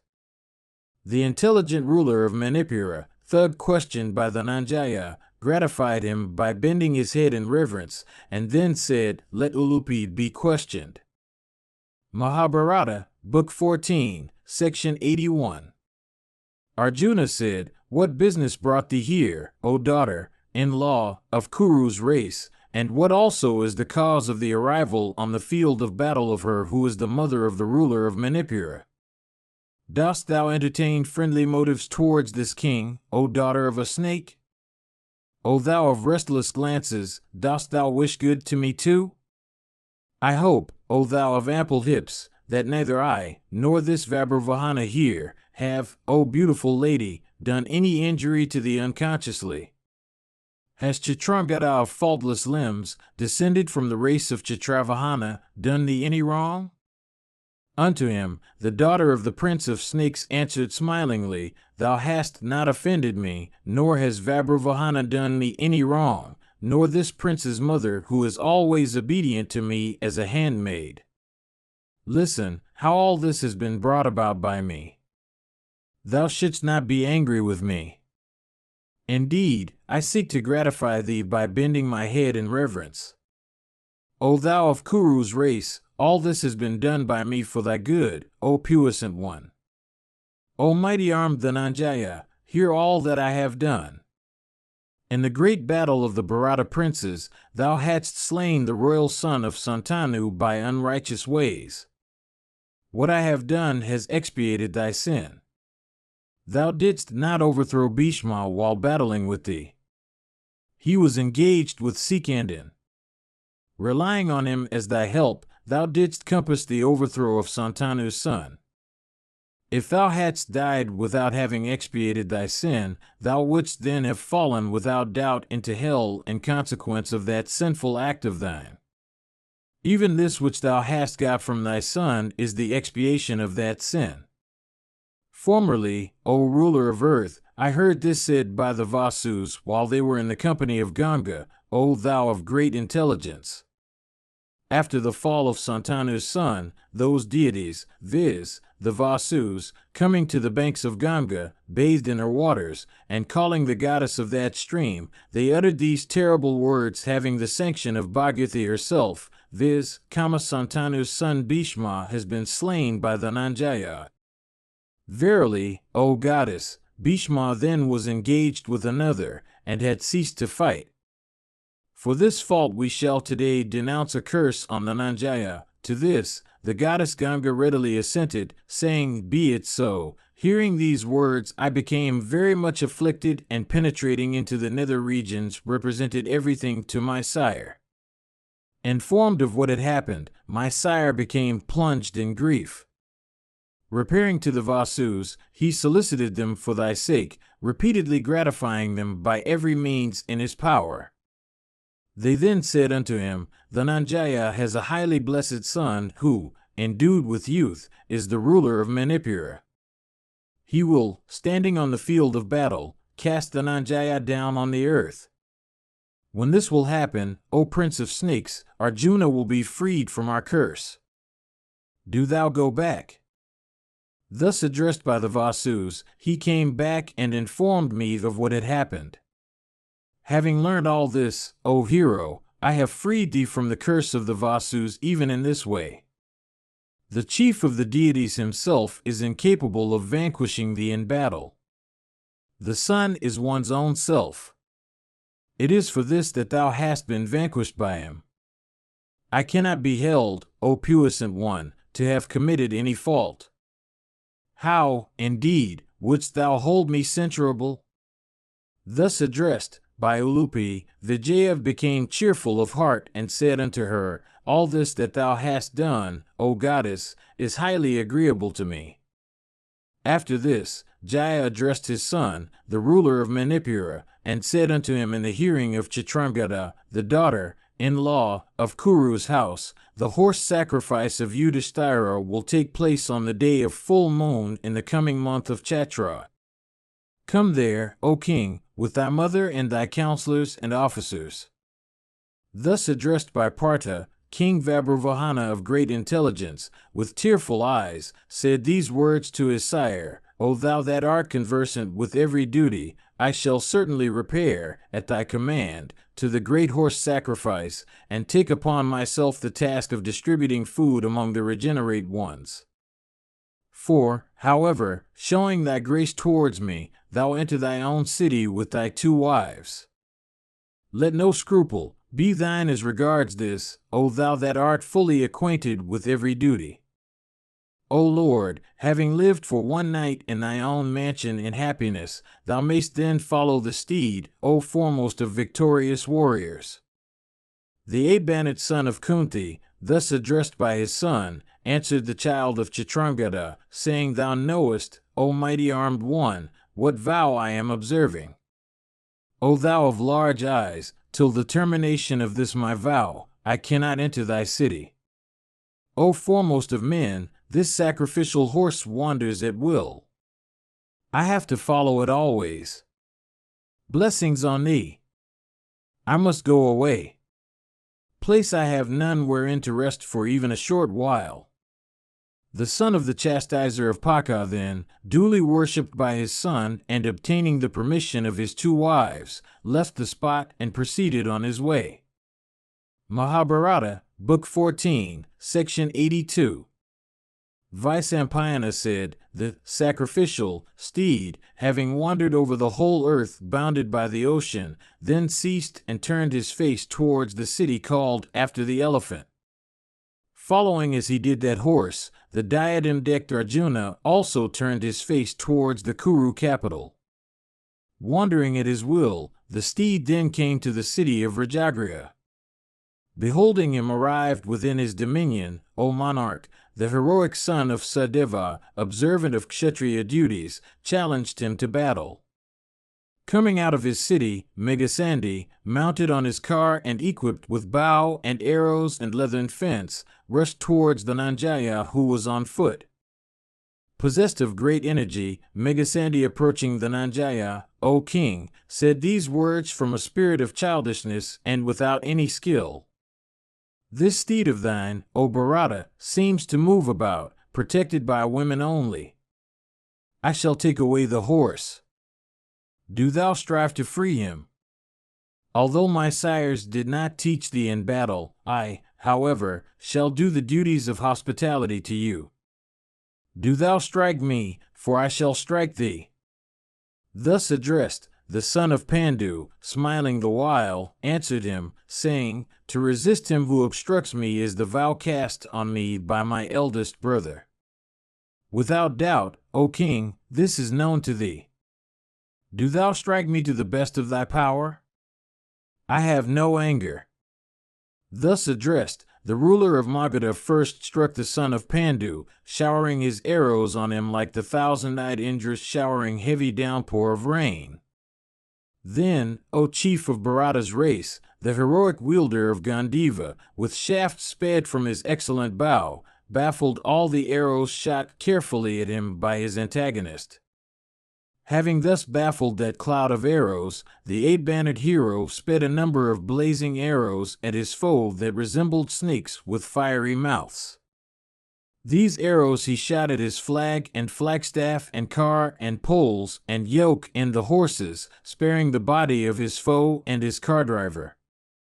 Though Partha, who was capable of shooting the bow with the left hand, as well as with the right, spared the body of the Prince of Magadha, yet the latter, thinking that his body was protected by his own prowess, shot many arrows at Partha.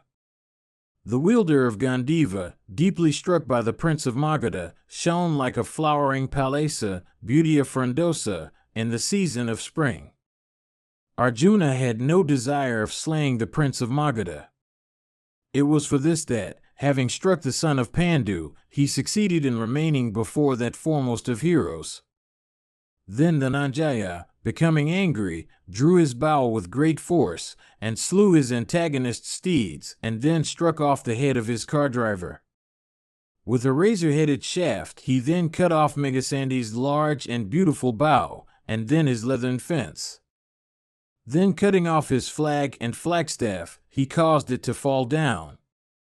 The Prince of Magadha, exceedingly afflicted, and deprived of his steeds and bow and driver, took up a mace and rushed with great speed at the son of Kunti. Arjuna then, with many shafts of his equipped with vulturine feathers, cut off into fragments that mace of his advancing foe, which was adorned with bright gold.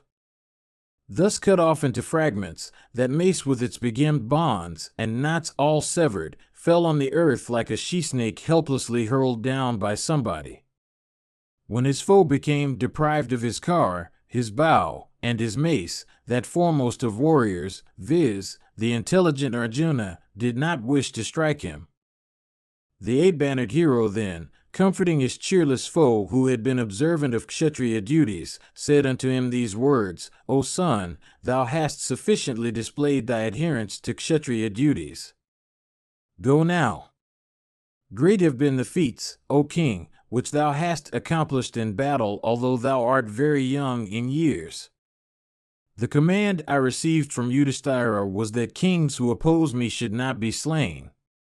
It is for this thou livest yet, O monarch, although thou hast offended me in battle. Thus addressed, the ruler of Magadha considered himself vanquished and spared. Thinking then that it was his duty to do so, he approached Arjuna and joining his hands in reverence worshipped him. And he said, Vanquished have I been by thee. Blessed be thou, I do not venture to continue the battle. Tell me what I am to do now for thee. Regard thy behest as already accomplished. Comforting him again, Arjuna once more said unto him, Thou shouldst repair to the horse sacrifice of our king which takes place at the coming full moon of Chaitra. Thus addressed by him, the son of Sadeva said, So be it, and then duly worshipped that horse as also Fulgana, that foremost of warriors. The sacrificial horse then, equipped with beautiful manes, proceeded at his will along the sea-coast, repairing to the countries of the Bungas, the Pundras, and the Kosalas. In those realms Dhananjaya, with his bow Gandiva, O king, vanquished innumerable Mlacheka armies one after another. Mahabharata, Book 14, Section 83. Vaisampayana said, worshipped by the ruler of Magadha, Pandu's son, having white steeds yoked unto his car, proceeded along the south, following the sacrificial steed. Turning round in course of his wanderings at will, the mighty steed came upon the beautiful city of the Chaityas called after the oyster. Sarabha, the son of Sisupala, endued with great strength, first encountered Arjuna in battle and then worshipped him with due honors. Worshipped by him, O king, that best of steeds then proceeded to the realms of the Kasis, the Angas, the Kosalas, the Karatas, and the Tanganas. Receiving due honors in all those realms, Dhananjaya turned his course. Indeed, the son of Kunti then proceeded to the country of the Dasarnas. The ruler of that people was Chitrangada, who was endued with great strength and was a crusher of foes. Between him and Vijaya occurred a battle exceedingly terrible. Bringing him under his sway, the diadem-decked Arjuna, that foremost of men, proceeded to the dominions of the Nishada king, viz., the son of Eklavya. The son of Eklavya received Arjuna in battle. The encounter that took place between the Kuru hero and the Nishadas was so furious as to make the hair stand on end. Unvanquished in battle, the valiant son of Kunti defeated the Nishada king, who proved an obstacle to the sacrifice. Having subjugated the son of Eklavya, O king, the son of Indra, duly worshipped by the Nishadas, then proceeded towards the southern ocean. In those regions, battle took place between the diadem-decked hero and the Dravidas and Andhras and the fierce Mahishakas and the hillmen of Kalwa. Subjugating those tribes without having to accomplish any fierce feats, Arjuna proceeded to the country of the Saurashtras, his footsteps guided by the horse. Arrived at Gokarna, he repaired thence to Prabhasa. Next he proceeded to the beautiful city of Dwaravati, protected by the heroes of the Vrishni race. When the beautiful sacrificial horse of the Kuru king reached Dwaravati, the Yadava youths used force against that foremost of steeds. King Ugrasena, however, soon went out and forbade those youths from doing what they meditated. Then the ruler of the Vrishnis and the Andhakas, issuing out of his palace, with Vasudeva, the maternal uncle of Arjuna, in his company, cheerfully met the Kuru hero and received him with due rites. The two elderly chiefs honored Arjuna duly. Obtaining their permission, the Kuru prince then proceeded to where the horse he followed led him. The sacrificial steed then proceeded along the coast of the Western Ocean and at last reached the country of the five waters, which swelled with population and prosperity. Thence, O king, the steed proceeded to the country of Gandharas. Arrived there, it wandered at will, followed by the son of Kunti. Then occurred a fierce battle between the diadem-decked hero and the ruler of Gandharas, viz., the son of Sakuni, who had a bitter remembrance of the grudge his sire bore to the Pandavas. Mahabharata, Book 14, Section 84. Vaisampayana said, the heroic son of Sakuni, who was a mighty car warrior among the Gandharas, accompanied by a large force, proceeded against the Kuru hero of curly hair. That force was properly equipped with elephants and horses and cars, and was adorned with many flags and banners. Unable to bear and, therefore, burning to avenge the slaughter of their king Sakuni, those warriors, armed with bows, rushed together at Partha. The unvanquished Vibhatsu of righteous soul addressed them peacefully, but they were unwilling to accept the beneficial words of Yudhishthira through Arjuna. Though forbidden by Partha with sweet words, they still gave themselves up to wrath and surrounded the sacrificial steed. At this, the son of Pandu became filled with wrath. Then Arjuna, carelessly shooting from Gandiva many shafts with razor-like heads that blazed with splendor, cut off the heads of many Gandhara warriors. While thus slaughtered by Partha, the Gandharas, O king, exceedingly afflicted, set free the horse, moved by fear and desisted from battle. Resisted, however, by those Gandhara combatants who still surrounded him on every side, the son of Pandu, possessed of great energy, felled the heads of many, previously naming those whom he thus dispatched. When the Gandhara warriors were thus being slain all around him in battle, the royal son of Sakuni came forward to resist the son of Pandu. Unto the Gandhara king who was fighting with him, impelled by Kshatriya duty, Arjuna said, I do not intend to slay the kings who fight with me, in consequence of the commands of Yudhishthira. Cease, O hero, to fight with me. Do not court defeat. Thus addressed the son of Sakuni, stupefied by folly, disregarded that advice and covered with many swift arrows the Kuru hero who resembled Sakra himself in the feats he accomplished in battle. Then Partha, with a crescent-shaped arrow, cut off the headgear of his foe.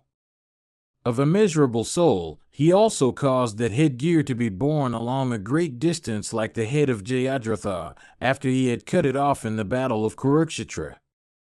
Beholding this feat, all the Gandhara warriors became filled with wonder. That Arjuna voluntarily spared their king was well understood by them. The prince of the Gandharas then began to fly away from the field, accompanied by all his warriors who resembled a flock of frightened deer. The Gandharas, through fear, lost their senses and wandered over the field, unable to escape. Arjuna, with his broad-headed shafts, cut off the heads of many. Many there were who lost their arms in consequence of Arjuna's arrows, but so stupefied were they with fear that they were not aware of the loss of that limb. Verily, the Gandhara army was exceedingly afflicted with those large shafts which Partha sped from Gandiva. That army, which then consisted of frightened men and elephants and horses, which lost many warriors and animals, and which had been reduced to a rabble and put to rout, began to wander and wheel about the field repeatedly. Among those foes who were thus being slaughtered, none could be seen standing in front of the Kuru hero famed for foremost of feats. No one could be seen who was able to bear the prowess of Dhananjaya. Then the mother of the ruler of the Gandharas, filled with fear, and with all the aged ministers of state, came out of her city, bearing an excellent aragya for Arjuna. She forbade her brave son of steady heart from fighting any longer, and gratified Jishnu, who was never fatigued with toil. The puissant Vibhatsu worshipped her and became inclined to show kindness towards the Gandharas. Comforting the son of Sakuni, he said, "Thou hast not, O mighty armed hero, done what is agreeable to me by getting thy heart upon these measures of hostility. O slayer of heroes, thou art my brother, O sinless one. Recollecting my mother Gandhari, and for the sake of Dhritarashtra also, I have not taken thy life. It is for this, O king, that thou livest still. Many of thy followers, however, have been slain by me. Let not such a thing happen again. Let hostility cease. Let not thy understanding again go astray. Thou shouldst go to the horse sacrifice of our king, which comes off on the day of full moon of the month of Chaitra." Mahabharata, Book 14, Section 85. Vaisampayana said, having said these words, Partha set out, following the horse which wandered at its will. The sacrificial steed then turned towards the road that led to the city called after the elephant.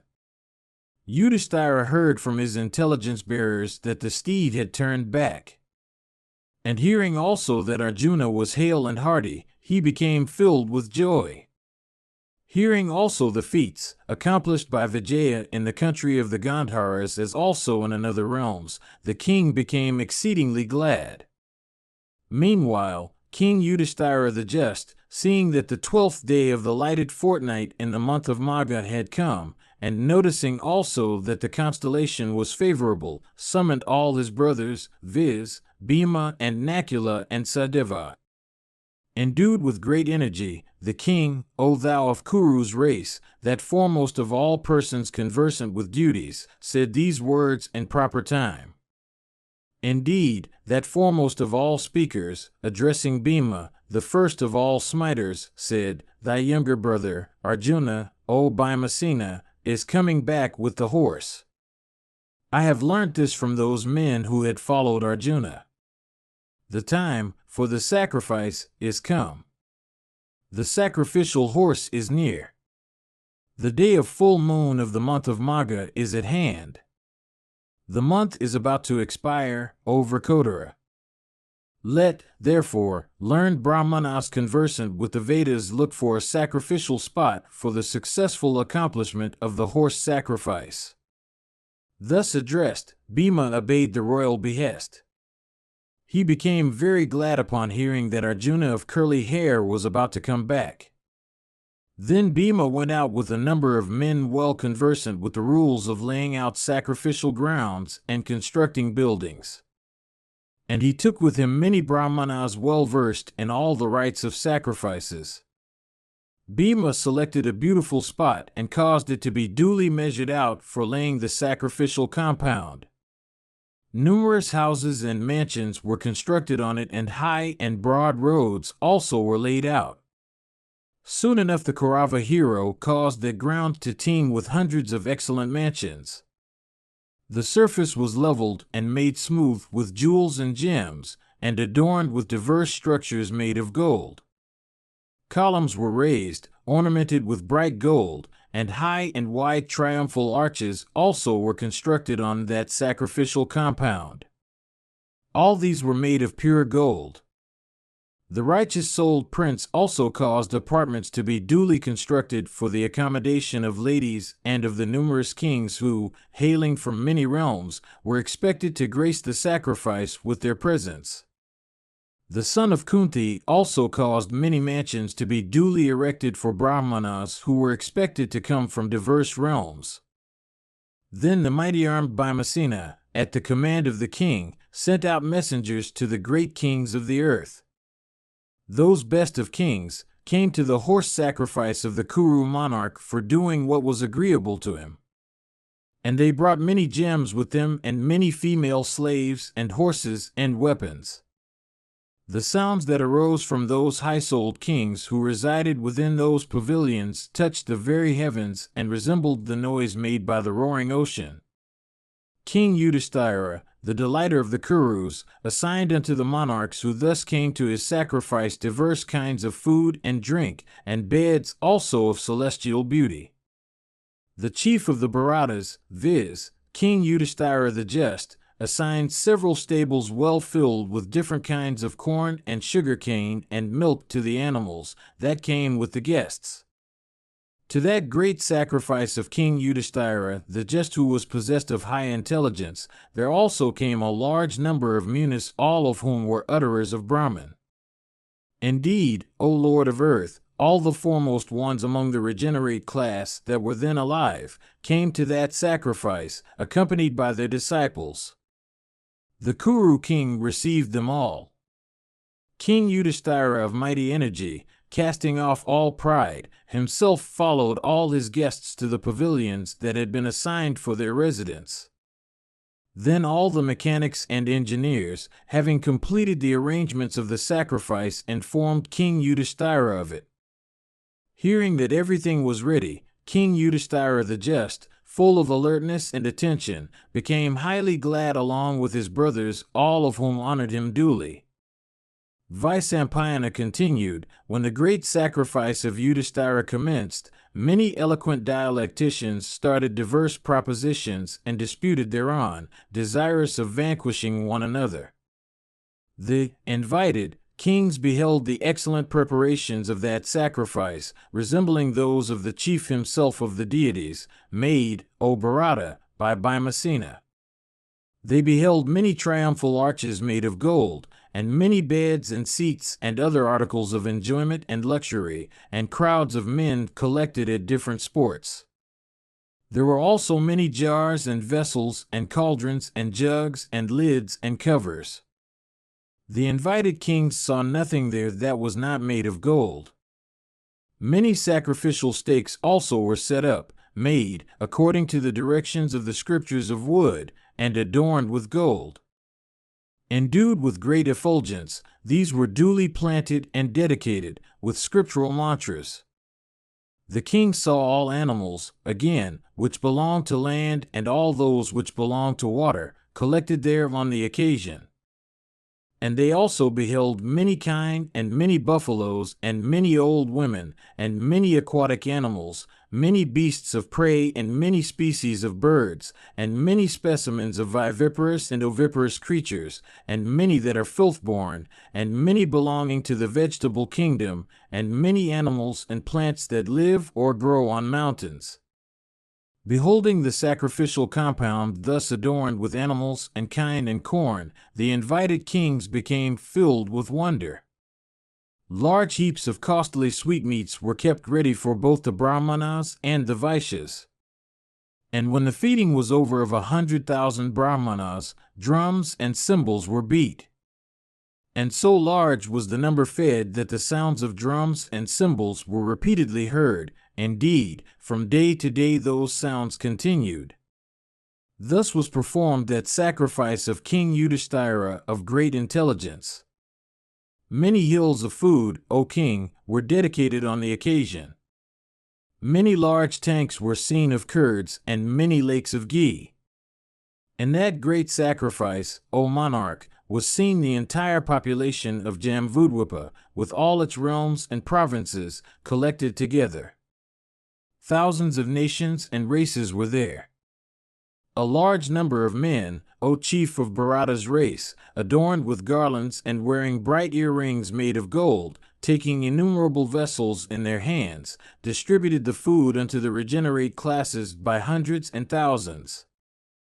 The attendants of the Pandavas gave away unto the Brahmanas diverse kinds of food and drink which were, besides, so costly as to be worthy of being eaten and drunk by kings themselves. Mahabharata, Book 14, Section 86. Vyasa said, beholding those kings lords of earth all conversant with the Vedas, arrive, King Yudhishthira, addressing Bhimasena, said, O chief of men, let proper honors be paid to these kings who have come to my sacrifice, for these foremost of men are all worthy of the highest honors. Thus addressed by King Yudhishthira of great fame, Pandu's son Bhimasena of mighty energy did as he was enjoined, assisted by the twins. The foremost of all men, viz., Govinda, came there, accompanied by the Vrishnis, and with Valadeva in the van. He was accompanied by Yuyudhana and Pradyumna and Gada, and Nisatha and Samvo and Kritavarman. The mighty car warrior Bhima offered them the most reverential worship. Those princes then entered the palaces, adorned with gems, that were assigned to them. At the end of a conversation he had with Yudhishthira, the slayer of Madhu referred to Arjuna, who had been emaciated in consequence of many fights. The son of Kunti repeatedly asked Krishna, that chastiser of foes, about Arjuna. Unto Dharma's son, the Lord of all the universe began to speak about Jishnu, the son of Sakra. O king, a confidential agent of mine residing in Dvarka came to me. He had seen Arjuna, that foremost of Pandu's sons. Indeed, the latter has been very much emaciated with the fatigue of many battles. O puissant monarch, that agent of mine informed me that the mighty armed hero is very near to us. Do thou set thyself to accomplish thy horse sacrifice. Thus addressed, King Yudhishthira the Just said unto him, By good luck, O Madhava, Arjuna comes back safely. I desire to ascertain from thee, O delighter of the Yadavas, what has been said in this matter by that mightiest of heroes among the song of Pandu. Thus addressed by King Yudhishthira the Just, the lord of the Vrishnis and the Andhakas, that foremost of eloquent men, said these words unto that monarch of righteous soul, my agent, recollecting the words of Partha, reported them thus to me, O great king, Yudhishthira, O Krishna, should be told these words of mine when the time comes. O chief of the Kauravas, many kings will come to thy sacrifice. When they arrive, high honors should be paid unto them. This would, indeed, be worthy for us. O giver of honors, the king should further be informed at my request that he should do what is necessary for preventing a carnage similar to what took place at the time of presenting the Aragya on the occasion of the Rajasuya sacrifice. Let Krishna also approve of this. Let not, O king, through the ill feeling of kings, the people be slaughtered. My man further reported, O king, these words of the Nanjaya. Listen as I repeat them, O monarch, the ruler of Manipura, my dear son Vabruvahana, will come at the sacrifice. Do thou honor him duly for my sake. O puissant one. He is always attached and deeply devoted to me. Hearing these words, King Yudhishthira the Just approved of them and said as follows. Mahabharata, Book 14, Section 87. Yudhishthira said, I have heard, O Krishna, thy agreeable words. They are such as deserve to be spoken by thee.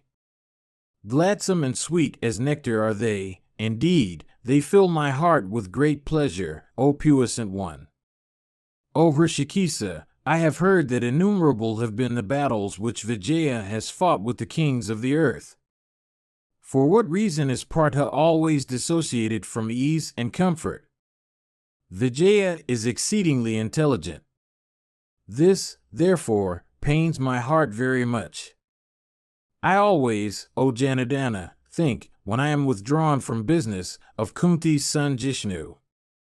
The lot of that delighter of the Pandus is exceedingly miserable. His body has every auspicious mark. What, however, O Krishna, is that sign in his excellent body in consequence of which he has always to endure misery and discomfort?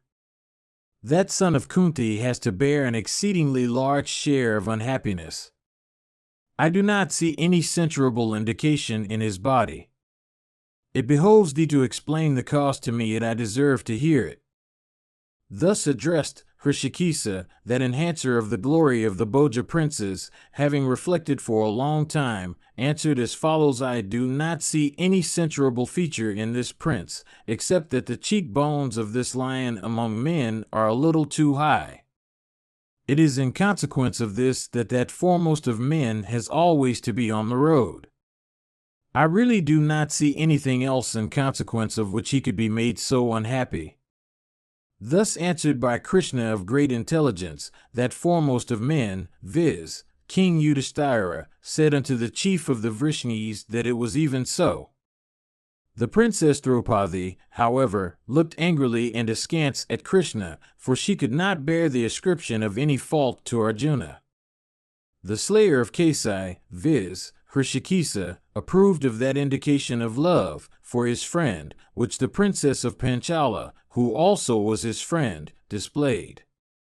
Bhimasena and the other Kurus, including the sacrificial priests, who heard of the agreeable triumphs of Arjuna in course of his following the horse, became highly gratified.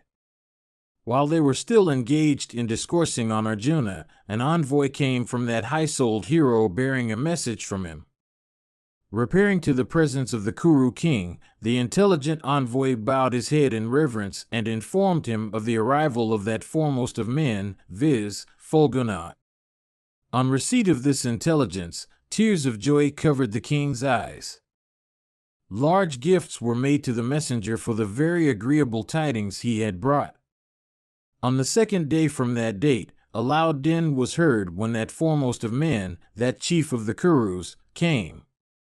The dust raised by the hoofs of that horse as it walked in close adjacence to Arjuna looked as beautiful as that raised by the celestial steed Ravas. And as Arjuna advanced, he heard many gladdening words uttered by the citizens. By good luck, O Partha, thou art out of danger.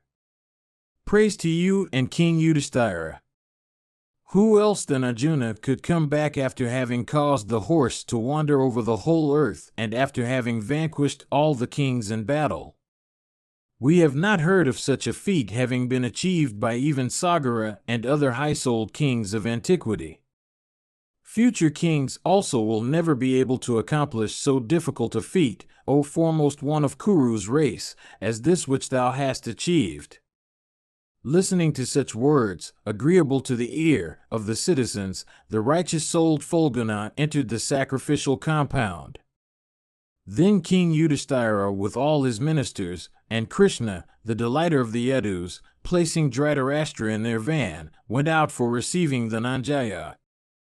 Saluting the feet of his sire, Dhritarashtra, and then of King Yudhishthira, the jest of great wisdom, and then worshipping Bhima and others, he embraced Kesava. Worshipped by them all and worshipping them in return according to due rites, the mighty armed hero, accompanied by those princes, took rest like a shipwrecked man tossed on the waves resting on reaching the shore.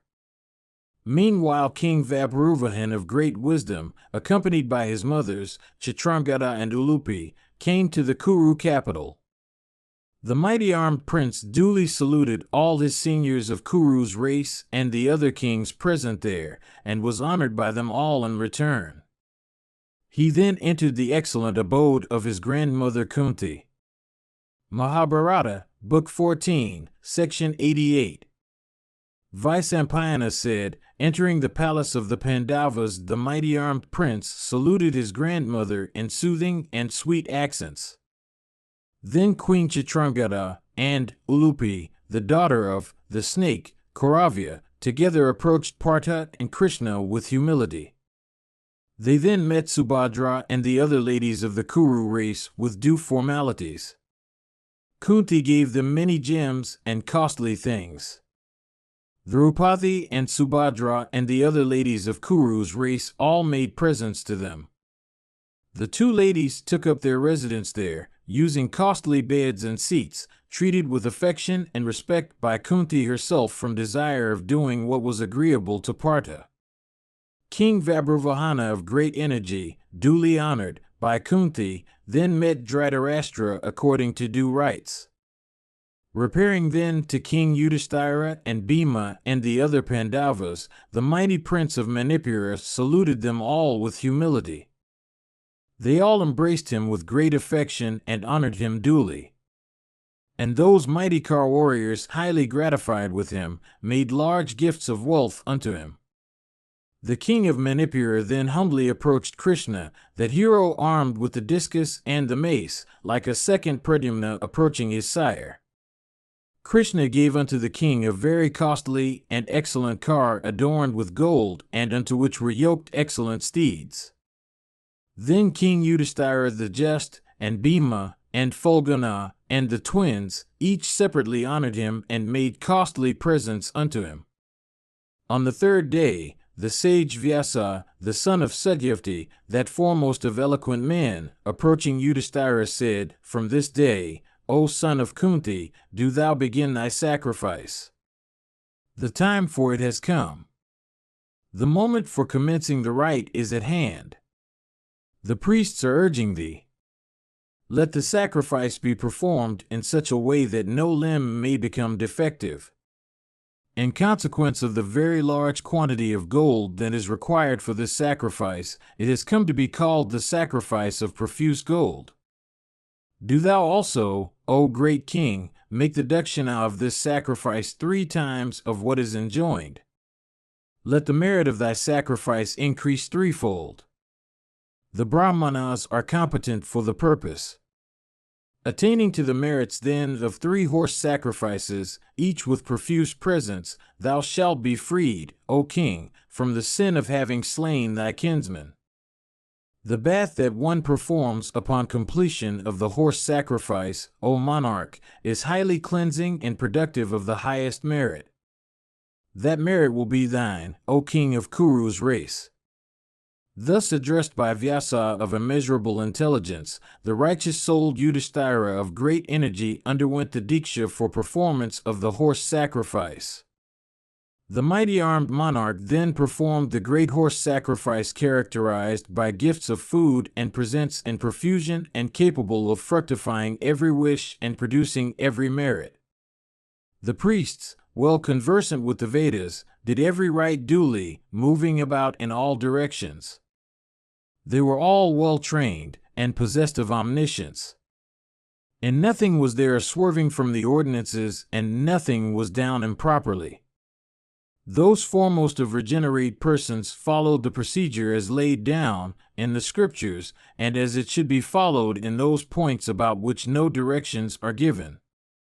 Those best of regenerate ones, having first performed the rite called pravargya, otherwise called dharma, then duly went through the rite of abhishava, O king.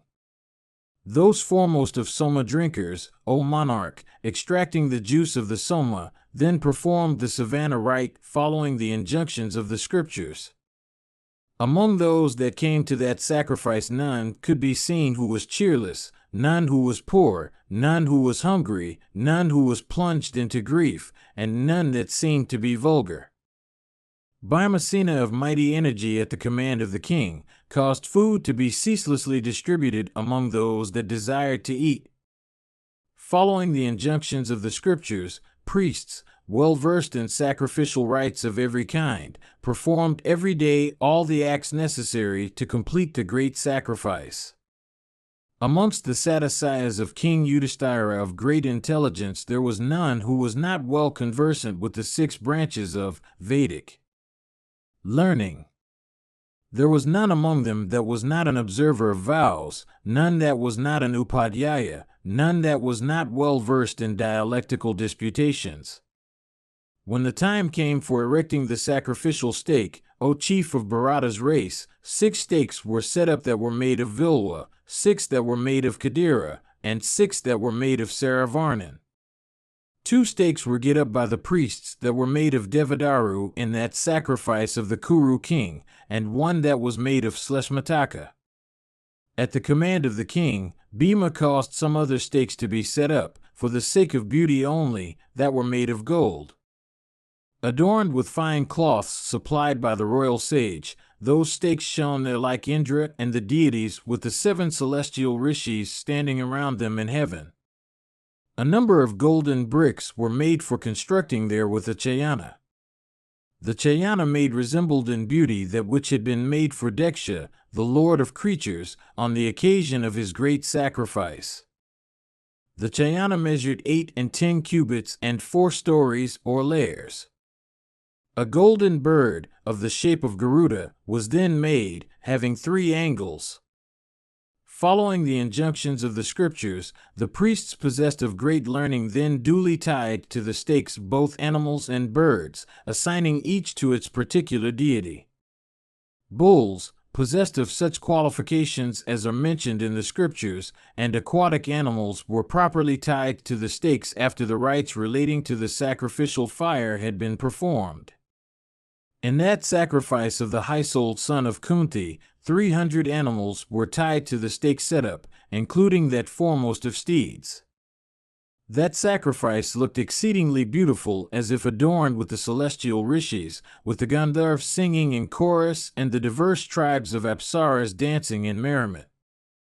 It teemed, besides, with Kimpurushas and was adorned with Kinnaras. All around it were abodes of Brahmanas crowned with ascetic success. There were daily seen the disciples of Vyasa, those foremost of regenerate ones, who are compilers of all branches of learning, and well conversant with sacrificial rites. There was Narada, and there was Tumvaru of great splendor. There were Viswavesu and Chitrasena and others, all of whom were proficient in music.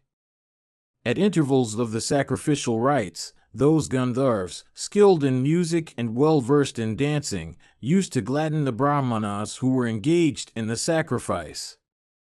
Mahabharata, Book 14, Section 89. Vaisampayana said, having cooked, according to due rites, the other excellent animals that were sacrificed, the priests then sacrificed, agreeably to the injunctions of the scriptures, that steed, which had wandered over the whole world. After cutting that horse into pieces, conformably to scriptural directions, they caused Draupadi of great intelligence, who was possessed of the 3 requisites of mantras, things, and devotion, to sit near the divided animal. The Brahmanas then, with cool minds, taking up the marrow of that steed, cooked it duly, O chief of Bharata's race. King Yudhishthira the Just, with all his younger brothers, then smelled, agreeably to the scriptures, the smoke, capable of cleansing one from every sin, of the marrow that was thus cooked. The remaining limbs, O king, of that horse, were poured into the fire by the 16 sacrificial priests possessed of great wisdom. Having thus completed the sacrifice of that monarch, who was endued with the energy of Sakra himself, the illustrious Vyasa with his disciples eulogized the king greatly.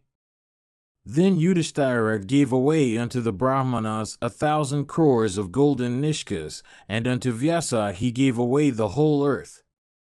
Satyavati's son Vyasa, having accepted the earth, addressed that foremost one of Bharata's race, viz., King Yudhishthira the Just, and said, O best of kings, the earth which thou hast given me I return unto thee. Do thou give me the purchasing value, for Brahmanas are desirous of wealth, and have no use with the earth.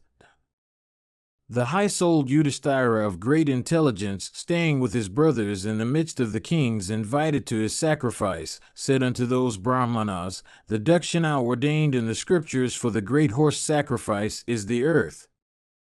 Hence, I have given away unto the sacrificial priests the earth conquered by Arjuna. Ye foremost of Brahmanas, I shall enter the woods. Do ye divide the earth among yourselves? Indeed, do you divide the earth into 4 parts according to what is done in the Chatarotra sacrifice? Ye best of regenerate ones, I do not desire to appropriate what now belongs to the Brahmanas. Even this, ye learned Brahmanas, has been the intention always cherished by myself and my brothers. When the king said these words, his brothers and Draupadi also said, Yes, it is even so. Great was the sensation created by this announcement. Then, O Bharata, an invisible voice was heard in the welkin, saying, Excellent, excellent. The murmurs also of crowds of Brahmanas as they spoke arose. The island-born Krishna, highly applauding him, once more addressed Yudhishthira, in the presence of the Brahmanas, saying, The earth has been given by thee to me. I, however, give her back to thee. Do thou give unto these Brahmanas gold. Let the earth be thine. Then Vasudeva, addressing King Yudhishthira the just, said, It behoveth thee to do as thou art bid by the illustrious Vyasa. Thus addressed, the foremost one of Kuru's race, along with all his brothers, became glad of soul, and gave away millions of golden coins, in fact, trebling the dakshina ordained for the horse sacrifice. No other king will be able to accomplish what the Kuru king accomplished on that occasion after the manner of Maruta. Accepting that wealth, the island-born sage, Krishna, of great learning, gave it unto the sacrificial priests, dividing it into 4 parts. Having paid that wealth as the price of the earth, Yudhishthira, cleansed of his sins and assured of heaven, rejoiced with his brothers. The sacrificial priests, having got that unlimited quantity of wealth, distributed it among the Brahmanas gladly and according to the desire of each recipient. The Brahmanas also divided amongst themselves, agreeably to Yudhishthira's permission, the diverse ornaments of gold that were in the sacrificial compound, including the triumphal arches, the stakes, the jars, and diverse kinds of vessels.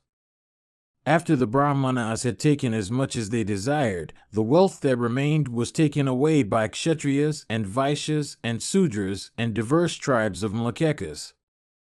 Thus gratified with presents by King Yudhishthira of great intelligence, the Brahmanas, filled with joy, returned to their respective abodes. The holy and illustrious Vyasa respectfully presented his own share, which was very large, of that gold unto Kunti. Receiving that gift of affection from her father-in-law, Pritha became glad of heart and devoted it to the accomplishment of diverse acts of merit. King Yudhishthira, having bathed at the conclusion of his sacrifice and become cleansed of all his sins, shone in the midst of his brothers, honored by all, like the chief of the celestials in the midst of the denizens of heaven. The sons of Pandu, surrounded by the assembled kings, looked as beautiful, O king, as the planets in the midst of the stars. Unto those kings they made presents of various jewels and gems, and elephants and horses and ornaments of gold, and female slaves and cloths and large measures of gold.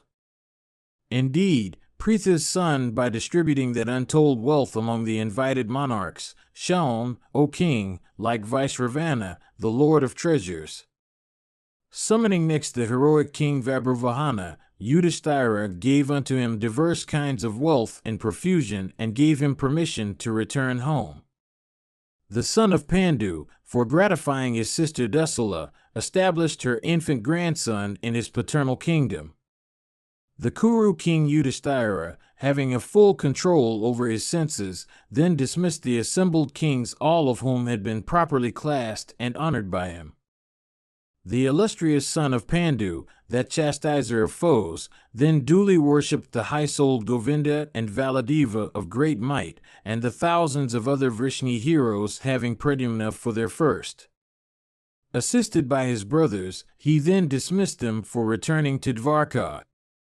Even thus was celebrated that sacrifice of King Yudhishthira the Just, which was distinguished by a profuse abundance of food and wealth and jewels and gems, and oceans of wines of different kinds. There were lakes whose mire consisted of ghee, and mountains of food. There were also, O chief of Bharata's race, miry rivers made of drinks having the 6 kinds of taste. Of men employed in making and eating the sweetmeats called Kandavaragas, and of animals slain for food, there was no end. The vast space abounded with men inebriated with wine, and with young ladies filled with joy. The extensive grounds constantly echoed with the sounds of drums and the blare of conches. With all these, the sacrifice became exceedingly delightful. Let agreeable things be given away, let agreeable food be eaten. These were the sounds that were repeatedly heard day and night in that sacrifice.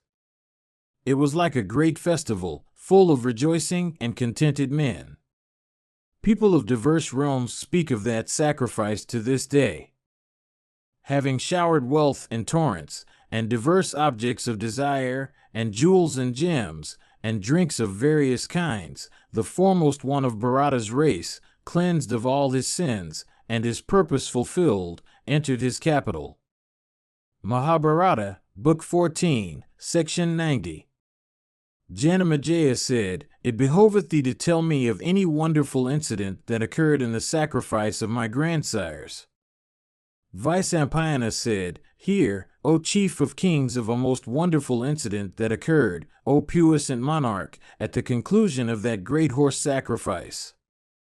After all the foremost of Brahmanas, and all the kinsmen and relatives and friends, and all the poor, the blind, and the helpless ones had been gratified, O chief of Bharata's race, when the gifts made in profusion were being spoken of on all sides, indeed, when flowers were rained down on the head of King Yudhishthira the Just, a blue-eyed mongoose, O sinless one, with one side of his body changed into gold, came there and spoke in a voice that was as loud and deep as thunder, repeatedly uttering such deep sounds and thereby frightening all animals and birds. That proud denizen of a whole, with large body, spoke in a human voice and said, Ye kings, this great sacrifice is not equal to a prasta of powdered barley given away by a liberal Brahmana of Kurukshetra who was observing the Uncha vow. Hearing these words of the mongoose, O king, all those foremost of Brahmanas became filled with wonder. Approaching the mongoose, they then asked him, saying, Whence hast thou come to this sacrifice, this resort of the good and the pious? What is the extent of thy might? What thy learning? And what thy refuge? How should we know thee that thus censurest this our sacrifice? Without having disregarded any portion of the Scriptures, everything that should be done has been accomplished here according to the Scriptures and agreeably to reason, with the aid of diverse sacrificial rites. Those who are deserving of worship have been duly worshipped here according to the way pointed out by the Scriptures. Libations have been poured on the sacred fire with the aid of proper mantras. That which should be given has been given away without pride. The regenerate class have been gratified with gifts of diverse kinds. The Kshatriyas have been gratified with battles fought according to just methods. The grandsires have been gratified with shraddhas. The Vaishyas have been gratified by the protection offered to them, and many foremost of women have been gratified by accomplishing their desires. The Sudras have been gratified by kind speeches, and others with the remnants of the profuse wealth collected on the spot. Kinsmen and relatives have been gratified by the purity of behavior displayed by our king. The deities have been gratified by libations of clarified butter and acts of merit, and dependents and followers by protection. That therefore, which is true, do thou truly declare unto these Brahmanas. Indeed, do thou declare what is agreeable to the scriptures and to actual experience, asked by the Brahmanas who are eager to know. Thy words seem to demand credit. Thou art wise. Thou bearest also a celestial form. Thou hast come into the midst of learned Brahmanas. It behoveth thee to explain thyself. Thus addressed by those regenerate persons, the mongoose, smiling, answered them as follows. Ye regenerate ones, the words I have uttered are not false. Neither have I spoken them from pride. That which I have said may have been heard by you all. Ye foremost of regenerate persons, this sacrifice is not equal in merit to the gift of a prasta of powdered barley. Without doubt, I should say this, ye foremost of Brahmanas. Listen to me with undivided attention as I narrate what happened to thee truly. Wonderful and excellent was the occurrence that fell out. It was witnessed by me, and its consequences were felt by me. The incident relates to a liberal Brahmana dwelling in Kurukshetra in the observance of the Ancha vow. In consequence of that incident he attained to heaven, ye regenerate ones, along with his wife and son and daughter-in-law. And in consequence of what then happened, half my body became transformed into gold. The mongoose continued, Ye regenerate ones, I shall presently tell you what the excellent fruit was of the gift, made by a Brahmana, of a very little measure, of powdered barley, obtained by lawful means. On that righteous spot of ground known by the name of Kurukshetra, which is the abode of many righteous persons, there lived a Brahmana in the observance of what is called the Ancha vow. That mode of living is like unto that of the pigeon.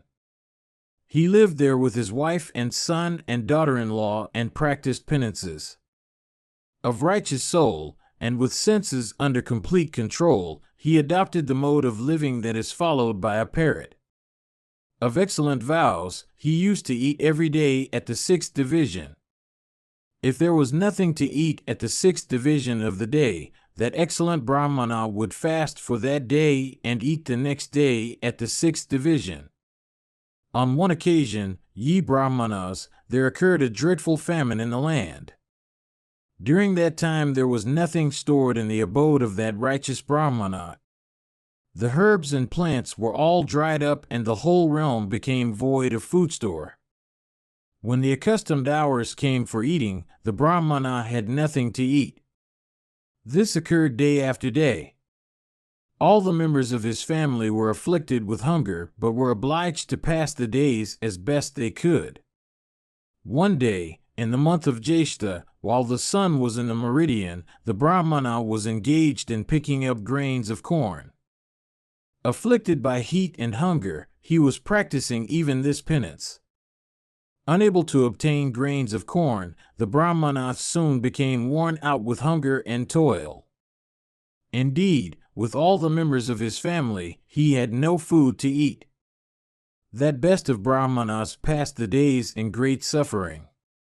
One day, after the 6th division came, he succeeded in obtaining a prasta of barley. That barley was then reduced by those ascetics to powder for making what is called saktu of it. Having finished their silent recitations and other daily rites, and having duly poured libations on the sacred fire, those ascetics divided that little measure of powdered barley amongst themselves so that the share of each came up to the measure of a kudava. As they were about to sit down for eating, there came unto their abode a guest. Beholding the person who came as a guest, all of them became exceedingly glad. Indeed, seeing him, they saluted him and made the usual inquiries of welfare. They were of pure minds, self-restrained, and endued with faith and control over the passions. Freed from malice, they had conquered wrath. Possessed of piety, they were never pained at the sight of other people's happiness. They had cast off pride and haughtiness and anger. Indeed, they were conversant with every duty, ye foremost of regenerate ones. informing their guest of their own penances and of the race or family to which they belonged, and ascertaining from him in return those particulars, they caused that hungry guest of theirs to enter their cottage.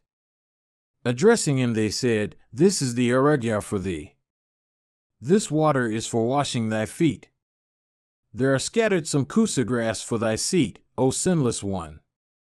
Here is some clean saktu acquired by lawful means, O puissant one. Given by us, O foremost of regenerate persons, do thou accept it." Thus addressed by them, that Brahmana accepted the kudava of powdered barley that was offered to him and ate it all. But his hunger, O king, was not appeased by what he ate. The Brahmana, in the observance of the Ancha vow, seeing that his guest's hunger was still unappeased, began to think of what other food he could place before him for gratifying him. Then his wife said unto him, "Let my share be given unto him.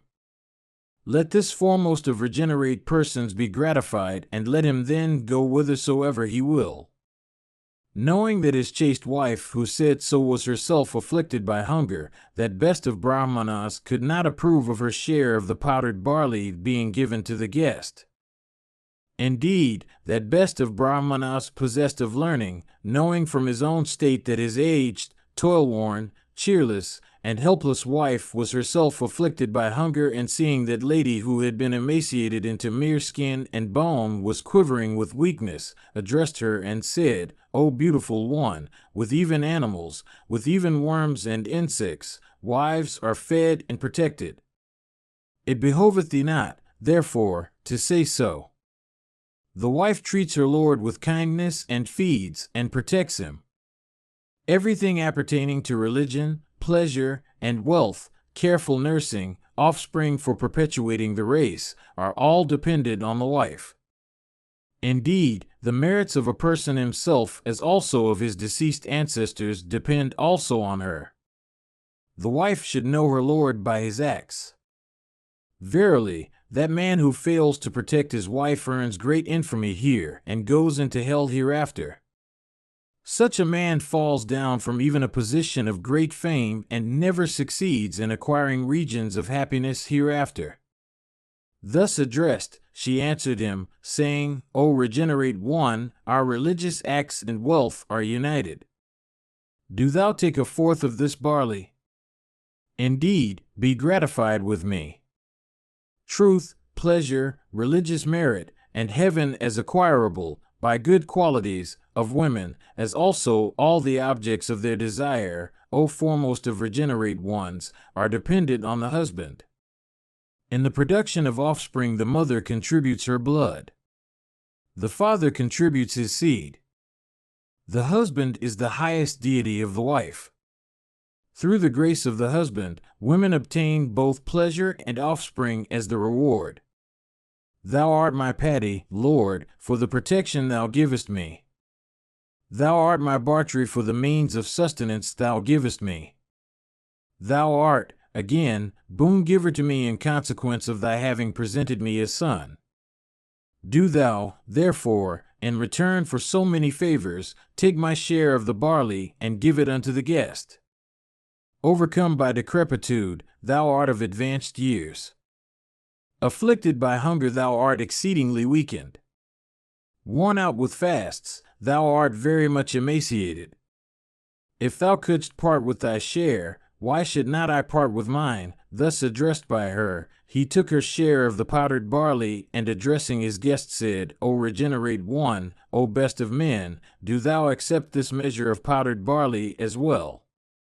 The Brahmana, having accepted that quantity, immediately ate it up, but his hunger was not yet appeased.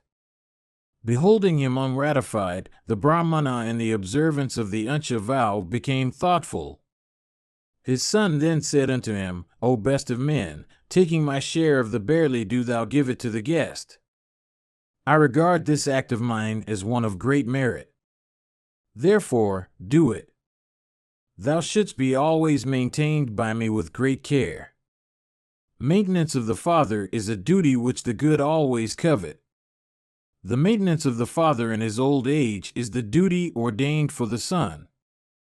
Even this is the eternal Shruti, audition, current in the three worlds, O learned Rishi. By barely living thou art capable of practicing penances.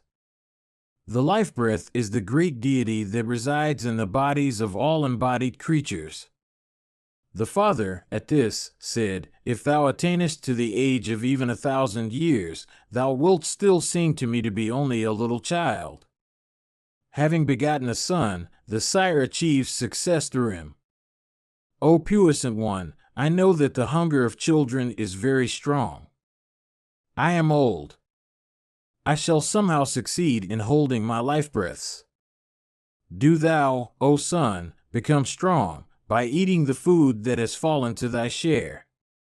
Old and decrepit as I am, O son, hunger scarcely afflicts me. I have, again, for many years, practiced penances. I have no fear of death. The son said, I am thy offspring. The Shruti declares that one's offspring is called putra because one is rescued by him. One's own self, again, takes birth as one's son. Do thou, therefore, rescue thyself by thy own self in the form of thy son. The Father said, In form thou art like me. In conduct and in self-restraint also thou art my like. Thou hast been examined on various occasions by me. I shall, therefore, accept thy share of the barley, O son. Having said this, that foremost of regenerate persons cheerfully took his son's share of the barley and smilingly presented it to his regenerate guest. Having eaten that barley also, the guest's hunger was not appeased. The righteous-souled host in the observance of the Unsha vow became ashamed at the thought that he had nothing more to give. Desirous of doing what was agreeable to him, his chaste daughter-in-law then, bearing her share of the barley, approached him and said, Through thy son, O learned Brahmana, I shall obtain a son. Do thou, therefore, take my share of the barley and give it unto this guest. Through thy grace, numerous regions of beatitude will be mine for eternity. Through the grandson one obtains those regions repairing whither one has not to endure any kind of misery. Like the triple aggregate beginning with religion, or the triple aggregate of sacred fires, there is a triple aggregate of everlasting heavens, depending upon the son, the grandson, and the great-grandson. The son is called Putra because he frees his sires from debt. Through sons and grandsons one always enjoys the happiness of those regions which are reserved for the pious and the good.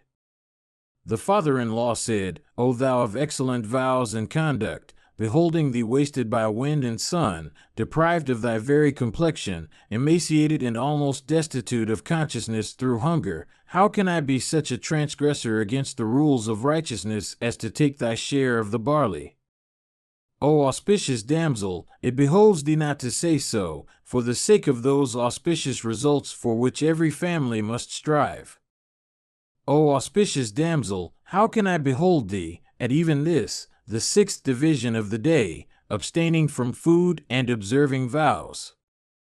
Thou art endued with purity and good conduct and penances. Alas, even thou hast to pass thy days in so much misery. Thou art a child, afflicted by hunger, and belongest to the softer sex.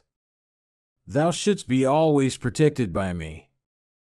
Alas, I have to see thee worn out with fasts, O thou that art the delighter of all thy kinsmen. The daughter-in-law said, Thou art the senior of my seniors, since thou art the deity of my deity. Thou art verily the God of my God. Do thou, therefore, O puissant one, take my share of the barley. My body, life breaths, and religious rites have all one purpose, viz., the service of my senior. Through thy grace, O learned Brahmana, I shall obtain many regions of happiness hereafter. I deserve to be looked after by thee. Know, O regenerate one, that I am wholly devoted to thee. Cherishing also this thought, viz., that my happiness is thy concern, it behoveth thee to take this my share of the barley. The father-in-law said, O chaste lady, in consequence of such conduct of thine thou wilt forever shine in glory, for endued with vows and steadiness in religious rites, thy eyes are directed to that conduct which should be observed toward seniors. Therefore, O daughter-in-law, I shall take thy share of the barley. Thou deservest not to be deceived by me, reckoning all thy virtues. Thou art truly, O blessed damsel, the foremost of all persons observing the duties of righteousness. Having said so unto her, the Brahmana took her share of the barley and gave it unto his guest. At this the guest became gratified with the high-souled Brahmana endued with great piety. With gratified soul, that first of regenerate person, possessed of great eloquence, who was none else than the deity of righteousness in a human form, then addressed that foremost of Brahmanas and said, O best of regenerate ones, I am exceedingly gratified with this pure gift of thine, this gift of what was acquired by lawful means by thee, and which thou didst freely part with, agreeably to the rules of righteousness. Verily, this gift of thine is being bruited about in heaven by the denizens of that happy region. Behold, flowers have been rained down from the firmament on the earth. The celestial rishis, the deities, the Gandharvas, those who walk before the deities, and the celestial messengers are all praising thee, struck with wonder at thy gift. The regenerate rishis who dwell in the regions of Brahma, seated on their cars, are solicitous of obtaining thy sight. O foremost of regenerate persons, go to heaven. The Pitris residing in their own region have all been rescued by thee. Others also who have not attained to the position of Pitris have equally been rescued by thee for countless yugas. For thy Brahmacharya, thy gifts, thy sacrifices, thy penances, and thy acts of piety done with a pure heart, go thou to heaven. O thou of excellent vows, thou practicest penances with great devotion. Thy gifts have, therefore, gratified the deities highly, O best of regenerate ones. Since thou hast made this gift, in a season of great difficulty, with a pure heart, thou hast, by this act of thine, conquered heaven. Hunger destroys one's wisdom and drives off one's righteous understanding. One whose intelligence is overwhelmed by hunger casts off all fortitude. He, therefore, that conquers hunger conquers heaven without doubt. One's righteousness is never destroyed as long as one cherishes the inclination of making gifts. Disregarding filial affection, disregarding the affection one feels for one's wife, and reckoning righteousness as the foremost, thou hast paid no heed to the cravings of nature. The acquisition of wealth is an act of slight merit. Its gift to a deserving person is fraught with greater merit. Of still greater merit is the proper time. Lastly, devotion, in the matter of gift, is fraught with the highest merit. The door of heaven is very difficult to see. Through heedlessness men fail to obtain a sight of it. The bar of heaven's door has cupidity for its seed. That bar is kept fastened by desire and affection. Verily, heaven's door is unapproachable. Those men who subdued wrath and conquered their passions, those Brahmanas who are endued with penances and who make gifts according to the measure of their ability, succeed in beholding it.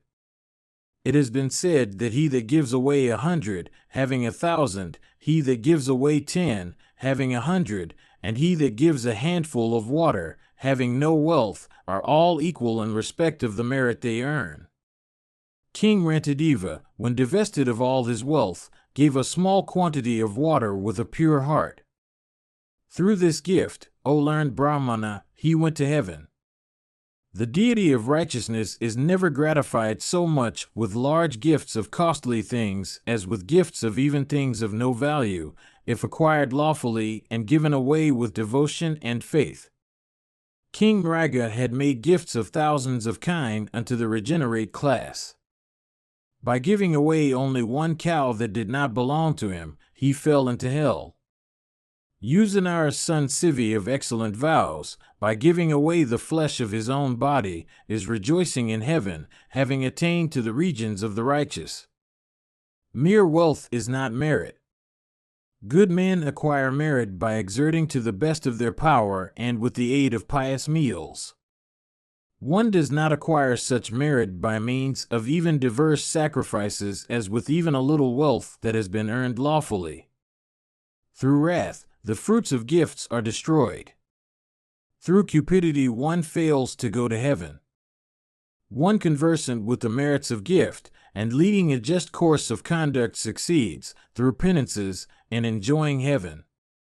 The fruit, O Brahmana, of this gift made by thee, of a prastha of powdered barley, is much greater than what one acquires by many Rajasuya sacrifices with profuse gifts or many horse sacrifices. With this prastha of powdered barley thou hast conquered the eternal region of Brahman.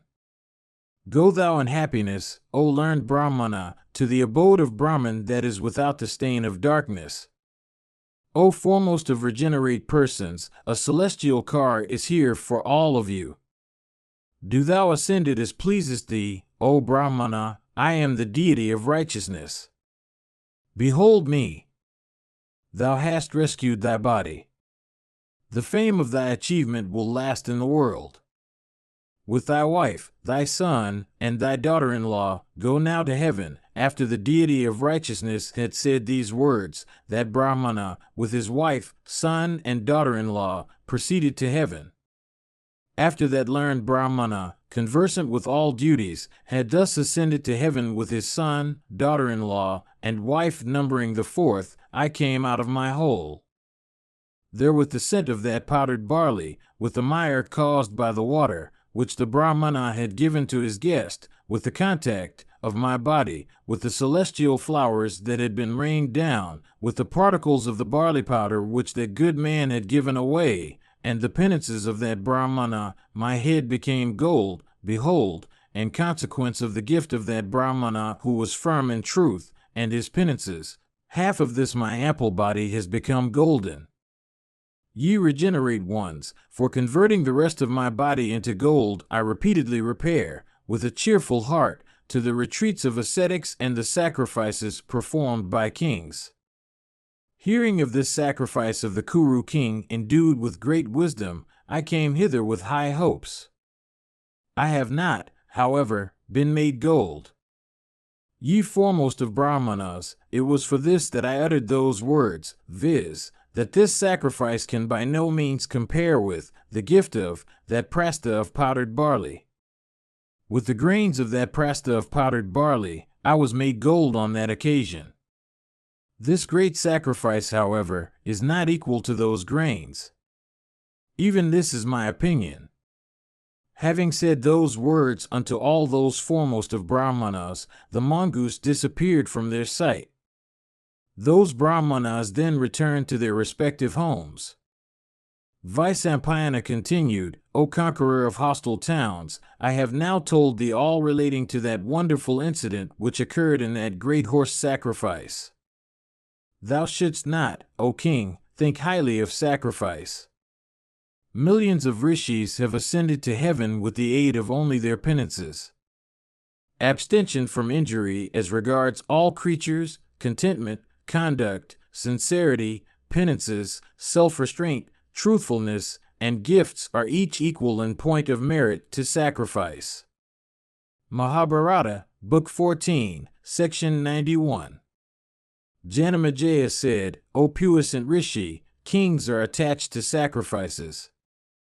The great rishis are attached to penances. Learned Brahmanas are observant of tranquility of mind, peacefulness of behavior, and self-restraint. Hence it seems that nothing can be seen in this world which can compare with the fruits of sacrifices. Even this is my conviction. That conviction, again, seems to be undoubtedly correct. Innumerable kings, O best of regenerate persons, having worshipped the deities in sacrifices, earned high fame here and obtained heaven hereafter. Endued with great energy, the puissant chief of the deities, viz., Indra of 1,000 eyes, obtained the sovereignty over the deities through the many sacrifices he performed with gifts and profusion, and attained to the fruition of all his wishes. When King Yudhishthira, with Bhima and Arjuna by him, resembled the chief of the deities himself in prosperity and prowess, why then did that mongoose depreciate that great horse sacrifice of the high-souled monarch? Vyasa said, "Do thou listen to me, O king, as I discourse to thee duly, O Bharata, on the excellent ordinances relating to sacrifice and the fruits also, O ruler of men, that sacrifice yields." Formerly, on one occasion Sakra performed a particular sacrifice. While the limbs of the sacrifice were spread out, the Ritwijas became busy in accomplishing the diverse rites ordained in the scriptures. The pourer of libations, possessed of every qualification, became engaged in pouring libations of clarified butter. The great rishis were seated around. The deities were summoned one by contented brahmanas of great learning uttering scriptural mantras in sweet voices. Those foremost of Adwarius, not fatigued with what they did, recited the mantras of the Yajurveda in soft accents. The time came for slaughtering the animals. When the animals selected for sacrifice were seized, the great rishis, O king, felt compassion for them. Beholding that the animals had all become cheerless, those rishis, endued with wealth of penances, approached Sakra and said unto him, "This method of sacrifice is not auspicious. Desirous of acquiring great merit as thou art, this is verily an indication of thy unacquaintance with sacrifice. O Purandara, animals have not been ordained to be slaughtered in sacrifices. O puissant one, these preparations of thine are destructive of merit. This sacrifice is not consistent with righteousness. The destruction of creatures can never be said to be an act of righteousness. If thou wishest it, let thy priests perform thy sacrifice according to the Agama. By performing a sacrifice according to the true import of the scriptural ordinances, great will be the merit achieved by thee. O thou of 100 eyes, do thou perform the sacrifice with seeds of grain that have been kept for 3 years. Even this, O Sakra, would be fraught with great righteousness and productive of fruits of high efficacy." The deity of 100 sacrifices, however, influenced by pride and overwhelmed by stupefaction, did not accept these words uttered by the rishis. Then, O Bharata, a great dispute arose in that sacrifice of Sakra between the ascetics as to how sacrifices should be performed, that is, should they be performed with mobile creatures or with immobile objects. All of them were worn out with disputation. The rishis then, those beholders of truth, having made an understanding with Sakra about referring the matter to arbitration, asked King Vasu, "O highly blessed one, what is the Vedic declaration about sacrifices? Is it preferable to perform sacrifices with animals or with steeds and juices?"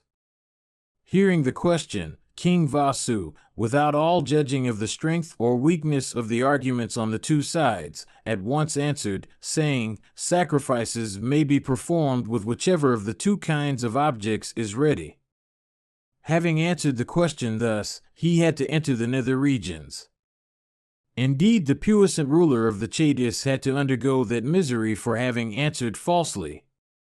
Therefore, when a doubt arises, no person, however wise, should singly decide the matter, unless he be the puissant and self-born Lord himself of creatures. Gifts made by a sinner with an impure understanding, even when they are very large, become lost. Such gifts go for nothing.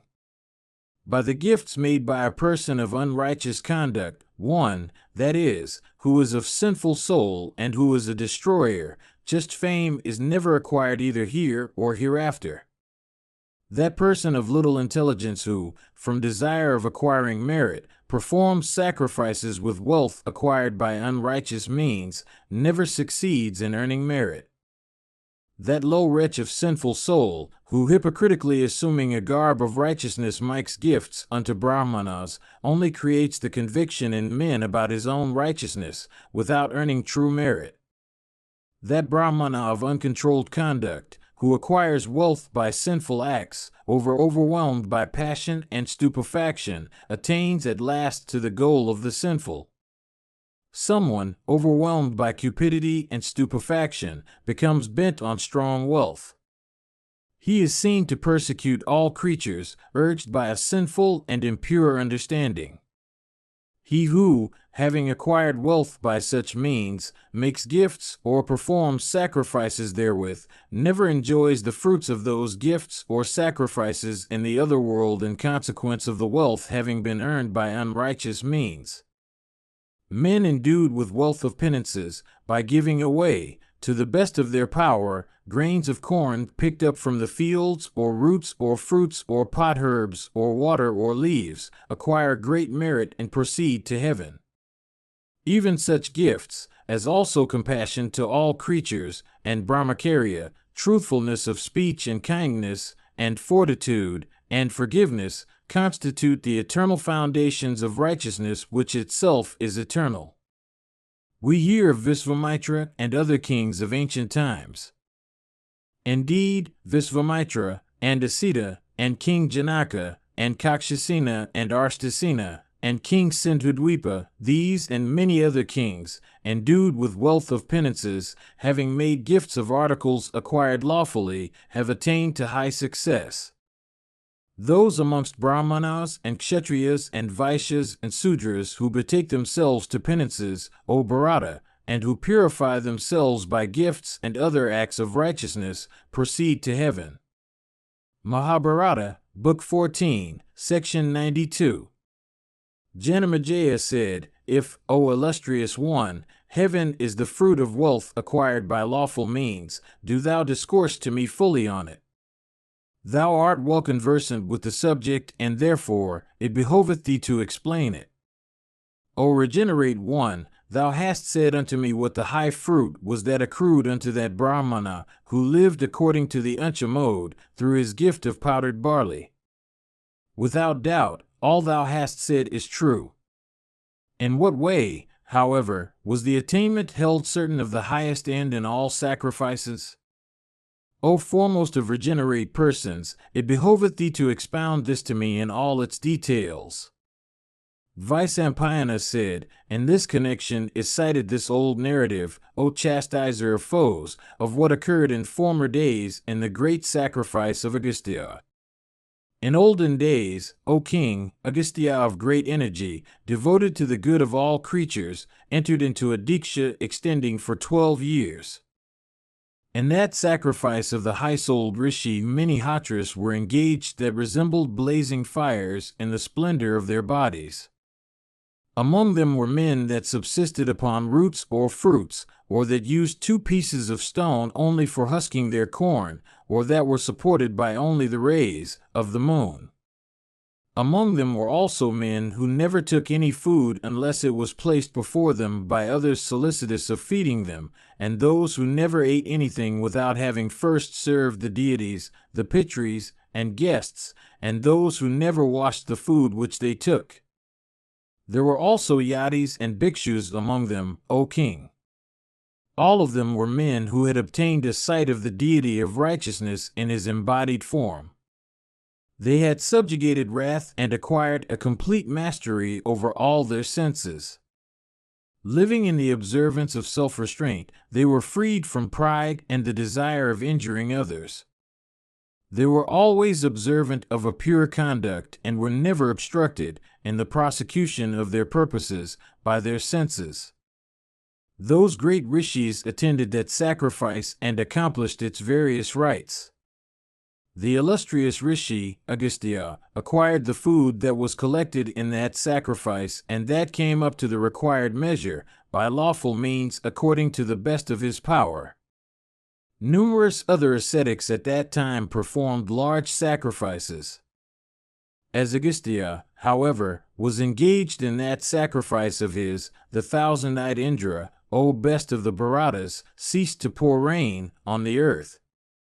At the intervals, O king, of the sacrificial rites, this talk occurred among those rishis of cleansed souls about the high-souled Agastya, viz., this Agastya, engaged in sacrifice, is making gifts of food with heart purged of pride and vanity. The deity of the clouds, however, has ceased to pour rain.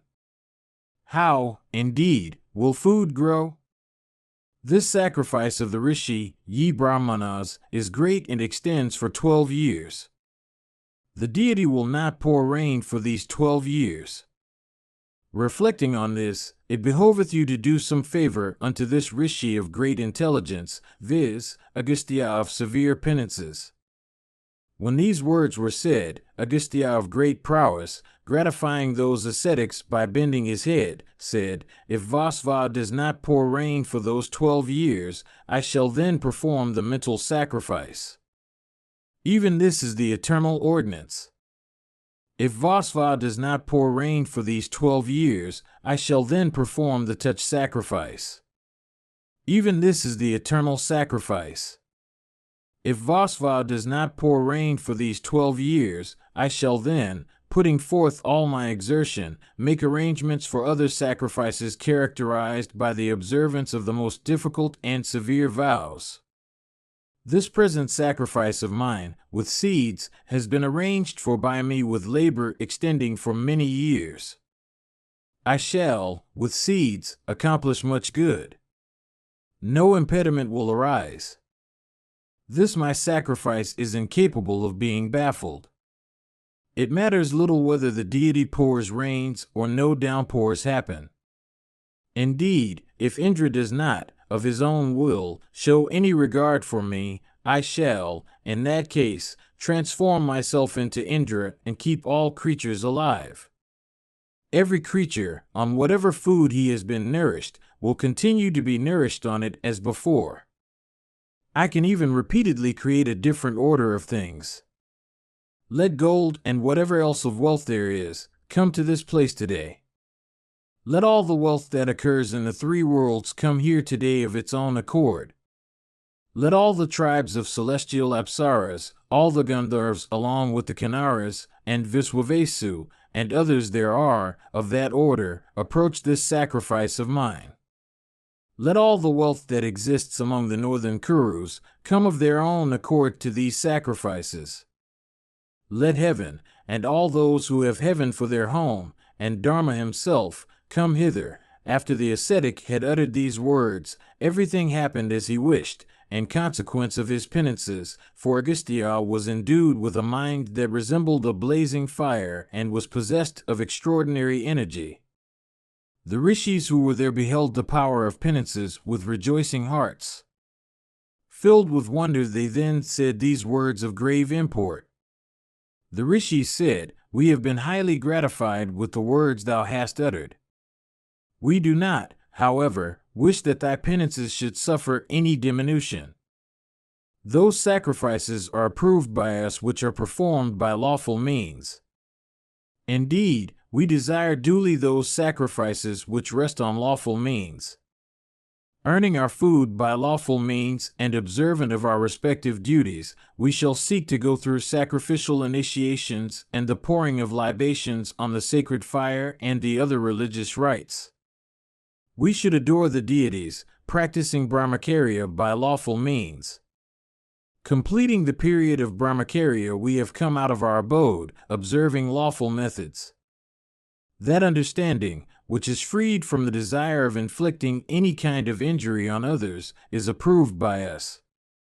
Thou shouldst always, O puissant one, command such abstention from injury in all sacrifices. We shall then be highly gratified, O foremast of regenerate ones. After the completion of thy sacrifice, when dismissed by thee, we shall then, leaving this place, go away. As they were saying these words, Purandara, the chief of the deities, endued with great energy, beholding the power of Agastya's penances, poured rain. Indeed, O Janamejaya, till the completion of the sacrifice of that rishi of immeasurable prowess, the deity of rain poured rain that met the wishes of men in respect of both quantity and time. Placing Vrihaspati before him, the chief of the deities came there, O royal sage, and gratified the rishi Agastya. On the completion of that sacrifice, Agastya, filled with joy, worshipped those great rishis duly and then dismissed them all. Janamejaya said, "Who was that mongoose with a golden head that said all those words in a human voice? Asked by me, do thou tell me this?" Vaisampayana said, "Thou didst not ask me before, and, therefore, I did not tell thee. Here is I tell thee who that mongoose was, and why he could assume a human voice.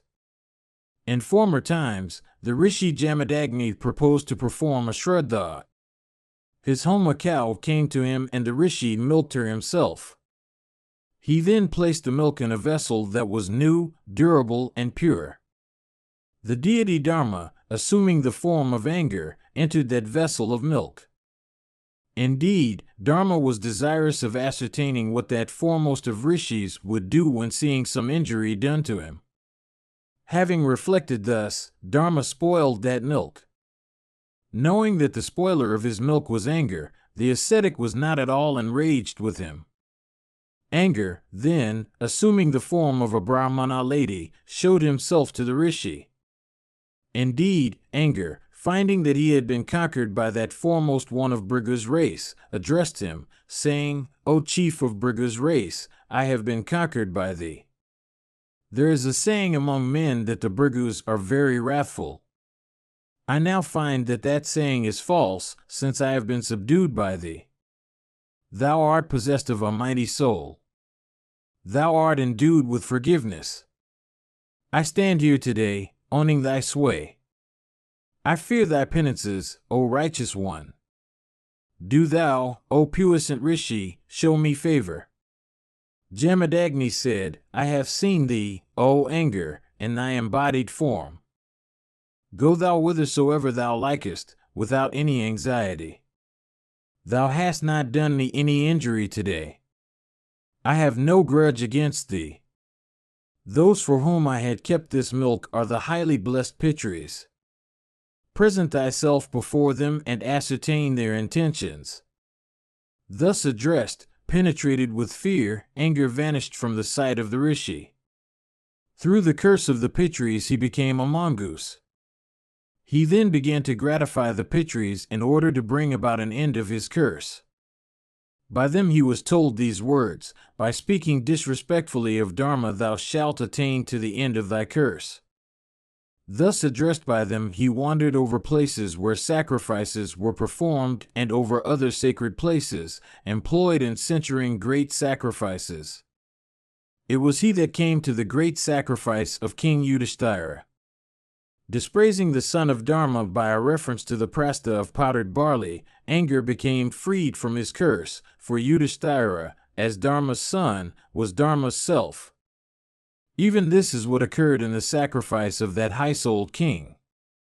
Mongoose disappeared there in our very sight. The end of Aswamedha Parva. Present you by HinduMonastery.com.